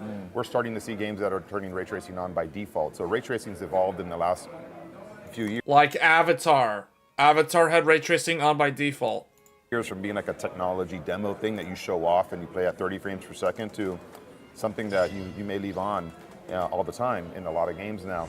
So we believe in developing cards that gamers value and that gives them features that they're going to make use of, not necessarily developing a bunch of features, putting a bunch of cost into a card that is just going to be like a great technology showcase, because that's cool and other companies do that really, really well. There's nothing to say that, I'm not saying that to criticize anyone around purchasing a card that does that. Those cards have their purpose and customers have options to go get those kind of cards and they're great solutions. But we need to have a different strategy if we're going to be effective. And our strategy is more centered around what is the gaming ecosystem at the moment, what's it going to be emerging in the near future, and how do we build you a card that you're going to be able to get all the performance and all the features that you're going to actually really use on a day-to-day basis out of that card, and not put in any incremental or additional costs in there that you may not be able to get much value from while you're going to own that card in reality. So to give you an example, had you bought a ray-traced card 6 years ago when they first started coming onto the market, how much value did you really get out of that, right? By the time I would say a more reasonable library of games came out that made use of the technology outside of some cool technology demos, you were already on the next generation of the graphics. He has a very good point. 20 series was basically a joke when it came to ray tracing when it first came out. First of all, there were like no games that had ray tracing except for like Battlefield and like probably one other game. And then when you turned on ray tracing, the 2080 Ti was like 30 frames per second at 1080p resolution. You turn off ray tracing and the 2080 Ti like automatically can handle a game at like 4K resolution, the exact same game. So he has a point in that when ray tracing first came out, it was kind of like you could ignore it and you'd be fine. You're not really missing out on anything.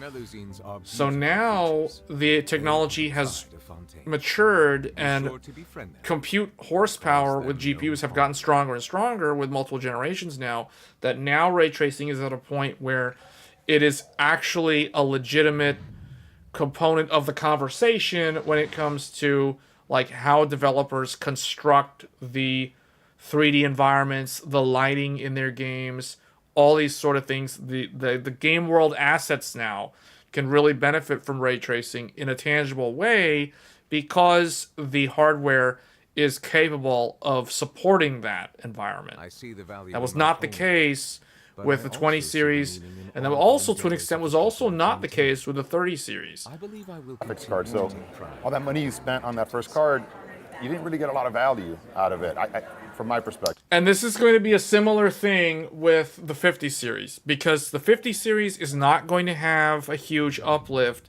in traditional rasterization compared to the 40 series cards. And the ray tracing performance will be better, but it's not going to be like leaps and bounds. Oh, this is so much better than the ray tracing of 40 series. No, it's not going to be that much better. We already saw the Far Cry 6 results. Nvidia is trying to set expectations accordingly. This is basically like a repeat of the 20 series, going from 1080 Ti to 2080 Ti. Same deal, going from 4090 to 5090. It's going to be very, very similar from a traditional rasterization and ray tracing standpoint. On top of that, the narrative is changing now. So it's all about frame gen. NVIDIA's going all in frame gen. So what this means, so there was a comment earlier, I saw someone said imagine AMD GPU in 2026 destroys 5090. So you say that, but here's the deal. The reality is NVIDIA is actually giving AMD, now they're not trying to do this, they're not purposely trying to do this. NVIDIA is actually, I think of the story of the tortoise and the hare, or the turtle and the rabbit. Everybody knows that story. It's a race between the tortoise and the hare. And the hare is so fast. In this case, the hare is NVIDIA, and the tortoise is AMD. And the hare gets proud and boastful, and then like slows down. And actually goes to sleep. In this case, I don't see NVIDIA going to sleep, but the point that I'm making is NVIDIA actually slowed down the progression of their GPU, which means the 5090 is not a huge uplift over the 4090. That means that there is an opportunity for AMD to potentially catch up to them in pure raw rasterization, because they're not really setting the bar super high this time around. You know what I'm saying? So it like 5090 is probably going to be somewhere in the ballpark of like 30% faster than the 4090. And you think about this from the 7900 XTX.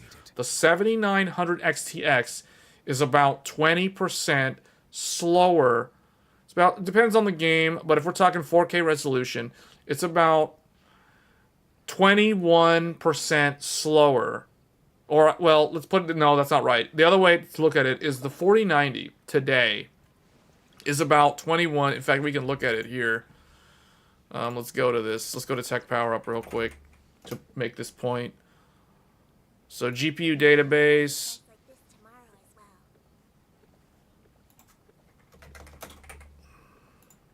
$7,900 XTX.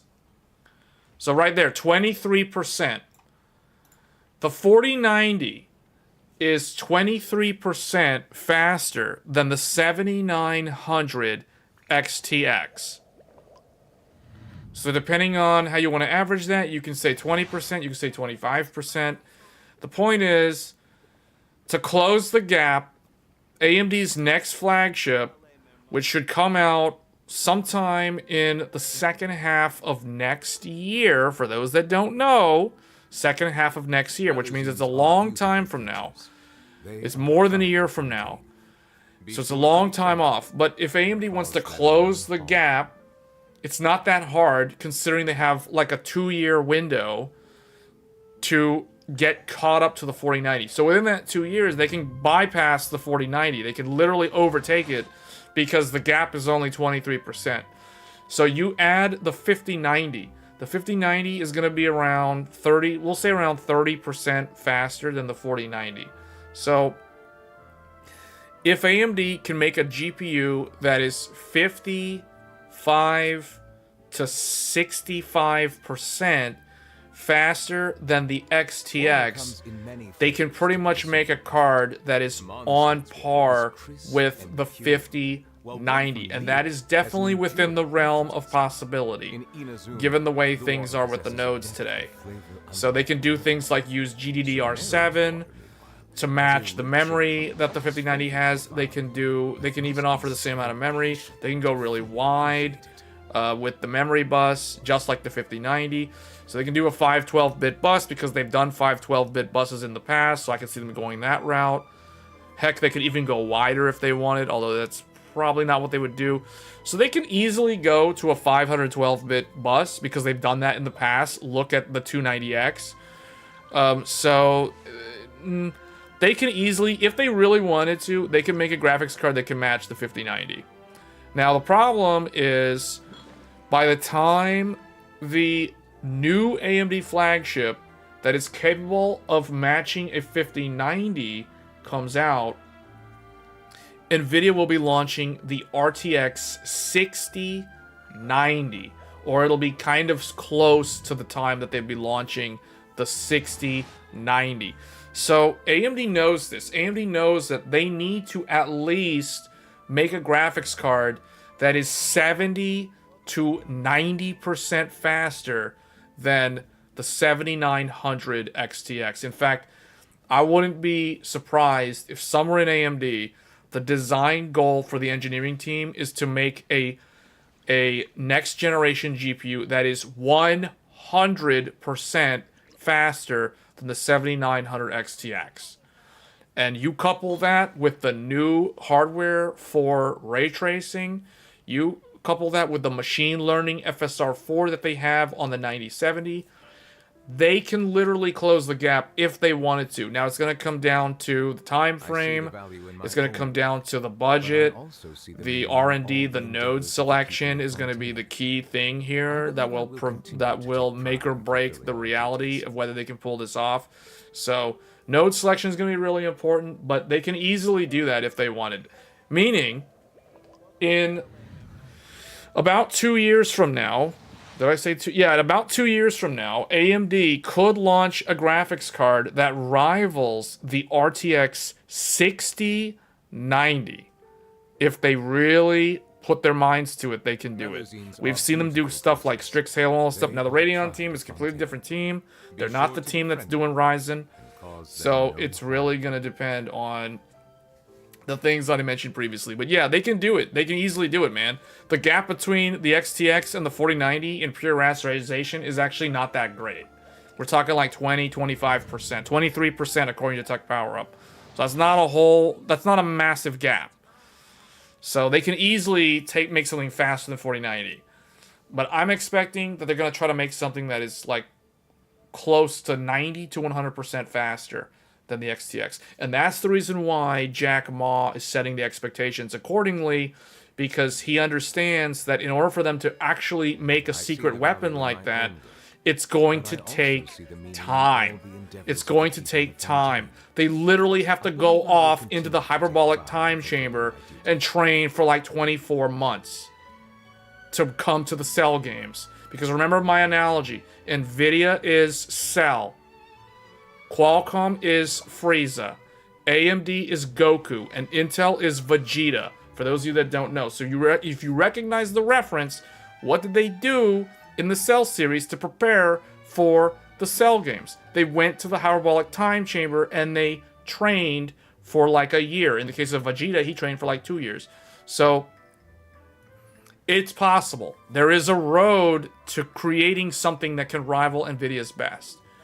And Lisa Su wants to win, and I think Jack Ma is the right leader to kind of like prove that they can do this. We've seen them deliver stuff like Strix Halo.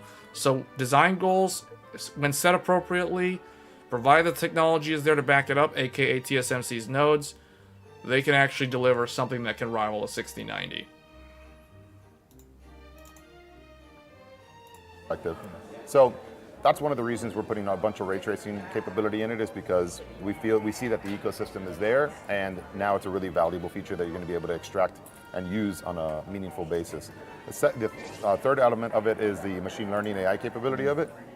And why we're putting a bunch of increment or improved performance around that is because of FSR4. And FSR4 will make use of that machine learning hardware, that AI compute hardware, to give you the highest fidelity upscaling experience that we've been able to deliver up to now. FSR 1, 2, and 3 are going to still be around. They're still going to not depend on machine learning and AI hardware to be able to do the kind of upscaling that they do. Yeah. You're going to see the library of those games continue to expand. They're going to continue to work on RDNA 3, on 2, on competitors' hardware, on these amazing PC gaming handheld devices. But FSR 4 needs a lot right now. It needs a lot of AI compute to be able to process the pixels. Okay. So we matched the performance needs of that to with the hardware of RDNA 4. Okay, yeah, so I guess the next question for me is, does that mean that FSR 4 is going to be exclusive to the 9000 series? Right now it has to be, because of what I just said. It requires a lot of compute to be able to generate the pixels. It's not that we don't want it to be more compatible across more platforms. Our FSR strategy remains exactly the same on FSR 4 and the future as it has been up to now. We want it to work everywhere, but it's not always possible from a hardware capability perspective. I'll tell you that we are looking. Basically, what he's saying is that FSR 4 is going to be exclusive to the 9000 series GPUs. Meaning, do not expect FSR 4 to work on older AMD cards. The same as how Nvidia doesn't allow, like, you know, DLSS, the newer DLSS 3 to work on older cards, older than 40 series. So, and that makes sense for all the things that he said. Now, he's trying to say this in a way that's not going to, I guess, anger people who are on older Radeon cards, and also the people who are on GeForce cards that are dependent on AMD's upscalers.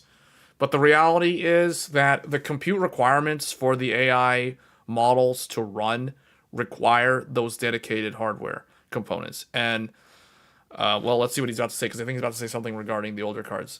Looking at, can we optimize the algorithm so that it can run leaner and it Yeah, exactly. can run on more devices? Exactly. See, and here's the thing. These guys need to stop doing that. These guys need to stop trying to cater to the people who are on older graphics cards. It is admirable that AMD does this, and I feel like they don't get enough credit when it comes to backwards compatibility and trying to make the feature work all the way down to the poor gamers. I dare to say the poor gamers that are on like 5-year-old graphics cards, or people who are even on Nvidia GeForce cards.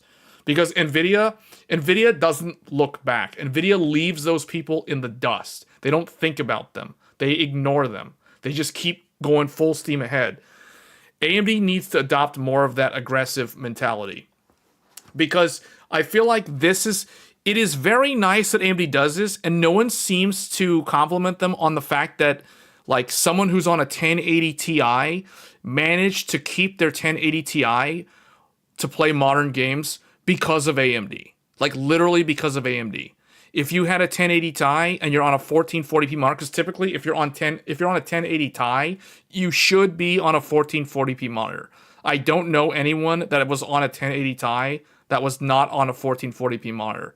And the reality is a 1080 Ti in 2024, last year, cannot handle modern games at 1440p at playable resolutions. So what does a 1080 Ti owner have to do? They turn on FSR and they use quality preset. They basically upscale using AMD's technology on their old Nvidia GeForce graphics card.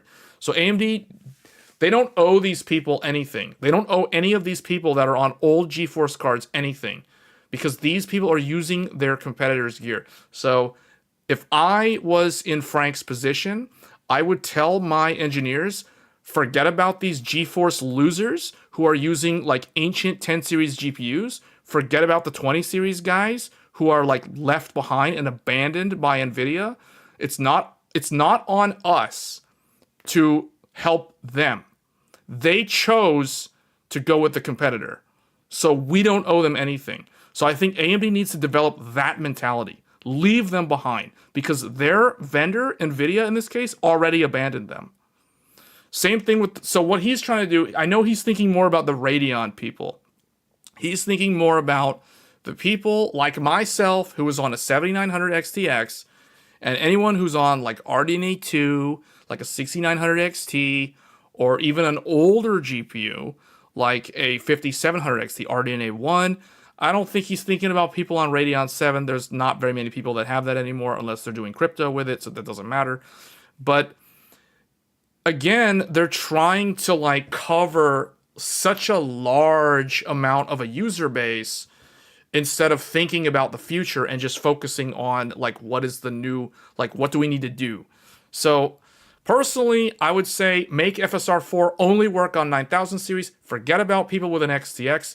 Even though I have an XTX, forget about me. Go full steam ahead. Go do what needs to be done to make the product competitive with Nvidia. I want to see Nvidia humbled because that company needs to be humbled. A lot of the gamers are not going to understand this, but what's happening in the enterprise space is Nvidia is basically turning into a monopoly in the software stack. So I want to see these guys knock down a few pegs. And AMD is the only company that stands to be able to pull that miracle off. That is a long road, but they're literally the only ones that can do it.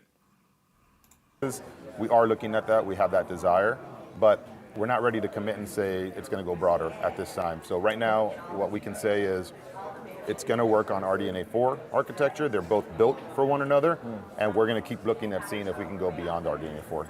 Beyond RDNA 4.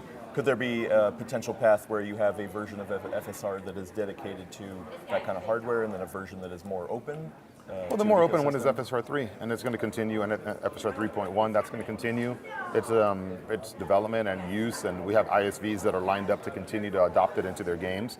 Because as an ISV, you say to yourself, okay, which of these technologies is going to be the most ubiquitous out there that the majority of my customers are going to be able to take advantage of and to get the benefit of? And it's going to be FSR 3 because it works on so many pieces of hardware. Us, our competition, N-1, or last generation, prior, 2 generations prior. Consoles. It works on some consoles, yep.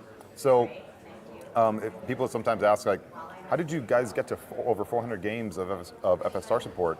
That's one of the reasons why. And number 2, FSR is really easy to implement relative to some of the other solutions that are out there.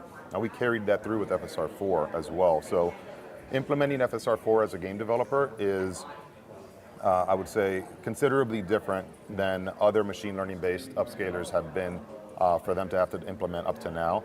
TBD on the latest one, we don't have all the details. Yeah, this is going to be, see, and this is the thing. So, first of all, FSR 4, it definitely needs to be on the 9000 series.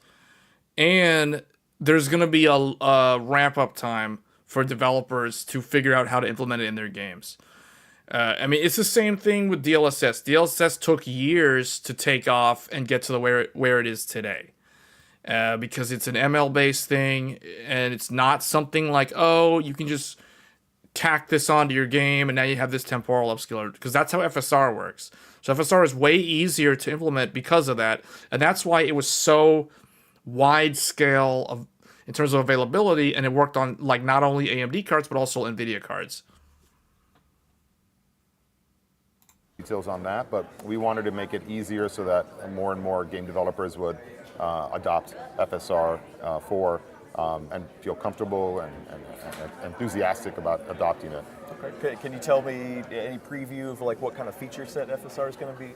You know, focusing on FSR 4 specifically, like upscaling, frame generation. Yeah, like it'll do both of those, and very similar to FSR 3 in what we're accomplishing. It's just the fidelity of it and the quality of it is better. We went as far as we could with a non-machine learning based algorithm up to now, which is FSR 3.1. And it's remarkable if you see it. It is really, really remarkable. But you get to a point where it's like, okay, this is pretty much as good as we know how to get to right now. And I think that's been great for the entire industry because we gave you an upscaling solution that didn't force you into buying a brand new and expensive graphics card. And it's a solution that works on our APUs, it works on our competitors' products. It's a very ubiquitous, amazing upscaling solution. Oh, and by the way, if you want to play a game that isn't in the 400 game library of FSR native support, you also have our fluid motion frames technology, which is an amazing upscaler as well. But you get to a point where it's like, okay, machine learning has advantages, AI, doing real-time AI inferencing of these pixels has its advantages, and that's what we're going to do is you're going to get better image quality, and it's going to give us, what I would say is in our roadmap of upscaling, there's a point where you can't get further without machine learning, and that's the point we're at now, and you're going to see moving forward, we're going to be implementing more and more upscaling solutions and frame generation solutions that'll make use of machine learning because we're at that point now. Okay, yeah. Well, I mean, these cards, like you said, they're here, they're close to they're launch. here. Yeah, They're running. Yeah, they're here, they're running. They're performing very well. Yeah, okay, well, you know, let's look at the sticker. What's the VRAM capacity? What's the, you know, can you tell us any more pricing? Yeah, is there a sticker that says the pricing on here anywhere? Yeah, the price is. Oh, yeah, beep. Did you get that? Did you cut? Yeah, I'm sorry. Look, I think there's a lot of effort internally to make sure that when we announce these products in detail, that the market's going to be happy with them. Okay. You know, what I'd tell you is, with RDNA 3, we had, and RDNA 2, we brought some cards to the market that people didn't love the pricing of, and then we brought some cards that people were really enthusiastic around the pricing and the value proposition of it. So we absolutely listen to that feedback, and we're going to do everything we possibly can to make sure that we don't disappoint the market. We're going to try our hardest. So hopefully everyone will be satisfied with the price and the performance. What I'll tell you also is any performance that you've seen prior to CES is not been accurate. So those rumored performance leaks that are out there and things, those are not accurate. So, meaning better or worse? You're going to get better performance, and most of the leaks that I've seen, if not all of the leaks that I've seen, you will get better performance actually out of the card. How much better? I'm not going to tell you. And you know, even if I gave you a number, it's like what game and this and that, and then you know a patch will come out, and then the performance will change, and then I'll get yelled at. So no, I'm not going to give you a number. But but what you should expect is, you know, we've already said we're not going to build a $1,000 graphics card. We're not. This is not going to be a $1,000 graphics card. And the reason is because 90% of gamers buy graphics cards below $1,000. And that's where the majority of the market is. And what we wanted to do is optimize every aspect of every decision that we made on our RDNA 4 so that we're building a gamer's graphics card, something that they're going to get a great amount of performance out of, and they're not going to break the bank in having to get that performance. They're not going to have to overinvest in features that they're not going to take advantage of. They're not going to have to buy into new power supplies or a bunch of power supply adapters and things like that. We just wanted a gamer's card. You can buy it at a good, reasonable price, get great performance out of it, throw it into your system, and it's simple. It's not complicated. It's a card designed by gamers for gamers with what matters to gamers. The vast majority of gamers that are out there. It's not a tech showpiece. It's not going to be, you know, oh, here's this amazing visual graphics at 15 frames per second that you have to throw an enormous amount of machine learning, or I should say upscaling and frame generation to, and to be able to get it to a reasonable frame rate. And it's not going to be a technology demo showpiece in that case. It's going to be a card. Yeah, what he was referring to there was what he just said is referring to the Nvidia's claim that the 5070 gives you the performance of the 4090, which is obviously false, because he just mentioned how you're turning on like copious amounts of frame generation to try to pull that off. But yeah, so okay, so they're going to be focusing on like real numbers. Hard to play games, and we think that there's still a big market out there of people who just want a gaming graphics card. Okay, a couple more questions on RDNA 4. I think people are noticing that we're still using the standard PCIe power, no move over to 12 volt 2x6. At what point do you think that those things are going to converge and AMD is going to be like, oh, okay, you know what, we need to adopt that power standard? Not at this point. Not at this point. Okay. I don't know exactly when in the future it'll converge, but I don't think the 12-pin I don't know if it's not an experiment, but the convergence to 12-pin has gone as smoothly as some folks would have hoped. 8-pin works just great. It works, it's reliable. There's been no issues, no melting components, none of these things. So just go with what works for now. I mean, there's no major benefit.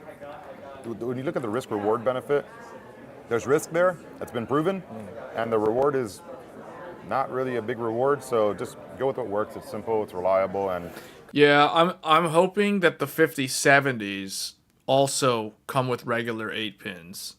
I feel like they don't need to mandate that connector if the GPU is not going to use that much power. Like, why introduce that extra layer of complexity when it's not necessary? So yeah, I agree with him. But that being said, I do think that in the future, when they make like a super high-end GPU, if it requires power consumption numbers similar to like a 5090, for example, then I don't see why they would not adopt that connector. So meaning, if they need more than triple 8-pin, if they need 4 8-pin, they're going to go with the connector. They will use that connector if it has to exceed like the triple 8-pin. Otherwise, if they only need like dual 8-pin, because these GPUs that they're going to launch are only going to be like dual 8-pin. So if it's dual 8-pin, they don't need the 12-volt high power. Like, it's fine. Now, the AIBs are probably going to push like higher clocks, basically factory overclocks. So they'll probably put triple 8-pin on some of their models, and that's totally fine as well. In fact, I expect to see that. customers don't have to deal with adapters or new cables or new builds or any of those things. And it's been valued by folks just like, okay, just remove, replace. It's simple. I don't have to deal with worrying about an adapter or worrying about if I'm going to go do a build, can I use a power supply, or does the power supply have the 12-pin connector? It's just another thing to worry about, and the benefit, I don't think it's tangible. I don't think it's worthwhile. Okay. Last question is around the branding, because I feel like there's this trend at AMD to rebrand stuff every couple of years. Like, you gotta keep everyone on their toes. Yeah. So walk me through the decisions on the new branding and kind of break it down for people. I know there's like a handy chart, but we didn't get a decoder reel this time, so I need some help. Well, actually, the whole purpose of why we did this is so that you wouldn't need a decoder, because with our prior branding and how it worked, like, what does 7900 mean? What is it relative to the competition out there? Is it like, is it equivalent to a 4090 because there's a 7900 in the number? You don't really know. And then, the pricing is so different from that card. So we got a lot of questions. We got a lot of people going to retail and looking up on their phone. How does this card compare to this card? So the feedback we received, basically gamers who only upgrade every 5, 7, maybe even 3 years, that don't know how to research products, didn't know what the equivalents were. So tech enthusiasts probably don't realize this, but the vast majority of people who are out there upgrading their graphics card are regular gamers that don't know anything. They know the bare minimum about computer hardware. So they just know that they have a graphics card in their computer, and their friend told them that the reason why their FPS in game XYZ, in this case, let's just say Black Myth Wukong, for example, the reason why their FPS is garbage is because of their graphics card. So they're like, okay, well, I got to go buy this new graphics card thing. So what do I need to do? And what he just described, people literally looking it up. They're in the store. They're literally in the Micro Center looking, or a Best Buy, and they're looking on their phone what is the equivalent? And they're trying to figure out, they have no idea what it is. So the scenario that he described is a very good point, because this is exactly the sort of thing that salespeople at Micro Center run into all the time. It's called customers who are oblivious to product comparisons, or they just don't know how to do the comparisons. They don't know how to do the research. They don't even know what the graphics card's called. They maybe know, okay, it's GPU. I don't know what it is. It's the sales guy will ask them, well, what do you have? And they'll tell them, I have a Dell graphics card. a Dell graphics card. And it's like, how do you know it's a Dell? Because on the computer box, the computer case says Dell. It's a Dell graphics card. I need to upgrade my Dell graphics card. Do you guys sell Dell graphics cards? Like, that's the type of stuff. And it starts with that kind of sentence. Like, do you guys sell Dell graphics cards? I need to upgrade my graphics card for this game that came out. So, like, how do you, like, what do you do with that? You know what I'm saying? Like, how do you help someone like that when they ask that type of question? Do you guys sell Dell graphics cards? You know what I'm saying? Like, so, yeah, so he has a good point. Like, trying to standardize around Nvidia's naming convention does help simplify. It simplifies it for people that are just simply trying to upgrade the graphics card. So it's like, well, what do you have? Or even if they know the number, right? Like because they looked it up, like it's a Dell 380, a Dell 380, a what? A Dell 380, like 38? No, 380. The GPU is a Dell 380. I need to upgrade from my 380. Okay, like what is that? Like what is that? Is that a GTX? Or is that a R9 380? Like a Radeon 380? Because that's literally that's probably what it is. So that is a GPU from 2015. 9 years old. So how many people actually recognize that? Is we don't understand your model numbering algorithm, your scheme. Some people felt it was misrepresentative to brand or to model number something this number. So we're like, okay, look, this is fair feedback. And we went back to the drawing board and we said, can we make this easier for folks? We looked at what we did with Ryzen, and we made it really easy for folks with Ryzen 3, 5, 7, 9. And it's not that easy on graphics because it's a different ecosystem, but we tried to take a page from that and say, hey, if you're in the market now, you can say, I'm in the market for a 70 class card, and the 70 class card costs between this and this in the market. And there's two solutions that are out there, and I know that the 9070 and maybe the 5070 are like, compared against one another. And then you can decide, okay, let me look up 5070 versus 9070, real simple, right? It's not you have to try to figure out what compares against the 5070.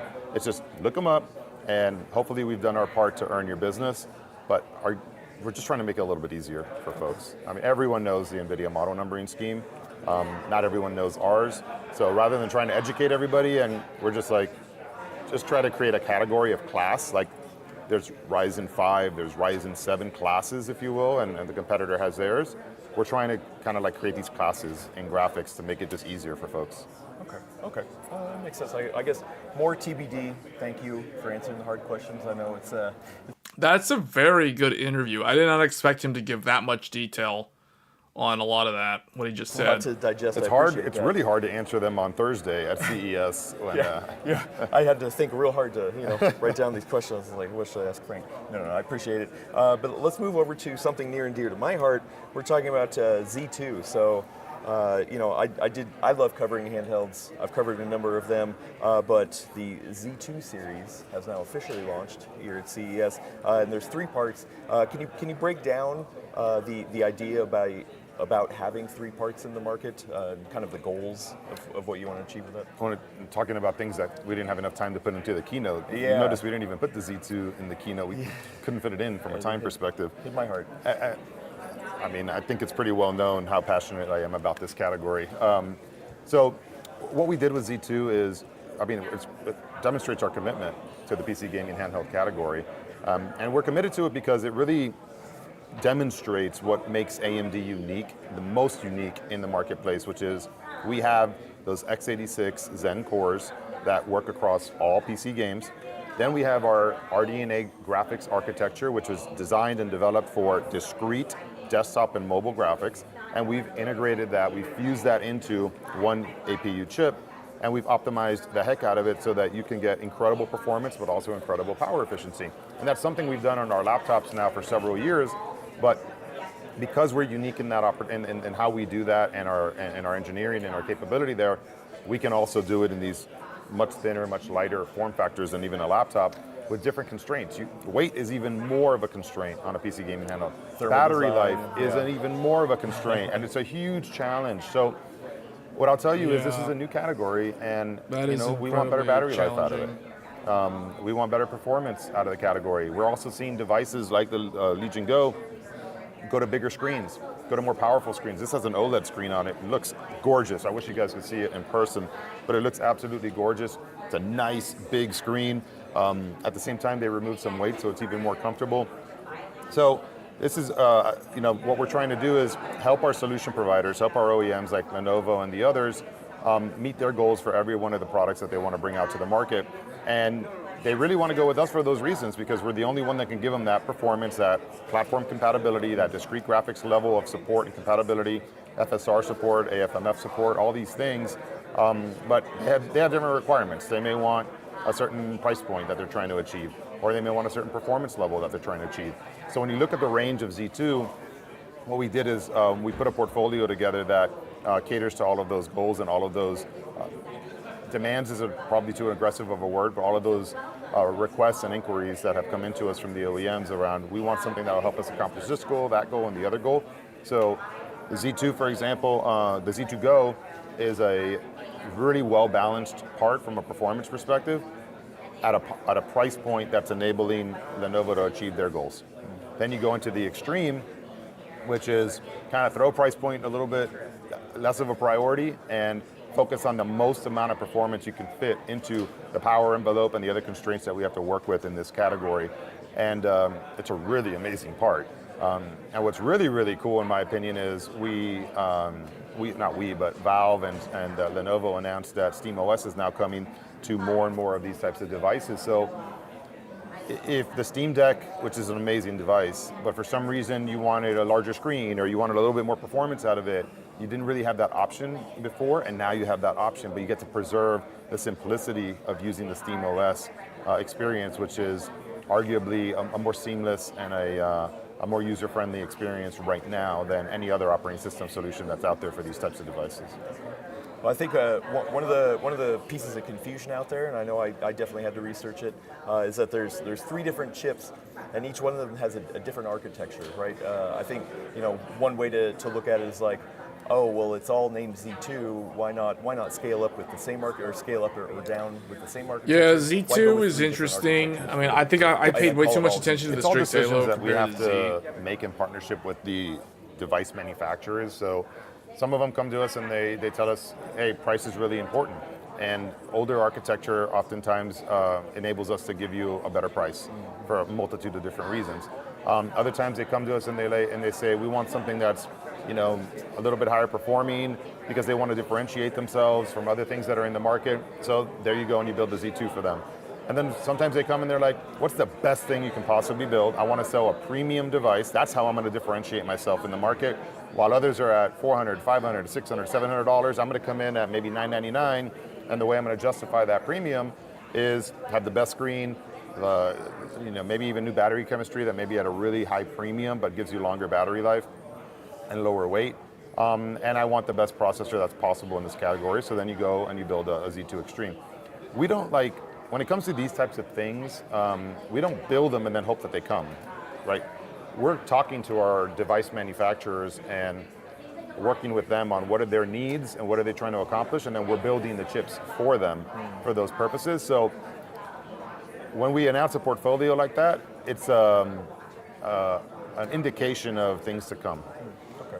And yeah, there's definitely a bunch of different manufacturers. I mean, from large OEMs to smaller, and I feel like what is it going to take to get to the spot where everyone is using some sort of Z kind of processor? Because I think it can be confusing because you got Z processors that are obviously meant for this kind of category, but you got plenty of handhelds out there that are using just kind of I don't want to say off the shelf, but more just straight laptop oriented processors. What's interesting is that those handhelds you're referencing, most of them are still using Ryzen. If you noticed, Of they're course. not using Z2, but they may be. And that's because we're of all those architectural advantages I talked about earlier. But honestly, whether they're using Z2 or not, I'm not too partial to that as long as they're using AMD, and they should be because there's nobody else that can do what we're doing right now in this space. Nobody else has the performance, the battery life, and the just x86 PC platform compatibility that we have, plus all the software features like FSR, AFMF, and everything else. So as long as they're using Ryzen, we're good. But the category is an emerging category, and it's something to keep in mind. There's challenges here.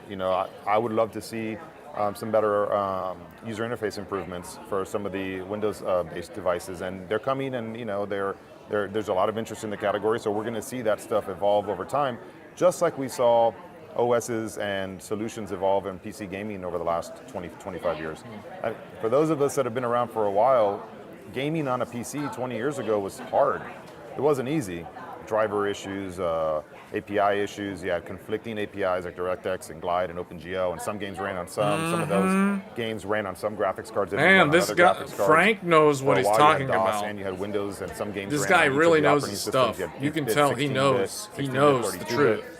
He knows what he's talking about. Really hard, and it's one of the reasons why PC gaming solution providers like Alienware and Voodoo and all those kind of companies emerged, just because they were building. He knows the solutions entire for people. timeline. And it took a while for that PC gaming to be We've considered talked a about this in legitimate previous category streams. for companies to innovate specifically to solve these problems. He has knowledge of the force. PC gaming handhelds, I see it as we're there. There's a lot of potential. It's really exciting. There's a few challenges, like battery life should be better.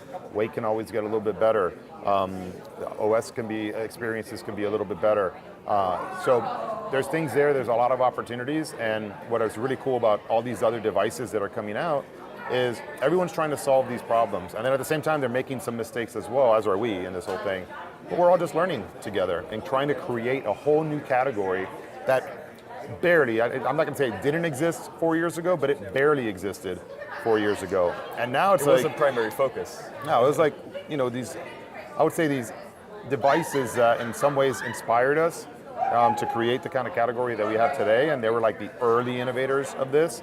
But it's a very young category of devices, and it's rapidly evolving. Rapidly, sure. right? Yeah. I mean, our commitment's pretty amazing. To come out with 2-generation processors, Z1, Z2, in what, 2 years maybe? I think it's 2 years. That's pretty. I think that's pretty awesome. Yeah, definitely. Well, we talked about Strix Halo earlier. That's a lot of people are excited about that. It's such an interesting product. I think some people were like, "Oh man, Strix Halo in a handheld. Nothing to talk about now. Is it possible?" If you looked at the CTDP range of Strix Halo, which is how much power and heat it puts out, basically, that would be one hell of a handheld. It is a hell of a chip. But yeah, the way you can kind of think of it is today's technologies should be able to become smaller and lower power with similar performance over time. And that's part of what you see with the Z2 range is you see some N-1 or last generation architecture stuff in there. And some of those components were higher wattage when they initially came out, higher TDP when they initially came out. And then you refine things, and you work on your optimizations and so on, and then you're able to put them into a smaller TDP package and start offering them in different device categories like this. Maybe that'll happen with Strix Halo over time, but right now it wasn't designed for this. So our design decisions are around form factors like workstation laptops, like, okay, what's the most we could put into a tablet, a gaming tablet that's a Z13 with Asus. And then you have some desktops like the HP desktop, and you may see some more coming out that'll make use of the 120 watt TDP range of that device. But one size fits all, it just doesn't work in this space, unfortunately. So I don't think you're going to see a Strix Halo in one of these devices, but we get surprised all the time. You never know. Who are you talking about? No, this guy he's from America, dude. I can tell he's Hispanic. He speaks Spanish. There was an 11-inch tablet, I think, gaming tablet that was launched at the event. And you know, we've seen devices like that before. Maybe it goes into something like that in the future. I don't know, but I got to tell you, those are going to be some engineering challenges that I'm kind of intimidated just thinking about right now. Well, do you feel like in this category specifically, AI compute is going to get more and more important? Yes, immediately, because we're generating more and more pixels using AI, and AI is a very efficient way to generate those pixels. So immediately you're going to see that continuing to emerge. You're going to see it with RDNA 4 like we talked about. And as we get into these devices being able to incorporate in the future more and more of that AI compute capability, you'll start seeing us make use of that AI compute capability more and more in the future. But you know, today, miniaturizing that AI compute and then wrestling with the graphics and the CPU and everything else that we need to wrestle with, and when we design these chips, you're not going to see that level of AI compute in the Z2 generation, not yet. Okay. Awesome. Well, I'm looking forward to it. I can't wait to get my hands on it. I know some of those people are as well. So, thank you. I think we're going to wrap it up. Okay, so that was very good. That was very good. So the like I said earlier, this interview only further confirmed what I was saying yesterday, that out of all these new GPUs that are coming out this year, I really think the AMD RDNA 4 GPUs are going to be the most interesting ones, because this is the first time we're going to see machine learning based upscaling from them. This is the first time they're going to have actual like RT cores that are like physically RT focused. They're not like dual function, like, which is basically how they've done it from RDNA 1, 2, and 3. So it'll be interesting to see how it performs in the real world. It's not that long to wait, so I think this will be actually a very interesting product. So yeah, hold on, let me go back here. So was there like a good reveal on, so there's a leak saying that the Radeon 9070 GPUs debut in late January, review samples shipped out. I don't know, man. They say that it's reported to be unveiled on the 22nd of January with official retail launch on the 24th?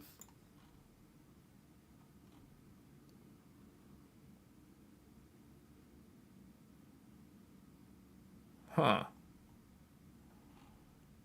So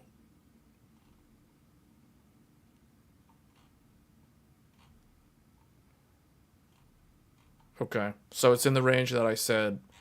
If these leaks are true.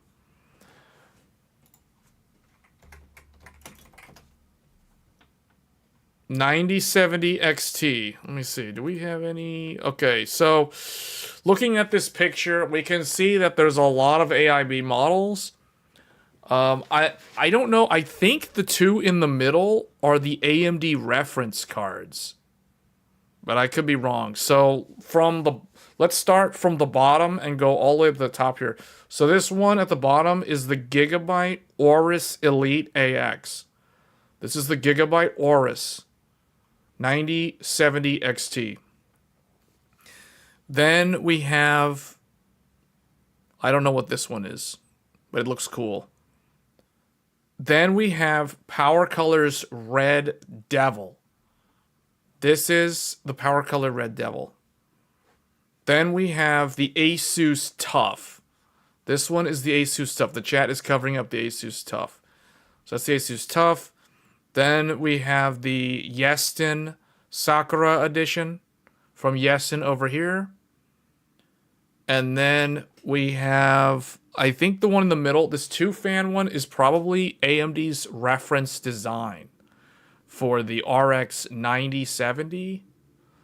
And then this triple fan might be the AMD reference 9070 XT. And then this one right here with the RGB. This one, it's hard to see, but this one is the XFX. This is the one that was in the video. So when he held it up, So let's go back to where he... Hold on, let's go find the part where he was showing it. Where did he pick it up? Because it was like...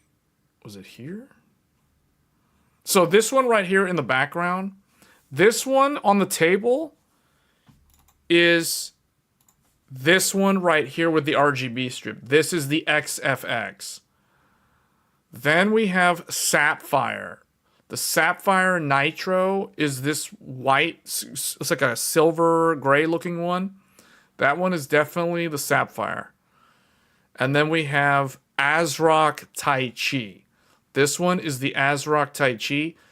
And the final one at the back, it's this one with the RGB fans is either, I want to say that's either Power Color or it's another ASRock card or something, but I'm not sure which one that one is. Yeah, I don't know. That's the only one that's a mystery to me. That's either ASRock or Power Color. It's either the Hellhound or one of the other ASRock ones. But I don't know which one this one is.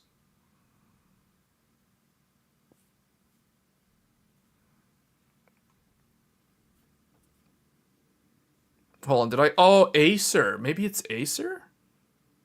Oh, no, actually, I think this one down here is the Acer.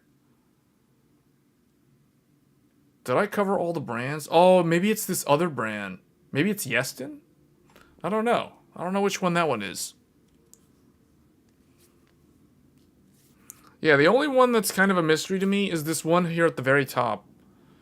I'm not sure which one that one is.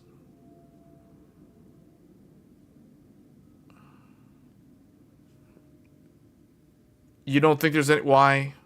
Why is there no reference? That wouldn't make any sense.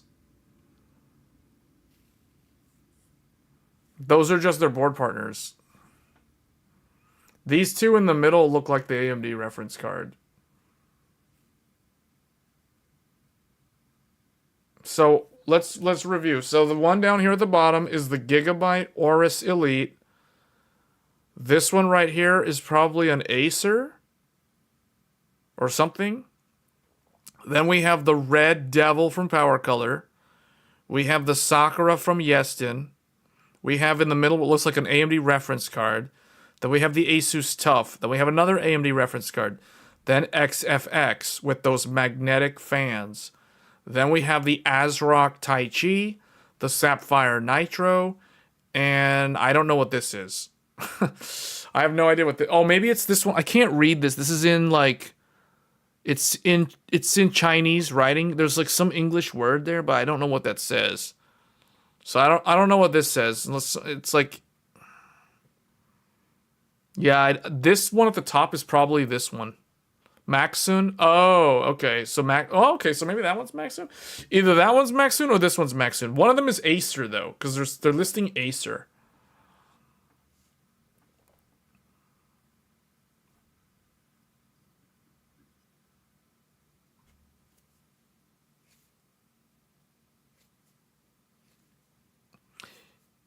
You just thought after putting the names off, AIB only, AIB... No. It's probably a reference card. These look like reference cards. In fact, this card right here in particular, which I'm saying is an AMD reference card, this card is the card in the article. In one of those articles. Which one was it? This one? This one? No, where's the one? This one. This looks like this is that card. This one right here was that one. Is this the ASRock Steel Legend? No, isn't the ASRock Steel Legend a white card? With white fans? Wasn't that in like a YouTube video? I mean, you could be right. I don't know. I mean, I'm just saying, like, it wouldn't make sense for AMD to not have a reference card. Oh, you're talking about the one at the top? You're talking about the one in the back. This one? Well, then where's the Maxun one? These two in the middle look like reference cards. You're talking about the one with the colored fans at the back. Yeah, that one. So the one I really like the look of, personally, is this one down here. This one right here. I don't know who makes this. Maybe this is Maxun or maybe this is Acer. I don't know. That one looks cool. I like this one. This one makes me think... This one looks kind of like the RDNA 2 reference card. I know that. We've said that multiple times. I've already pointed out which one's ASRock. Yeah, the ASRock Taichi is the second one. It's the one right up here. You like the Asus Tough the best? That one's okay. That's one of the chonky ones. I kind of like the XFX and the reference card. I don't know what's up with the weird looking grill on the Sapphire one this time around. Yeah, that render on that Sapphire one is so weird. See, and people are probably wondering, like, how do I know which one's which? You know how I know? I'll tell you guys a secret. I look at the fans. I look at the fans. I can tell Sapphire by their fans. These fans are the fans on the Nitro. These fans on this one, with the RGB strip, these are the XFX magnetic air fans. That's how I know. I can literally look at a GPU and I can tell you what it is based off of the fans. So these two in the middle, this two one, this is like looks like an AMD reference card. Although the fans don't look like AMD fans. So that's the part that's confusing. But if I had to guess which one's the reference, I would say the one in the middle is the reference and possibly this one next to it. And this one right here in red and black, this one is obviously the Red Devil from Power Color. And then Gigabyte Aorus always has the Gigabyte Aorus color scheme under the fans. And then Asus Tough is just Asus Tough. I can tell that this one is Asus because of the logo. That's the Tough logo. And then I can tell this one's Aorus because it literally says Aorus on it. So the one that I'm not sure of is this one right here. I don't know who makes this. It's either Acer or, I don't know. I have no idea who makes that one. It's probably Acer, though. And then this one is Yeston. That one's Yeston because they do the anime-themed ones. So that's the anime-themed one from Yeston. And then this one up here literally is ASRock Taichi. Because the ASRock Taichi, for those that don't know, ASRock Taichi graphics cards always have an RGB fan in the middle. It's been like that for multiple generations. So this one is obviously ASRock. I look at it, it's automatically ASRock. This one, I don't know, though. This one... At first, when I saw this, I thought, is this the Power Color Hellhound? Because Hellhound has those RGB fans. But I don't know. I actually like this one up here. Because it looks like this is a Radeon logo. So it looks almost like it's an OEM. But for some reason, it has colored fans on it. So... That is Vast Armor.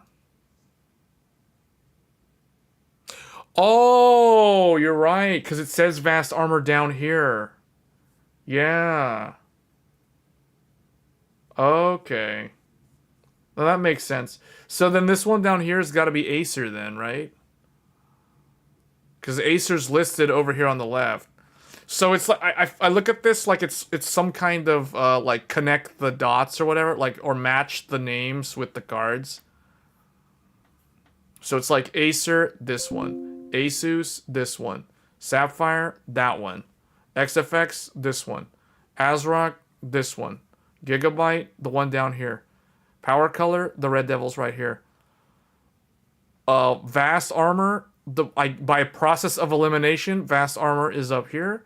And then Yeston is right here. Yeah, the Acer one actually looks good. It's not really thick, though. It looks kind of like it's the same size as the reference. So it's looking to me like the Acer one is probably a reference card, just with their own cooler on it.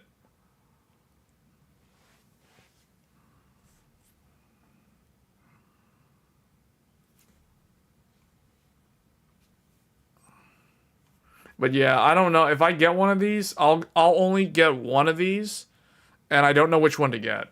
So I don't know. What do you guys think? What do you guys think? If you could choose one of these, or if you're planning on getting one of these, which one right now is your top choice? Without knowing anything about the performance, without knowing anything about like how quiet they are, or how loud they are, or what the power consumption is, which one do you like the most? Sapphire? I want to see a better render of this, what looks like a grill on the front there. That's kind of weird looking to me. Sapphire. Man, people are saying Sapphire. Sapphire is representing right now. Acer Predator does... Oh, that was a comment from earlier. Sapphire Nitro. Sapphire Power Color Red Devil. XFX. Oh, Hades. I haven't seen you in here in a while. Waiting for third-party reviews. Yeah, but I'm just saying, like, based off of the looks, which one would you choose? Forget about performance, forget about noise. Just choose based off of the appearance of the cooler. Sapphire. Man, a lot of people like Sapphire.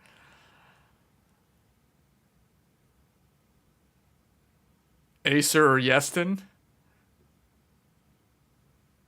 Because they're... Why? Because they're more rare? Yes. Claudio, the reference is in the middle. These two are the reference cards from AMD. So AMD... This one is the 9070. The 2-fan one is 9070. And the 3-fan is the 9070 XT. So these are the two AMD reference cards.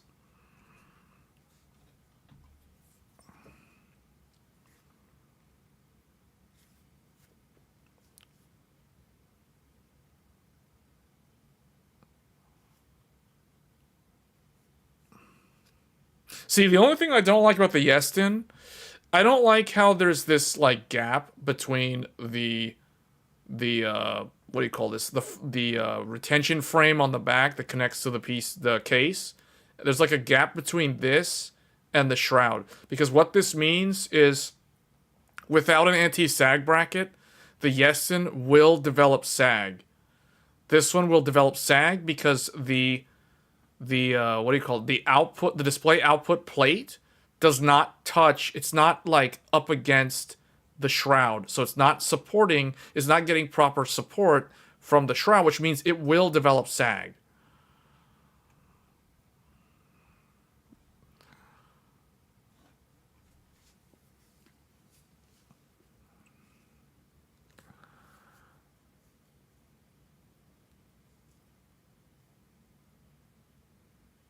It has a list with the numbers on the slide.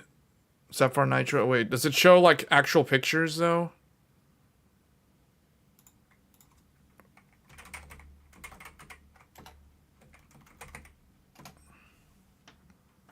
What's the name of the article?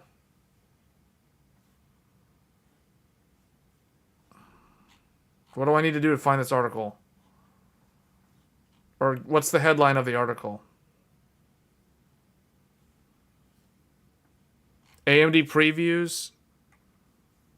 AMD previews.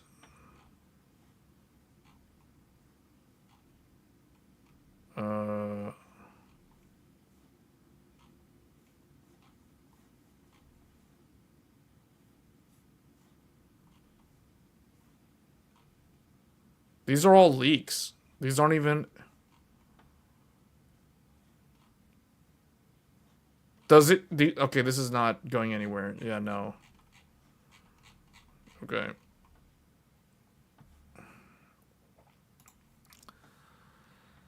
I passed it.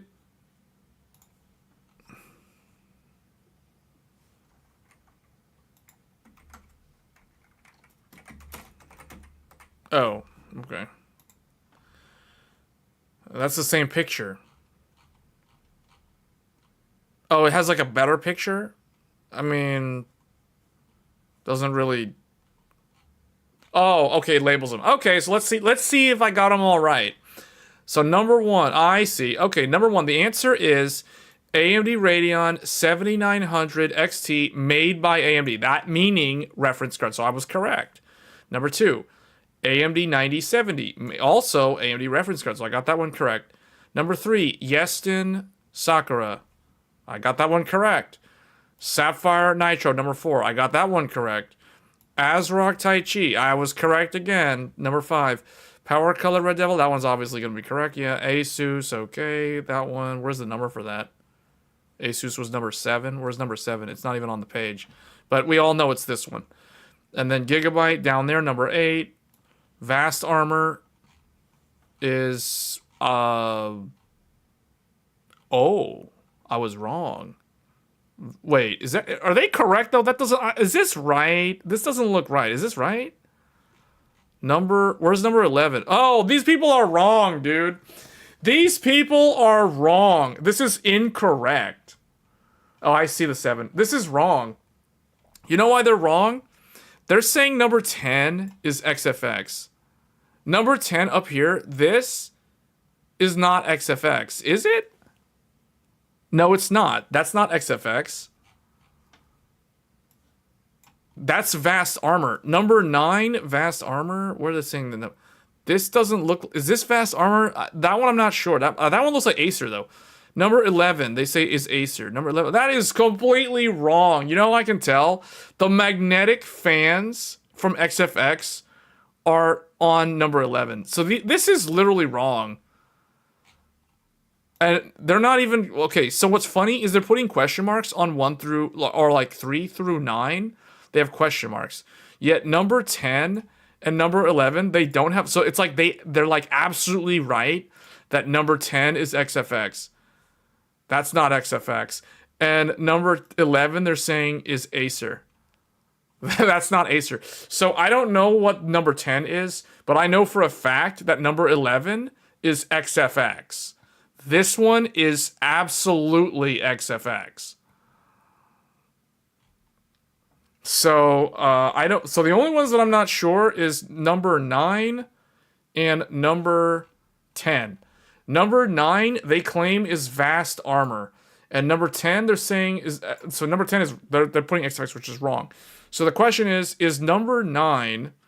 I say number 9 is Acer, and number 10 is Vast Armor, but they're saying that it's like. Well, they're wrong in 3 places because they're putting this one wrong. So, they're definitely wrong. Yeah, this is wrong. I'm not surprised. 11 is 100% XFX. You don't believe me? This fan right here, is the XFX magnetic air fan. Go look up XFX magnetic air, and then you will see these fans. So this one is 100% XFX. But this one, number 10, I don't know what this is. And number 9, I also don't know. Although this one, I'm guessing, is Acer Predator. So this one looks like Acer. And they're saying it's Vast Armor. That's wrong. So that's got to be wrong. So by process of elimination, Vast Armor has to be number 10.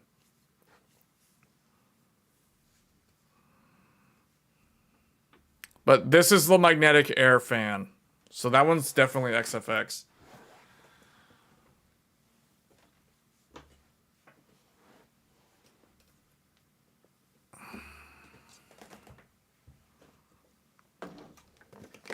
So I can recognize the GPUs better than whoever wrote this article.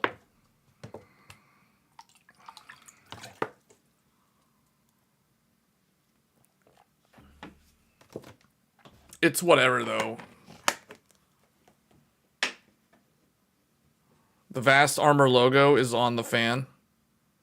Okay. See, the reason why I don't know... The reason why the only one that I'm not sure of is Vast Armor is because, to my knowledge, Vast Armor is not a common brand in North America. Like, I've never even heard of Vast Armor until this series of GPUs. Like, I didn't even know they existed. So, and Acer only recently started making AMD graphics cards. In fact, Acer historically only made Intel graphics cards, starting with the Alchemist series. So it looks like Acer is starting to make AMD graphics cards now, which is interesting.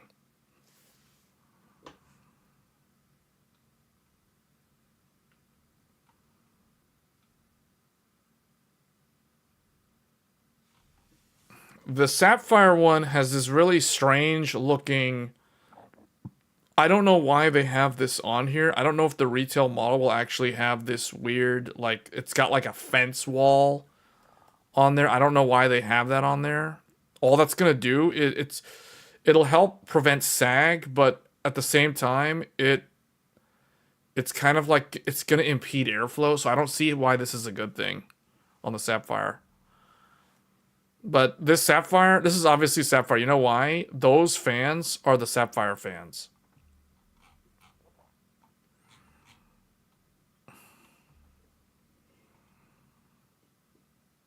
That is the logo. You're right. Yeah. Okay. So yeah. So so it's funny because it's like, oh, I can use this to check my answers. Well, this thing is wrong, and it turns out I was right without even looking at the answers.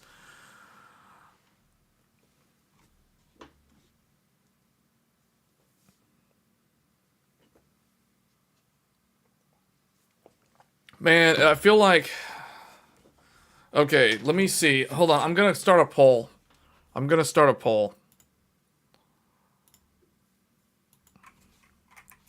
But the only problem is I can only select 4 options. Which 9070 XT... Well, see, I don't think this is a fair poll because I can't put all the brands in there. That's lame.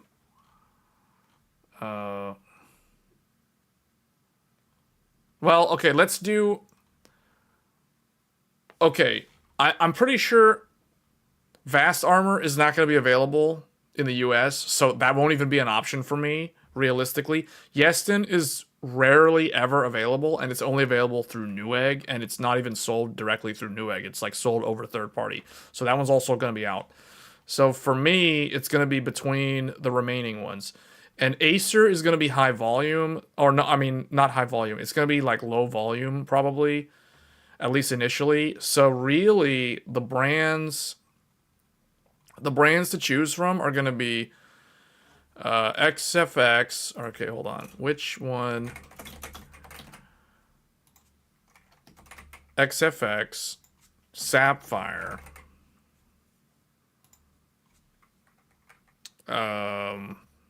I guess ASRock and Power Color.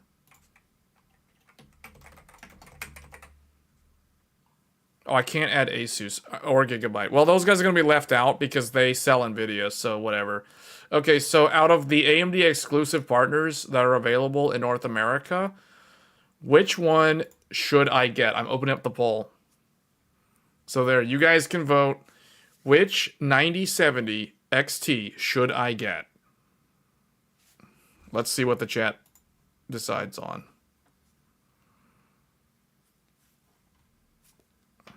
So those are the choices because realistically, these are the ones that'll be available in North America. Yeston is not really available in North America. I mean, technically you can buy one, but it's an import, so it's going to be like not worth it. And then I've never heard of Vast Armor. And Acer is just brand new to AMD. So, man, a lot of people are voting for Sapphire. Poor ASRock, man. Like, no one's voting for the Tai-Chi. Now, don't vote for ASRock because I'm saying poor ASRock. Like, vote for who, like, which one you truly believe in.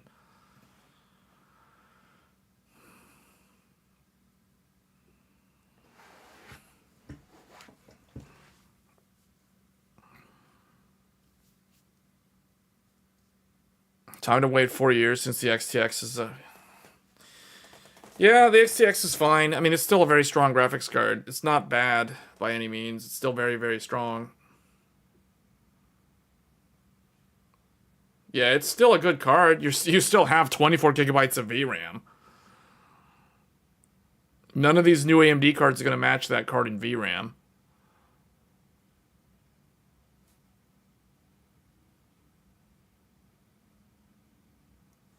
Oh, you don't... Wait, you don't like the ASRock because it has the 12-volt 2x16? The colors for ASRock look ugly. It's RGB, though, so you can customize it.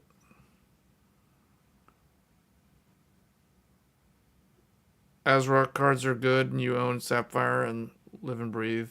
Channel sales, no issue with ASRock.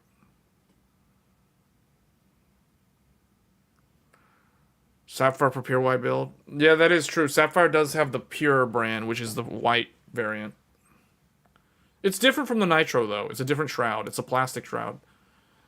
I'm not going to list them because they're available. So if I have to... Here's the thing. Like, if I'm limited on the poll choices, I'm always going to favor exclusive brands. It would be no different for Nvidia. Like, if this was a poll for GeForce, I would not include Asus. I would not include MSI. I would not include Gigabyte. It would consist of Palette, Zotac, PNY, and whoever the fourth one is, you know, Galax or somebody. Whoever the fourth one is that's exclusive to Nvidia. I will exclude the ones that sell both.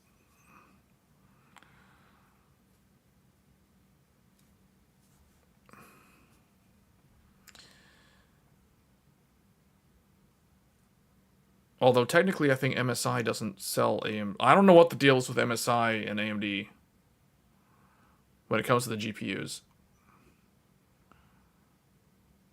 Inno 3D. I don't know much about them. They're not sold in the US. So like again, like if I had to choose, although Palette isn't really sold in the US either.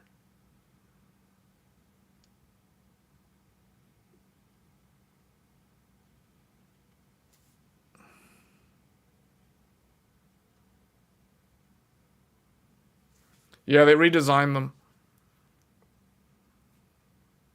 Well, it looks pretty clear that Sapphire won by a landslide. The other three are all kind of close to each other in terms of the vote numbers. Man, Sapphire won by a landslide.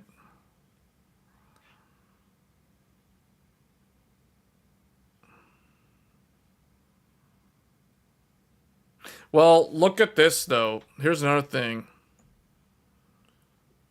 So,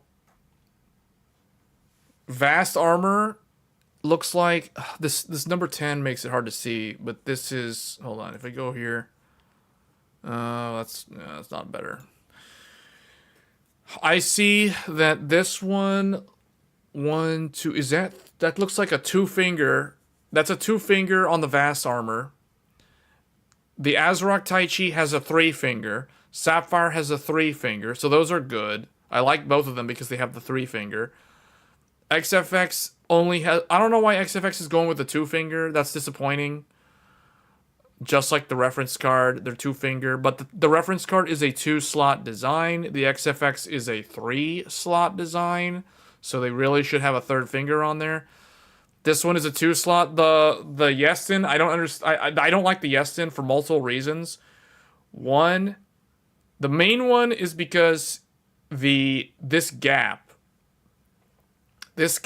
means that you must use an anti-sag bracket. Otherwise, this card will develop sag significantly faster than all the others. Power color, this one, again, the Red Devil looks like it's a three-slot, but they're going with a two-finger this time around. Now, they did go with a triple finger on the XTX Red Devil, so this to me looks kind of like a downgrade, but maybe it's because the cooler doesn't need that, it doesn't use that much power. Like the GPU is more energy efficient than XTX, so maybe that's why. But again, this one, to me, it looks like there's a gap between this, kind of like the Yestin, so I don't like that. So the power color is not winning points because of that. And then the Asus Tough looks fine. It's hard to tell. It's kind of blurry there, but that looks like a two-finger on a triple slot card, and I don't like to see that. And that's one of the reasons why my biggest pet peeve about Asus is they make these giant blocks for graphics cards, yet they only put two fingers on them. So like you have to use an anti-sag support brace or like a little bracket or something on here because the GPU is too heavy for the two finger. Like it needs that extra support that the third finger provides for stability. So I don't like that Asus does that. So that's not winning any points, but but it does look like it's actually properly supported, unlike the Yestin and the Red Devil. And then the Acer one looks totally fine for a two-slot design. That's very similar to the Reference, which also looks totally fine. And then lastly, Gigabyte, again, it's a triple slot with a 2-finger. I don't understand why these guys don't put 3 fingers on the support bracket, because they have these really tall, these thick graphics cards. It doesn't make any sense. So thankfully, Sapphire knows what they're doing, and we're going to end the poll, and Sapphire wins with 60% of the vote, and they're putting a triple finger, like they're supposed to, on a really thick graphics card. So Sapphire looks like they know what they're doing. That's good. So good old Sapphire. Leave it to them to do things correctly. Number 9, this is the Radeon logo. Now it's blurred out, or it's corrupt. The picture's like corrupted or whatever. That says Radeon. Oh, number 9. I'm sorry. Number 9. That says Predator. That's ASRock. Or not ASRock, Acer. That's the Predator brand. So that's definitely Acer. Not gonna lie, I really like the shape of the Acer card. This one reminds me of the... This one actually looks a lot like the 7900 XTX AMD reference card. Except that card is all black. This one has this silver piece in the middle. But the shape of this looks a whole lot like the AMD reference card from the previous generation. So if we go back here to, not to this.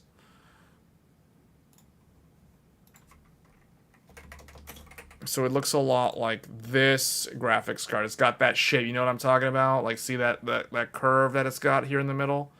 The Acer looks a lot like this, except it's got silver color in the middle.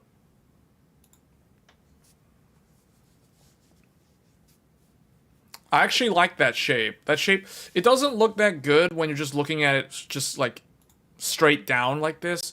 You see it in a build, it actually looks really good.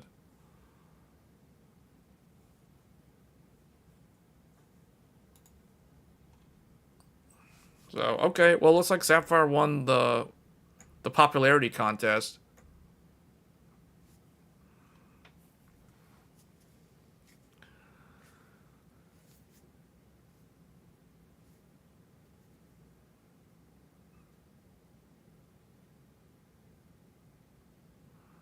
Yeah.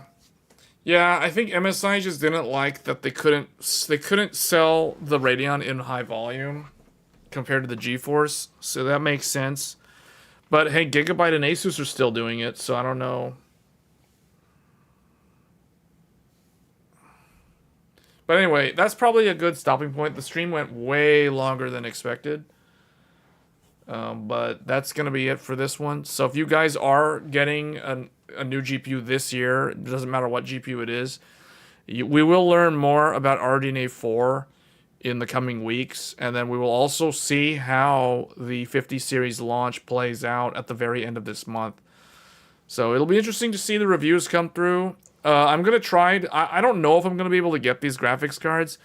But my YouTube channel is too small. If I can get a review sample, I can make a bunch of content. We'll do a review, a formal review. We can do like a 5-minute review, and then we can also do overclocking tutorials as well.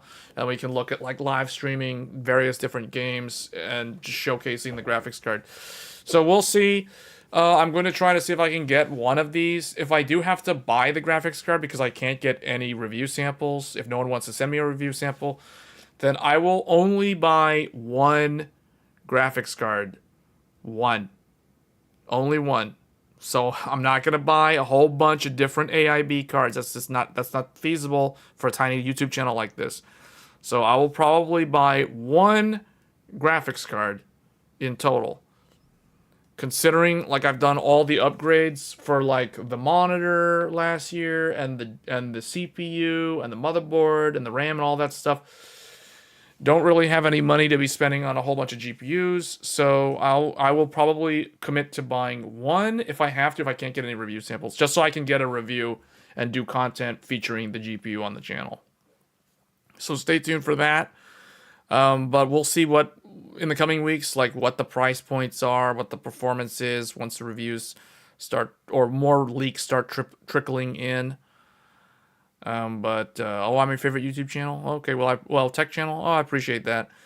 So if you guys are not subscribed to the channel and you like this sort of content where I engage with the viewers and talk about technology for hours on end, it seems, do hit that like button. At the very least, please hit the like button so it helps me get more visibility. Otherwise, it's like, who wants to send me a AIB card for review? Because this is like a tiny, insignificant size channel. So do hit the like button. Do get subscribed to the channel. It does help me out if you like engaging with the chat, engaging with me in these open forum discussions.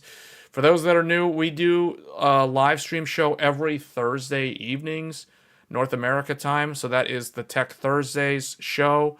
So do tune into that. That is when the vast majority of the audience actually watches a live stream.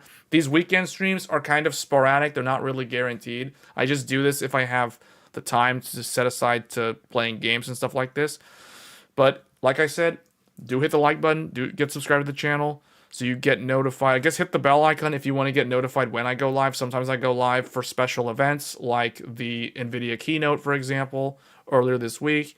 And we'll probably be doing live streams for the network. Well, if I'm not allowed to showcase like Elden Ring, Night Rain, if I can't stream it, then I can't stream it. It is what it is. Like, it depends on like whether or not that requires or you're like I'm allowed to do that. Otherwise, we will be streaming the network test for Monster Hunter Wilds next month. So do make sure you hit the bell icon to get notified when I go live, because those will be on multiple different days at multiple different times. We will try to hit different time zones for those of you where it's hard to watch me at this time, for example, because it's either really late or it's too early or whatever. So we will try to do that. And otherwise, I will catch you guys on the next episode of Tech Thursdays next week. And take care and have a good weekend. Thanks, everyone.